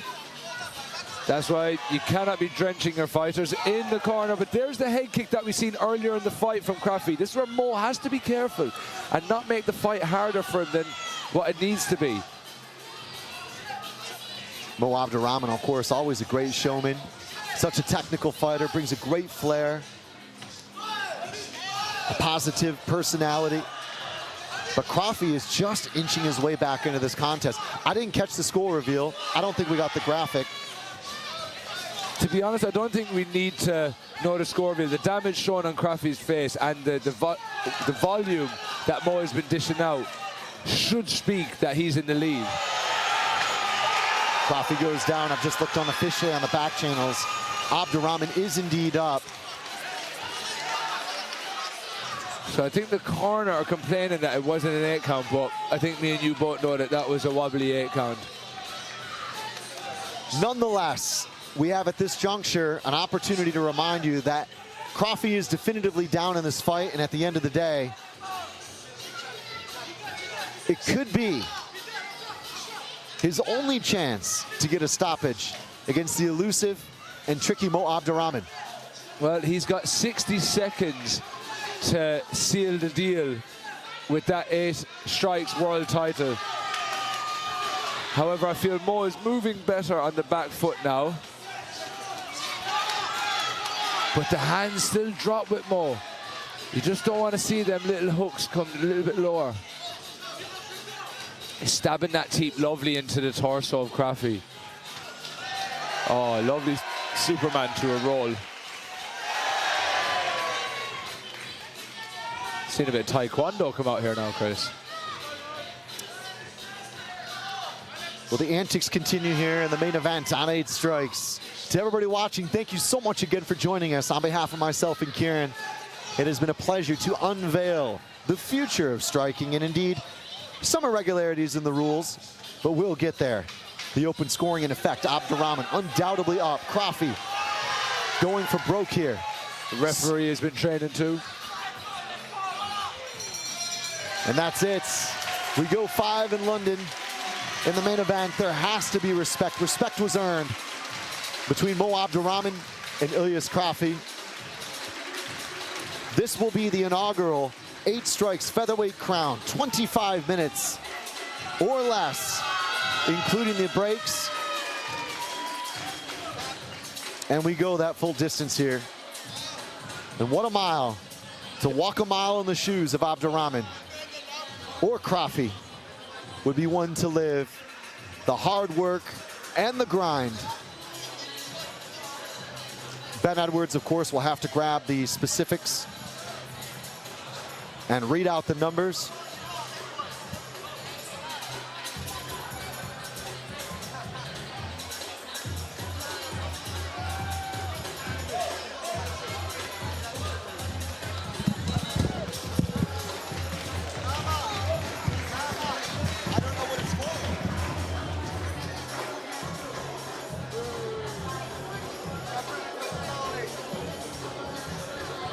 Don't forget, ladies and gentlemen, there's one more fight after this. Don't forget.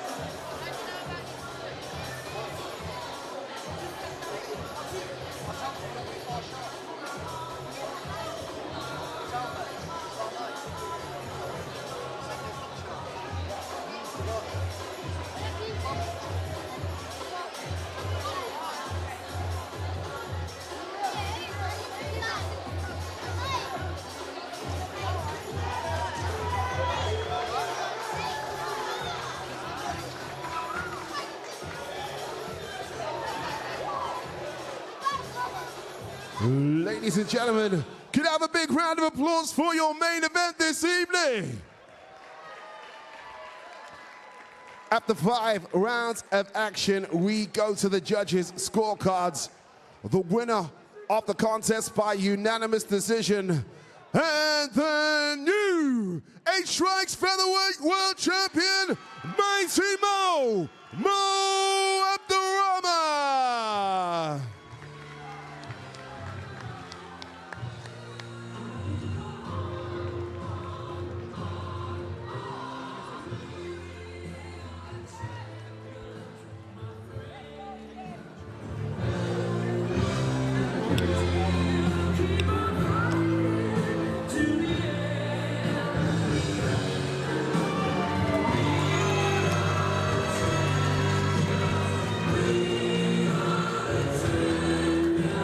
Right, guys, we are live here.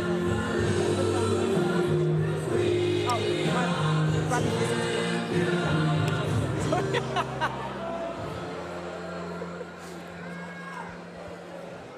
Wow, you've just won that world title here at 8 Strikes. How are you feeling? Oh, it feels great, man. It feels great. It's like a dream come true, you know?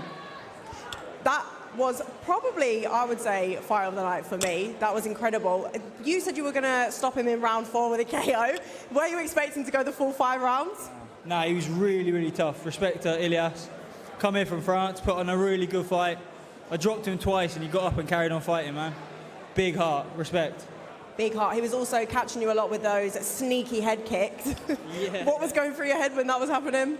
I was laughing because I shouldn't let him hit me with it, but it's a good shot, so yeah, one of them ones. And obviously you caught him as well during the fight. Did you notice that at any point? What were you thinking? No, I didn't even notice, to be fair. I was trying to knock him out, but he's tough. Yeah, you also said he's so high level that I'm going to make him look rubbish, basically. And you put on a masterclass. Thank you. So we're going to just hand it over to Chris. He's going to have a word with you. Mo, oh.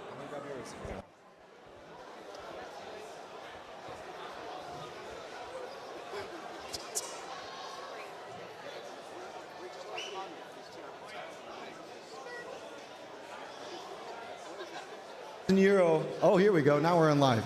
Let's do it again. We'll do it again. I had no idea.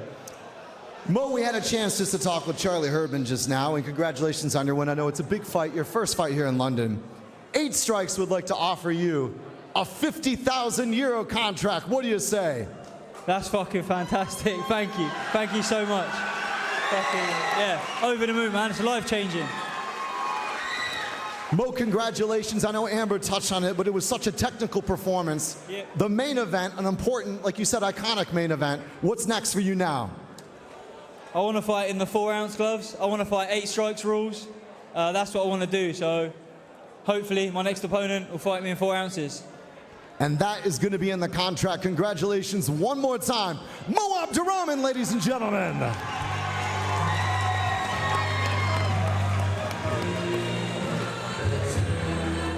didn't know it was on. I must have flicked it off then. That's all right.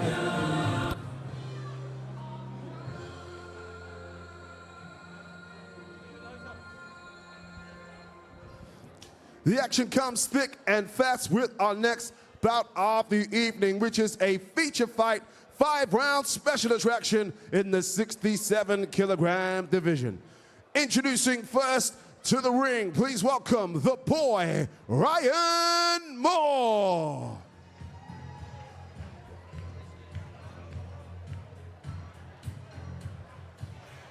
Tina Turner, Ryan Moore, the collab we never knew we needed. They call him the boy, and well, this sport ain't a new chapter. That's the whole book. It's all I've ever known, he said. Since I was a kid, I've been fighting 13 wins, 5 defeats, an English champion, British, Czech, and indeed UK ranked fighter. Junior titles included in that, all over the country and in Italy. These days, he passes his time as a Thai boxing instructor at K-Star Legacy in Birmingham.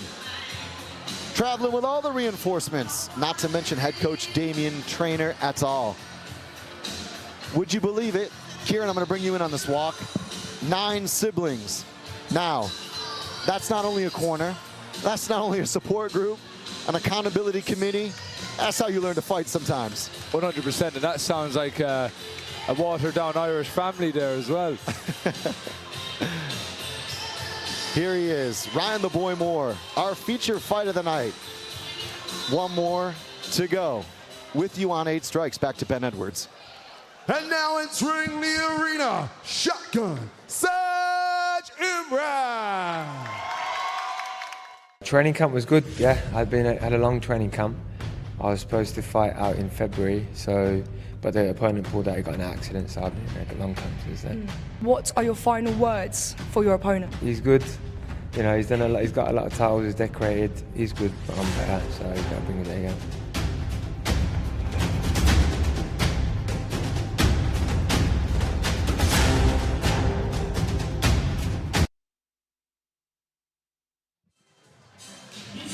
And to close the show, the second of your feature fighters, Saj Imran. This shotgun. Bang!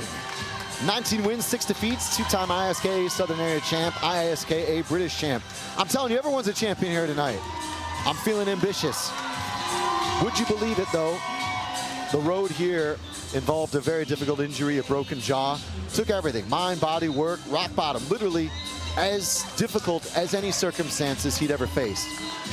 Coach Philip Teo pulled him back into the gym, and well, after some teaching, he's back fighting fit. Ladies and gentlemen, reintroducing both fighters for this 67-kilogram special attraction.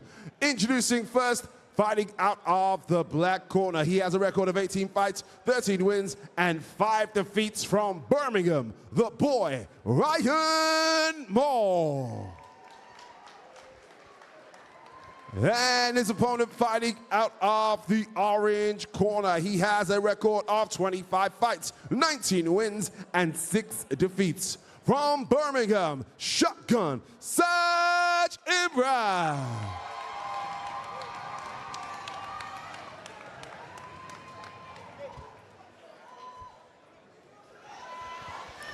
The feature fight of the night. Lots to look out for here. 67 kilograms, it's full tie rules. We're going back to 8-ounce gloves, and it is booked for 5, not 3. 5 3-minute rounds. Ryan the Boy Moore, 13-5-0, 19-6-0 for Shotgun Saj Imran. Orange corner for Saj, white tape, and unfortunately white tape as well for Ryan the Boy Moore. There's some expectations. We didn't know whether this was booked for 3 or 5 walking, and you said, I hope it's booked for 5, Chris. Yes. Go. Tell me why. So I used to train with Saj a long time ago at Team 2. Lovely guy, but he comes with an aura of 5 rounds that he can keep going like a steam train.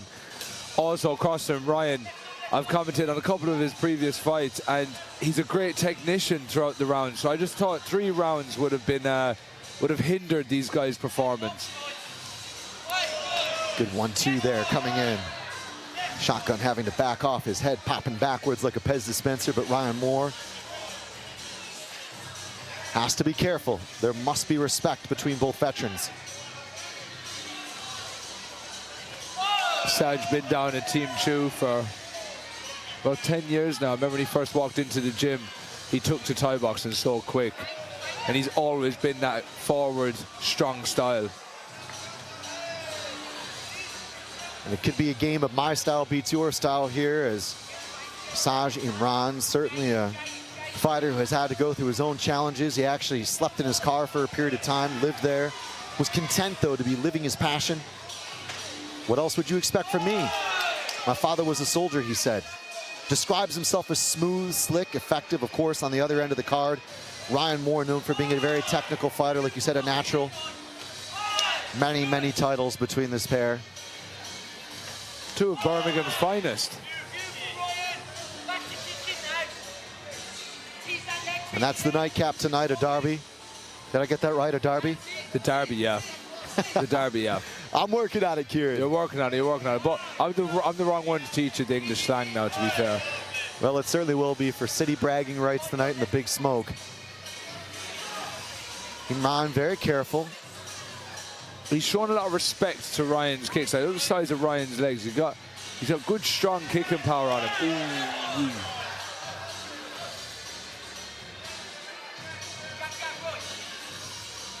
High kick there from Moore, who said, I'm not going to need any reinforcements, given everybody behind me. That was a lovely dump to the floor. He let him down very elegantly. It was almost like you kind of patted the fall. Very nice of Ryan. Already, both of these lads have felt the power of the hooking power and the kicking power. Sajid Imran again testing, looking to lunge in, avoids the worst of it for his efforts, but Ryan Moore, he's a Terminator in there. He's literally just super, super focused. And the corner have to be happy with that opening round. Yes, definitely, but with Saj, he needs to be careful of the lean back of them exchanges. Twice he got clipped with the head kick by the toes, but you don't want that to end up being worse and end up being a highlight reel finish. You know, you come out of the exchanges like that, it's an easy thing just to lean back. That's a prime example of putting your head back. There we go again, the head kick just brushing off.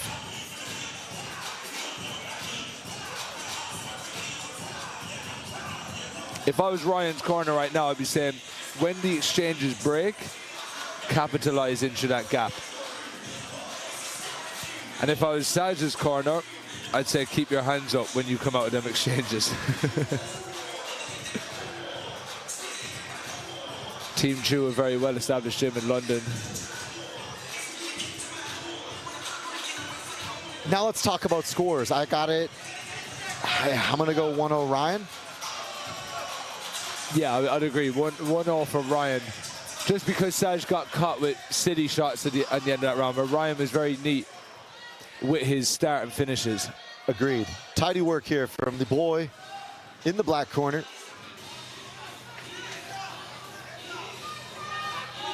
He's creeping a bit better. He needs to use that jab as he's stepping in.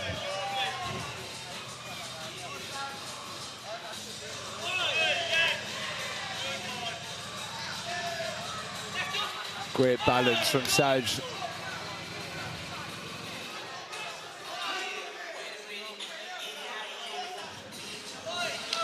Imran trying to find some inroads here. Very few defensive mistakes so far from the boy Moore, though. I mean, he's avoided most of the counter punches. He's avoided and kind of danced around most of the aggression. Put his own exclamation mark where it counted, dotted the I's, crossed the T's. It's the reaction on the ball of the feet. He's, after every shot or every move, he's always reactive to it. You watch Saj is a little bit more flat-footed on his approach. That's why his responses are either delayed or just not up to as fast as what Ryan's is.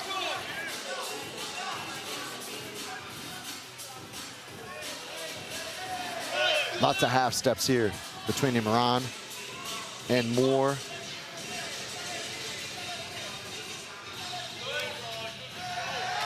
Nice combination here lands from Imran.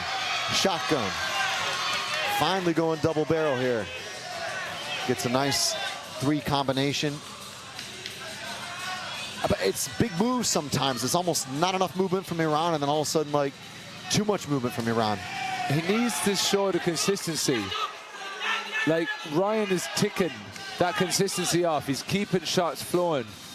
Where a random burst is okay, but that's when you could either have a success or end up have a heavy kick up the back or a heavy punch. And that's the mind game, isn't it? You want to sometimes give it a random burst, but it cannot be random at this level. And it has been very much a second gear performance so far from Ryan the Boy Moore, but ultimately, I think it's caused at least enough uncertainty for Saj Imran that he's eking forwards gently. Kind of like what we saw in the Fernandez fight. Exactly like that, yes. But again, we are in round 2 of a scheduled 5. So will Ryan pull through the Lara technique?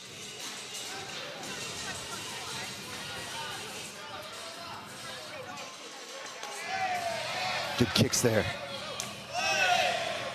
Excellent kicks landing from both corners. And Imran has had a couple of good body kicks. Those did smack home. I feel Saj is thinking too much about what Ryan's going to do. He's moving with overcare.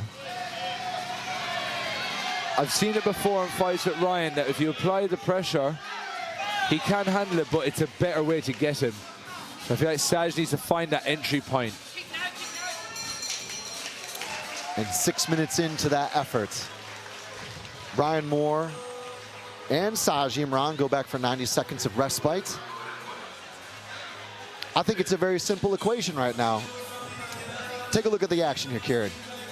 So we're seeing a lot of the exchanges that when they start, Ryan is trying to consistently finish. Now, Saj has had unbelievable balance to not get dumped, because we are recognizing that a sweep affects the scoring system massively in these fights here at 8 strikes. So to see Saj's balance and control is admirable anyway. But that's not enough to get him the numbers for each round. Imran nods in the corner. I love a 90-second break, don't you? 90 seconds. I'm a 60-second guy. Are you thinking? I love 60 seconds. I'm going to write that down in my notes.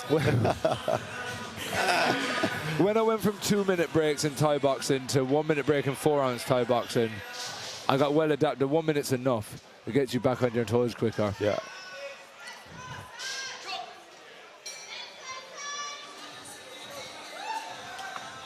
Chokes as the referee one more time, and Saj Imran, I think, has been given a talking to. Whether those lessons will be learned and taken on board.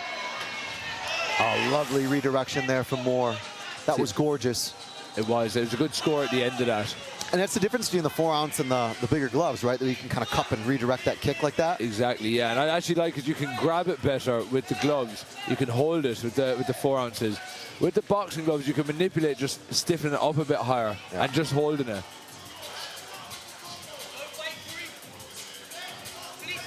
So Ryan's corner saying, don't wait for Saj, initiate first.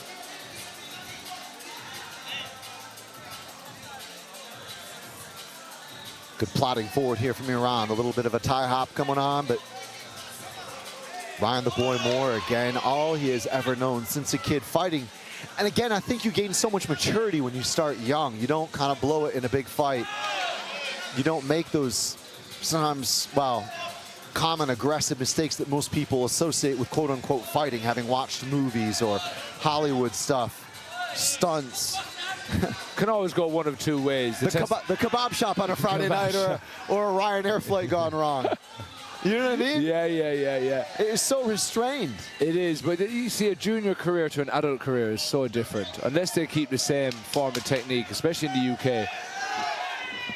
You know, as juniors here in the UK, they're a lot more scorey based.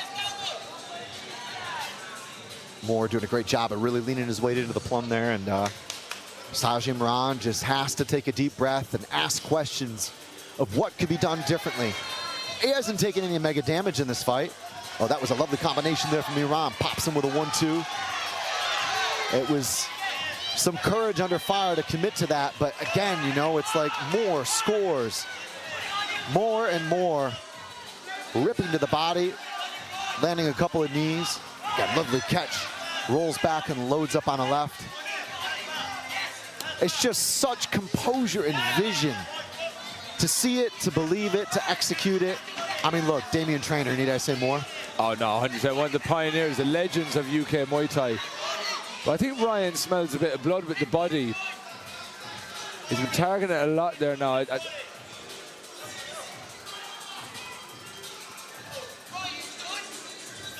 So the corner of Ryan Moore saying he's done.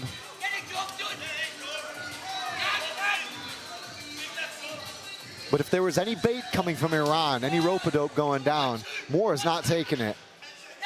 And that is respectable. It's tough fighting after a main event, I always feel, on a swing fight or on a feature fight. You've been there, you've waited all night. There's been sometimes some nerves or a build-up. Well, I mean, the show has been hyped up for that main fight, that main event. But they are given a good, solid fight. Is it as exciting as the main event was? Maybe not, but it's showing a great technical side of Thai. But what I'm suggesting is waiting around all night to have to go out there and perform is tough. That's what I'm saying. We've been there. The art is come to the venue as late as possible. Oh, really? Late as possible. And the action, Mr. Kieran. So we're just seeing Ryan doing what he's usually doing throughout the fight. He's controlling the pace and he's working when he wants to work. We're here in the corner saying he's done, apply the pressure now. So will we see a round 4 stoppage? I don't think so. Saj is a very tough, he's tough as they come really. I just like to see him give a bit more in the round now.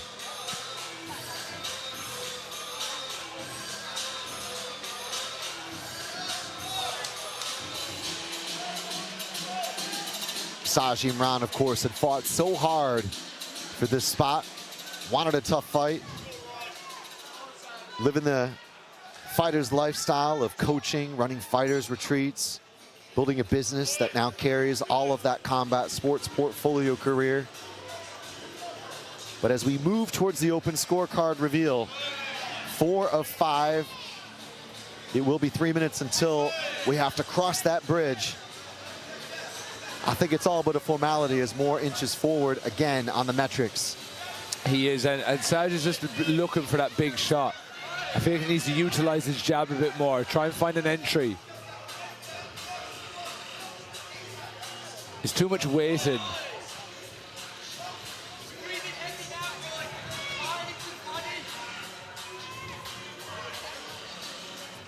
Ryan Moore's movement off the pressure is fantastic. He'll take one step. He'll take one step back and then he'll shift sideways. He'll shift the other way. And then he'll find his spot. Whereas Saj is walking into that. Saj in the pocket though. Still focused. So there's no sign of quits. Such would be expected coming from a military family. He's got that regimented style to him. Don't think that was a drop, just hit his chest. Imran must know what the score is. It hasn't been revealed yet, but on the flip side, acrobatics and a beautiful exit there for Moore. That was stylish. That was the head kick that we was on about coming out with the exchanges with your hands down. More chops. Double time off that left. The corner very happy with the work. But again, he's not gotten greedy. I think the frustration is showing in Saj, dropping his hands.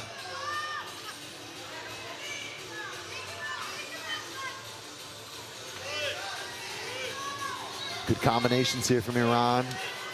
Imran again searches. Looks to try to get some bites. But he's a slippery customer, I'm telling you right now. Ryan Moore is just, he's kind of always available, but mostly unavailable. He's here, there, and everywhere. Yes. You know, he's just everywhere you don't want him to be if you're fighting him. Kind of like that movie, Now You See Me, right? Now You See Me, that's it, exactly. He's going to pop out by the entrance by the end. He is the Now You See Me of Muay Thai. The Now You See Me of 8 strikes. Ryan Moore, the boy, in the black corner. It has really been a strong performance. Such a measured performance. Saj Imran, bravery, stick-withedness, and pedigree from both, but for me, Moore just that much better all night long. He's that more calculated with his movement and his shots. He's using them very well. Can it be one of those fights where you both had a good camp, the warm-up was good, you know, you were rested, and you go out and just kind of one round tips it in one corner's favor, and that builds. There's a snowball, isn't there? Yeah, it is. And I think the start of the fight shows me a lot as well. I feel like Moore just looked a little bit more energized in that first round. You know, he looked a bit more. I think Saj took a bit of time to warm up into it, but by the time he's warmed up into it, I feel Ryan got his flow. He got his, Woolwich Works he got Arena. his rhythm. Here's the score reveal. We've got the black corner, Ryan Moore, 4-0 up. Easy, says the corner to Ryan Moore. The score officially is black corner, Ryan Moore, 4 points every round. Heading for a shutout could be Ryan Moore. Saj shotgun Imran. He's been here. There was a final prayer there in the corner and words of encouragement.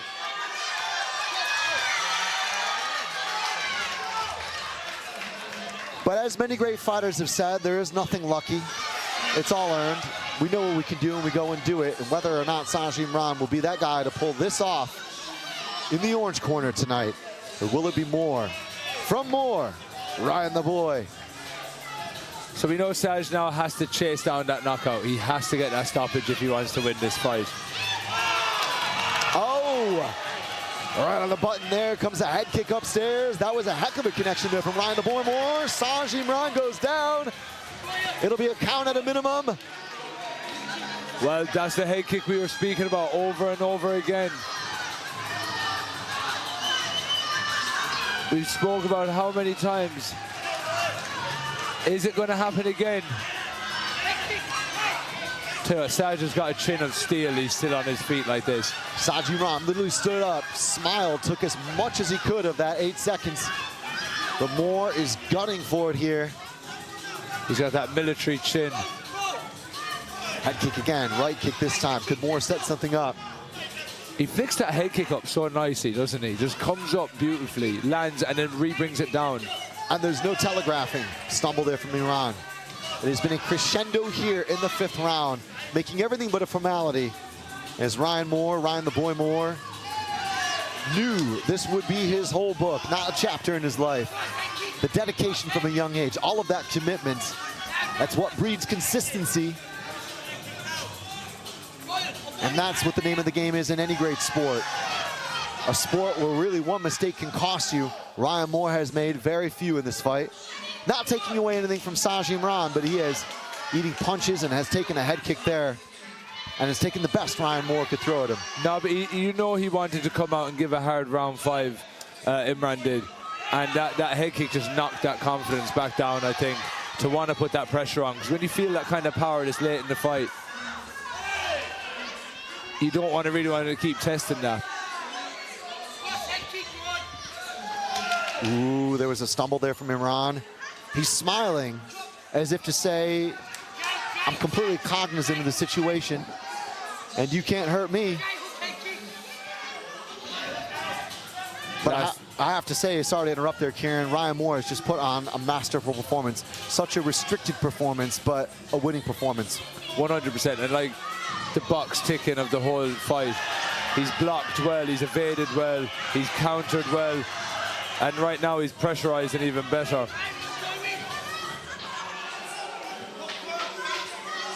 And part of the job description is always to fight the guy in front of you, to take any and all comers. English and British champion Ryan the boy Moore takes this one the full 5 rounds. And look, the question was asked, would the structure he could bring to this table hold off Imran's slickness? This was for bragging rights, last bell of the night. I have to say it'll be a landslide victory. Ryan the boy Moore, take us home, Kieran. I mean, the pressure that he applied was wicked. He never over-applied pressure. He kept himself at a decent range, that all of his shots stung. If they didn't hit, they hit the guard, but if they did, they stung properly. He never smothered his work. I feel he had fun in that fight, and I feel like that's a good 5 rounds in the bank for him, where he's logged in enough time, and this will show to his next fight. A nod there, I'm sure. An opportunity to give a coaching moment to Ryan Moore. Easy work, but look, that's hard work in my book. You know, it's the whole thing. That's one thing you just cannot skip. Everything could go away. Your technique could go away. You might get injured, but your cardio, your conditioning, his ability to keep that pace up, really something to see. All right, final fight of the night is in the books, and Ben Edwards will give us the announcement. Ladies and gentlemen, after 5 rounds of action, we go to the judges' scorecards. Your winner by unanimous decision from Birmingham, the boy, Ryan Moore.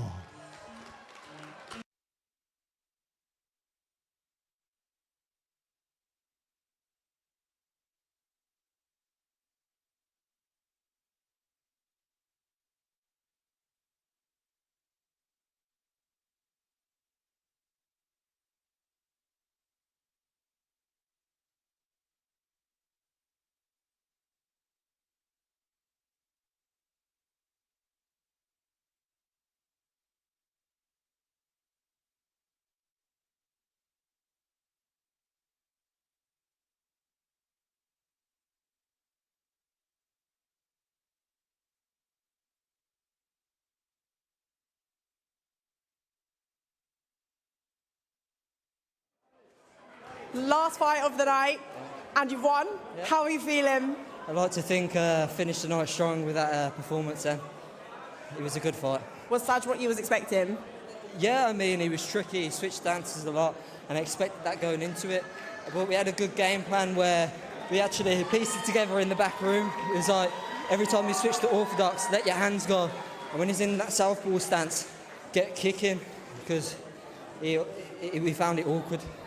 Definitely. And also tonight, we saw the introduction of the 4-ounce gloves. I have to ask, would you want to fight in those 4-ounce gloves on the show? I didn't get to watch the fight, but maybe. If the money's right, I'll be there.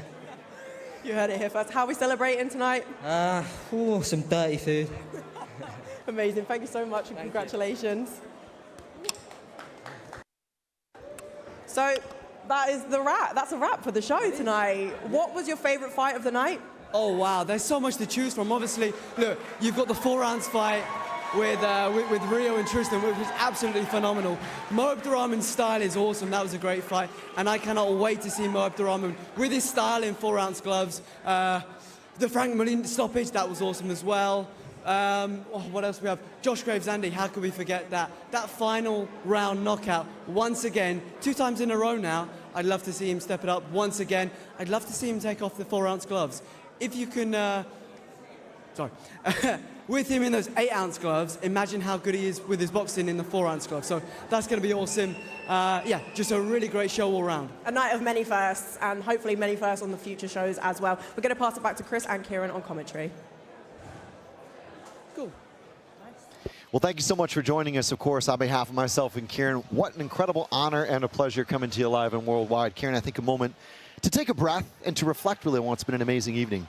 I mean, I think we've seen one of the most exciting fight cards in overall percentage-wise within, 9-10 fights. 8 strikes, utilising all weapons. We've seen stoppages with knees, stoppages with elbows, cuts with elbows. We've seen it all. 5 rounds to 3 rounds, 4 ounces to boxing gloves. I think for me, as being a commentator here with you tonight, I've thoroughly enjoyed just watching everything. I often caught myself being too much watching it. I was like looking so much that I forgot what I was doing. But no, it was a fantastic night of fights. I agree, and wholeheartedly. So many amazing moments, so many highlight reel moments. We had high amplitude stuff, high stakes fights. Fights where we had an open scoring card, breeding desperation in one corner. One case, a tie ball game, of course, the 3-rounder and the 8 strikes fight. And I think really something to look forward to, as well as a €50,000 contract. I mean, that's massive for the sport. It's big, and it's showing that there's opportunity now there for this game, especially now that 8 strikes is basically a form of Muay Thai. It's taken Muay Thai now to a new level. And I think for young Irish, UK, and now European fighters close to the UK, there shows that, right, we can go to the UK and have this opportunity and not have to go halfway across the world to get these opportunities. So it's a great door opening for all of us. All right, on behalf of myself, Chris, that's Kieran. Of course, you know Amber, Charlie. We had Ben as the ring announcer. We had Jim Freeman on the opener. Our entire cast and crew. Thank you so much for tuning in. And make sure you check your listings. 8 Strikes is back in September. We'll bring you the details as they come. Instagram, YouTube, those are the platforms to follow on your socials. We'll see you next time. But for tonight, it's good night from Woolwich, and we'll see you very soon.